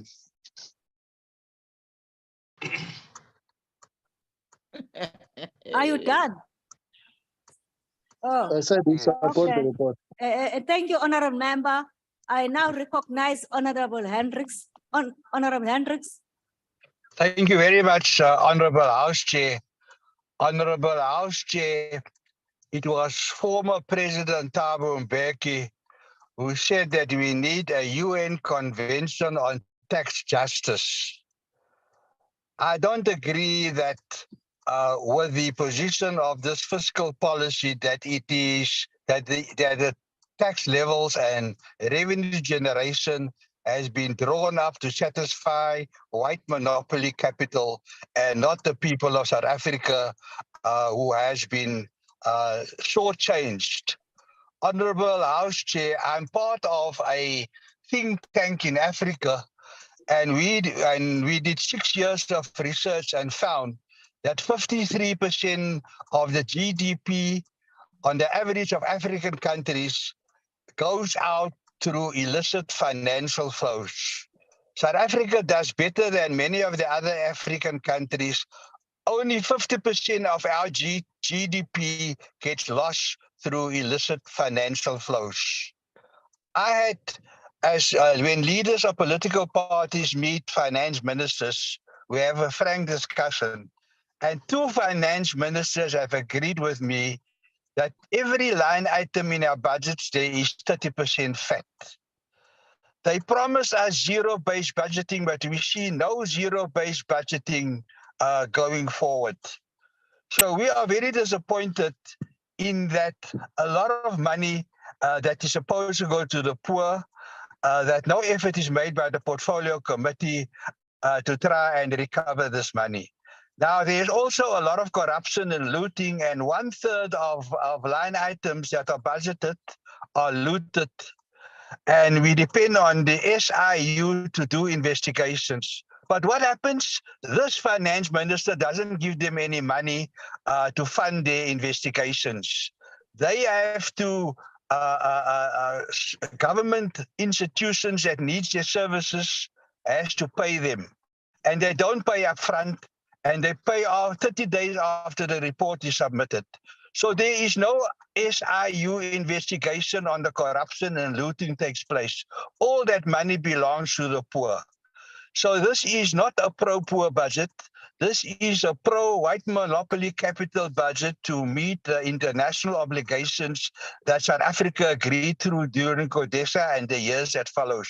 It is time that we put the poor in South Africa first, and that we adopt zero-based budgeting, that we stop illicit financial flows, that we fund the SIU properly upfront so they can do the investigations. At the moment, the government department owes them nearly 2 billion rand. How can they function? So they have been set up for failure, Honorable House Chair. The Portfolio Committee has to go back to the drawing board. Honorable Member, thank you very much. I now recognize Honorable Surperman. Thank you very much, House Chair. House Chair, the 2023-24 fiscal framework is built on a set of assumptions that we now know are fatally flawed after yesterday's GDP decline announcements. Treasury initially forecast 2.5% growth last year, then revised it down to 0.9%. But now, as a result of the decline in Q4, it'll probably only come in at 0.3%. And I see the Honorable Finance Minister is looking at me very pensively.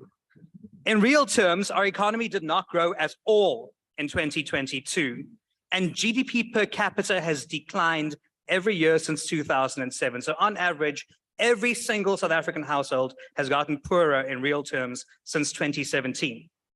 The economy is now expected to slow down even further, with Treasury forecasting only 1.4% growth per annum over the medium term.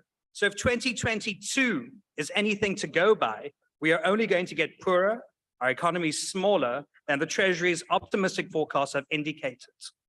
Revenue increases last year were based entirely on strong tax compliance and enforcement.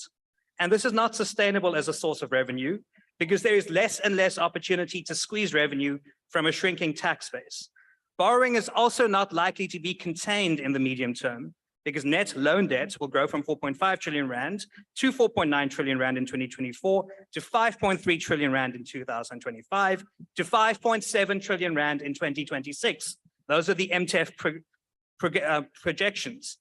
Debt to GDP will not stabilize until 2026, but debt service costs will consume more and more of the budget, leaving less and less space for public services. Debt service costs will cost 340 billion rand, the largest item in the budget, and social security funds is going to be 92 billion rand. That means If you divide the two numbers up, the government will spend nearly 4 times more on government debt than in social grants. The root cause of this calamity is a failure to grow the economy. And a lot of this can be underpinned by policies such as cadre deployment, where you have unqualified party hacks in every level of government, in every agency, in every entity, focusing on party politics instead of doing their jobs. And the single biggest outcome of this has been load shedding, which kills productivity, destroys businesses, destroys jobs, and has been entirely foisted upon South Africa by the ANC. So this bleak economic outlook is a warning shot for South Africans. So allow me to paraphrase Neil Kinnock's famous warning from 1983. If the ANC government continues, I warn you. I warn you that you will have pain because the ANC's NHI will destroy the health system.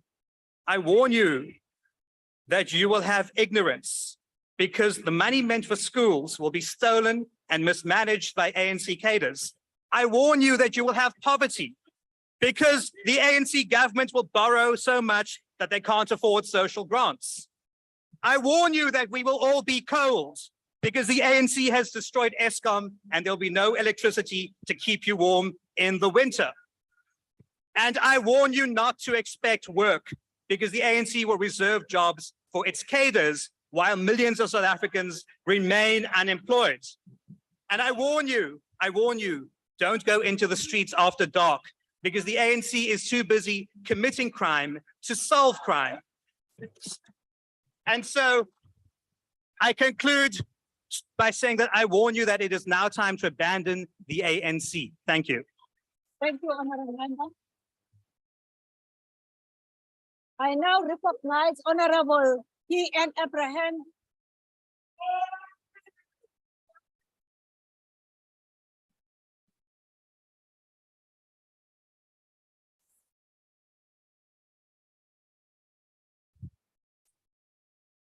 Thank you so much, Honorable House Chair.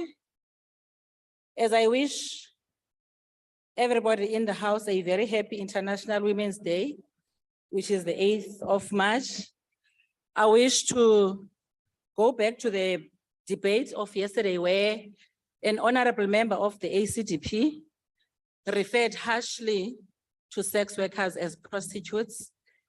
And I just want to caution honorable members that they would rather be referred to as sex workers. And as Parliament, we have a duty to regulate that space, to regulate that industry so that we ensure that there is no discrimination and abuse.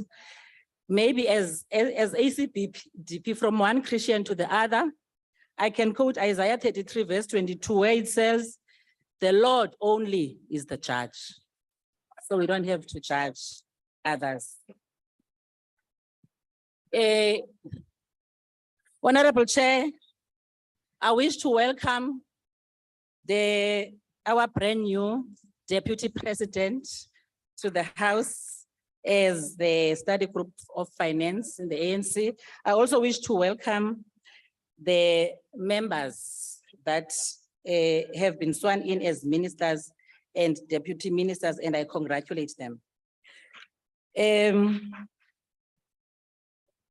I think, Chair, we need to talk a bit on what's happening at Eskom so that we just remind members that already there are signed agreements with IPPs for 26 projects, which will deliver 2.800 megawatts and an additional 1.309 plus. And this is from the Southern Africa Power Pool and also other neighboring countries. There's a lot that has been done, and additionally, a team of independent experts works with Eskom. We will not necessarily mention the fact that already a minister has been deployed to deal specifically with load shedding. In terms of debt, the national debt is stabilizing and it's relative to the demands of the country. The chair has spoken extensively on this one. And on grey listing quickly, Chair, we wish to submit to the House that FATF has acknowledged considerable progress by the Republic of South Africa based on our action plan as a country. And I think we need to note as this House that the 67 recommended actions have been now required down to 8 strategic deficiencies. And the chairperson did speak to the fact that what FATF is raising has to do with the social security cluster and nothing to do with the fiscal framework. And in the words of FATF, there is significant and positive progress. I will not speak on the issue of NATO-induced war in Iraq and Ukraine. However, I wish to state categorically that the widows that have been mentioned here by members have been met by the joint committees of finance, and urgently members in NCOP went to KZN in a meeting where Honorable George was and spoke to the widows. However, we have also said that National Treasury and SARS should sit down with the widows because their issues are mainly on tax. They should sit down with them so that they iron out and report back to the committee.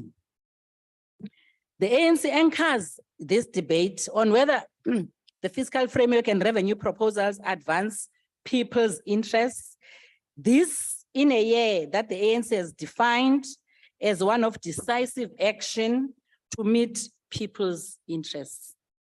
Lo mbutho we-African National Congress ulawulayo kwinkomfa yawo kazwelonke ithathe izigqibo athe umongameli wathetha phezu kwazo waze umphathiswa wezimali wathatha kwingxelo kamongameli engxelo leyo isuka kubantu bamasebe aseMzantsi Afrika. Le ngxelo yezezimali ilande umkhombandlela umongameli weli lizwe. Zizinto ke ezingumdla ebantwini. Eyokuqala yile yombane ukubana kufanele kukhaleze kusolve indaba ye-energy kupheliswe i-load shedding. Okwesibini, i-ANC iyayixhasa into yobana makuthethwe kulungiswe indaba yezezimali ukuze kucreatwe amathuba omsebenzi. Okwesithathu, kuhle ukuba sizame ukuattracta uxhaso ngokwezimali ukwenzela ukuba kuvele amathuba emsebenzi, abantu batyale imali eMzantsi. Kubekelwe bucala ke imali ukuze kugcinwe kakuhle izakhiwo eziyintsika yoqoqosho nakwiphi na i-country. Kunideka nokuthi kuphuculwe izinga lokuziswa kwenkonzo ebantwini. I-ANC yiyo ethetha ngokuvezwa kwemisebenzi eyenza njalo le budget. Ibonisa amacebo okuvezwa kwemisebenzi, ibonisa nokulwisana nenhlupheko, ibonisa nokupheliswa kokungalingani. Kuziswa izicwangciso zokulwa nezingxaki. Now, ndiyafuna ke ukutsho ukubana olu xanduva lwe-ANC siyacela ukuba sonke sibambisane kuba sonke siyafuna ukuyiphelisa indlala, siyafuna ukuyicreata imisebenzi nokudala umakulinganwe ezweni lethu. Ngoko ke simele uba sixhase ngolo hlobo. On the revenue proposals, the positives for the people are that no new tax rate increases are proposed for 2023. This is as a result of the higher than expected revenue income from personal and corporate tax income. In addressing load shedding, 2 tax measures are introduced to encourage businesses and individuals to invest in renewable energy and increase energy generation, electricity generation. We want to emphasize as the ANC that SMMEs can claim through the 12B incentive a 1 to 5% cost deduction. The same applies for sole proprietors, individuals who work as businesses, and amount that can be deducted from trade and income. There will be no threshold to the size of projects to qualify, and the incentive will be available for 2 years. Hlali ngaphambili, sixhasa ukudakangwa kwecebo lokukhulisa uqoqosho. Futhi sisitsho ukuthi ngenxa yento yobana ku-adreswa intswelo koomama nolutsha, i-African National Congress ithi xa kusenziwa indlela, xa kuphuculwa indlela zokunxibelelana, ubhildwe i-infrastructure, i-ANC iyawuxhasa umbono omhle kangaka. Enkosi. Thank you very much. Honorable members, I now recognize the Minister of Finance.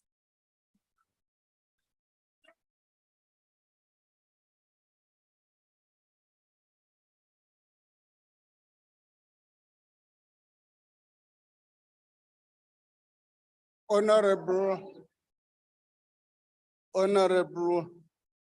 House Chair, I join colleagues who have expressed condolences to the family of Mr. Tate Mahu. I also join colleagues who have welcomed our brand new Deputy President, Comrade Paul Mashatile. I also join colleagues we have welcomed new members of parliament, including myself.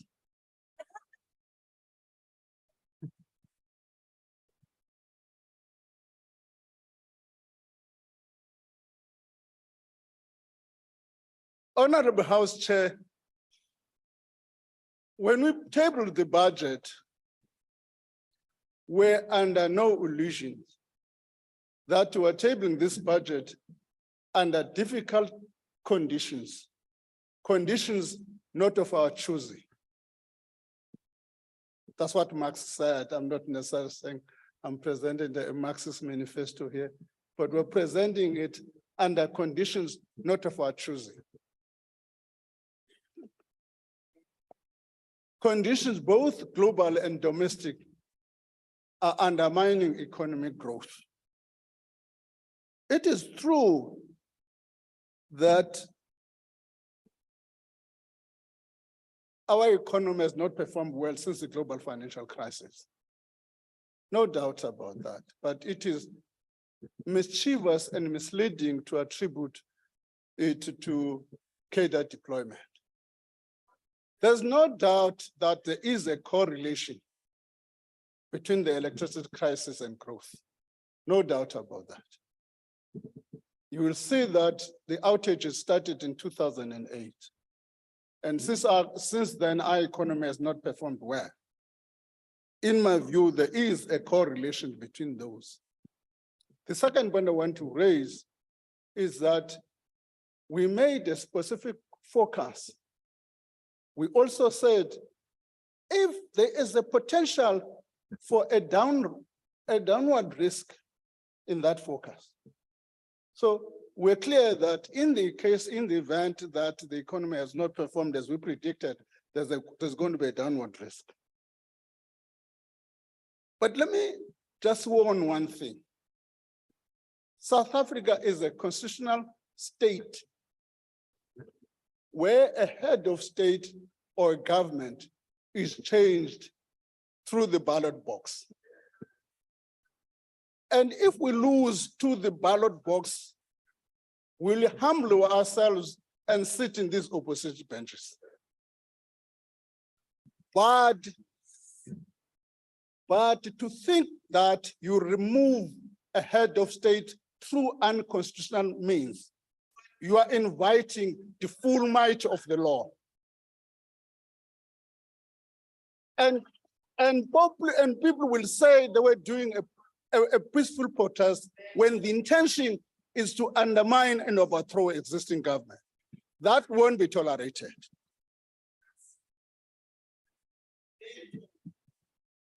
Let me come to my third point.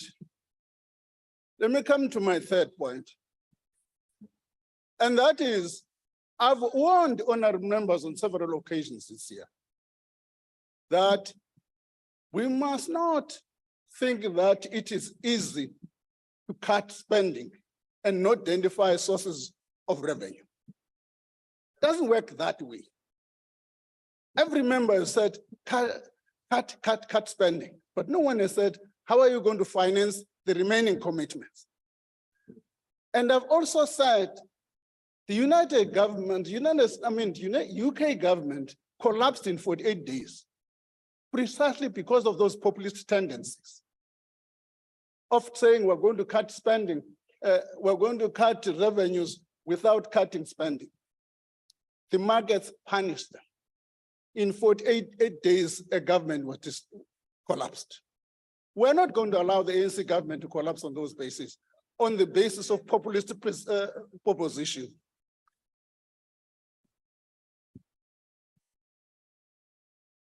Let me deal with the issue of the electricity interventions,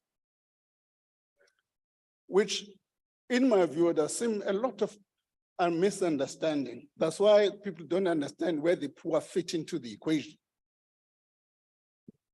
There are 4 interventions that are being proposed in the budget speech. What is the first proposition? The first proposition is for business, big and small. A tax rebate for that, tax incentive. Businesses, big and small. The second one is for me and you who are taxpayers. For me and you who are taxpayers. These are temporary interventions in order to release pressure on the grid, are not permanent interventions. What is the third element of this? The third element of this is to take into account that small and medium enterprises may not have the resources, hence we're providing the facility via the bounce back scheme. What is the fourth element of this? The fourth element of this relates to those of us who are indigent. Currently, the government provides about 16 billion rand of purely for electricity in relation to that. We are saying in that statement, we're also reviewing that to upgrade it, and that's not a permanent feature. The indigent policy continues for the poor. In addition to that, a possibility exists, provided people meet the same conditions we're going to lay down, that the debt relief will be extended to them. That's the poor. So there's a mistaken belief which suggests that we are only focusing on the rich, which is, in my view, an inaccurate characterization of our intervention. We needed to clarify that. A fourth point I want to deal with is the big SRD debate.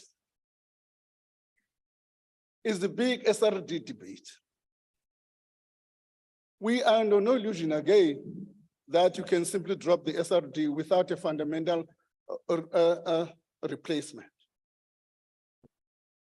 But under no illusion. Hence, we're discussing a comprehensive social security system. What are the elements of that?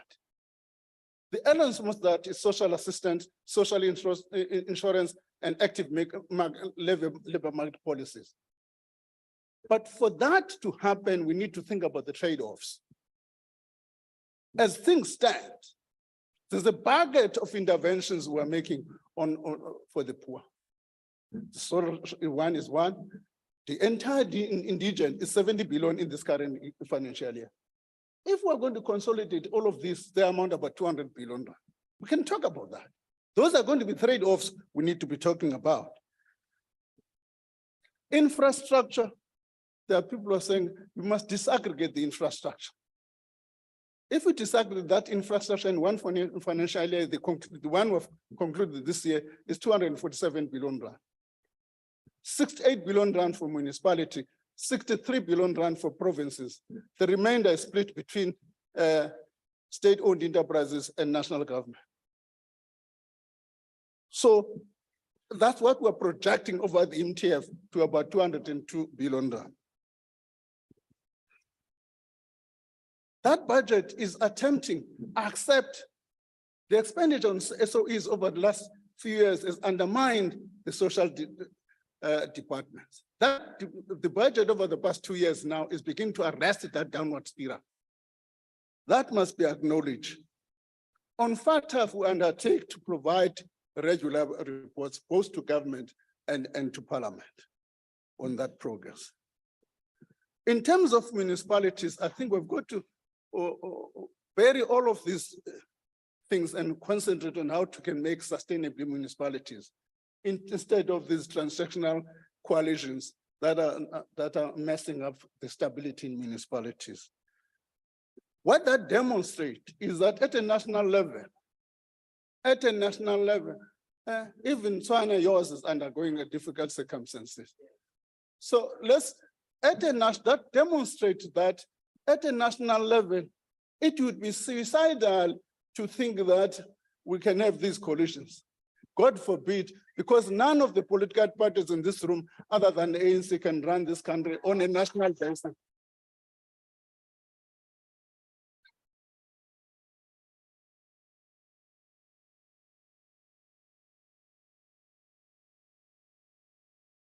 Order, honorable members, order. I repeat, it's all very well. It's all very well in the context of electioneering. It's all very well in the context of electioneering for all of you to say what you are saying. The truth. Honorable members, don't drown the truth speaker, of the honorable matter, members. You can't run this country on a sustainable basis nationally, not a chance. So the budget we've tabled, House Chair, is a progressive budget which talks to the challenges that are facing this country. I thank you. Thank you, honorable. Order, honorable members. Honorable members, that concludes the debate. I now recognize the Chief Whip of the majority party to tell us what to do. Thank you, Chairperson. I move that the report be adopted. Thank you very much. Honorable members, the motion is that the report be adopted. Any objections, the DA? Please, could you note the objection of the Democratic Alliance, please, Chair? It shall be. House Chair, can you please note the objection of the EFF and the 20th of March? Thank you. Freedom Plus, FF Plus. Please note the objection of the FF Plus. Thank you. All the House Chair- objections shall be House noted, Chair, honorable members. Please note the ACDP's objection. My Oh, from apologies. the- Okay, from the ACDP, virtual thank you. platform. Thank you, members. Honorable members. Order, honorable members. The objections shall be recorded accordingly and the motion is agreed to. Honorable members, I make a promise that I'll come back on the matter of Honorable Ntlangwini. Honorable members, order. We have listened to the hindsight. He didn't refer to the president. He You mean said Nansa? this like. So there is no point of order on that. Order, Ntlangwini and the team. Honorable members. Honorable members. Second point, honorable members. On my side here, on my left and my right hand side, there are chairs here for anyone who comes from the floor. Must be the waiting chairs are here. And I urge both sides, they use those chairs instead of coming from that side. It's for the purpose and we must use that one accordingly.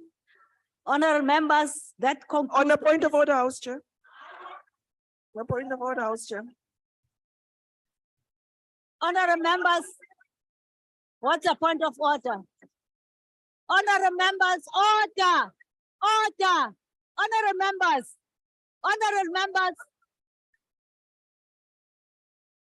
honorable members. Okay, Honorable Tlangwini, what's the point of order? I think the Honorable Khatebe must read the rules again, or he owes me an apology. No, that's not a point of order. Honorable members, that concludes the business of the day, and you know what to do. You'll wait for the presiding officer, then you may leave. Thank you.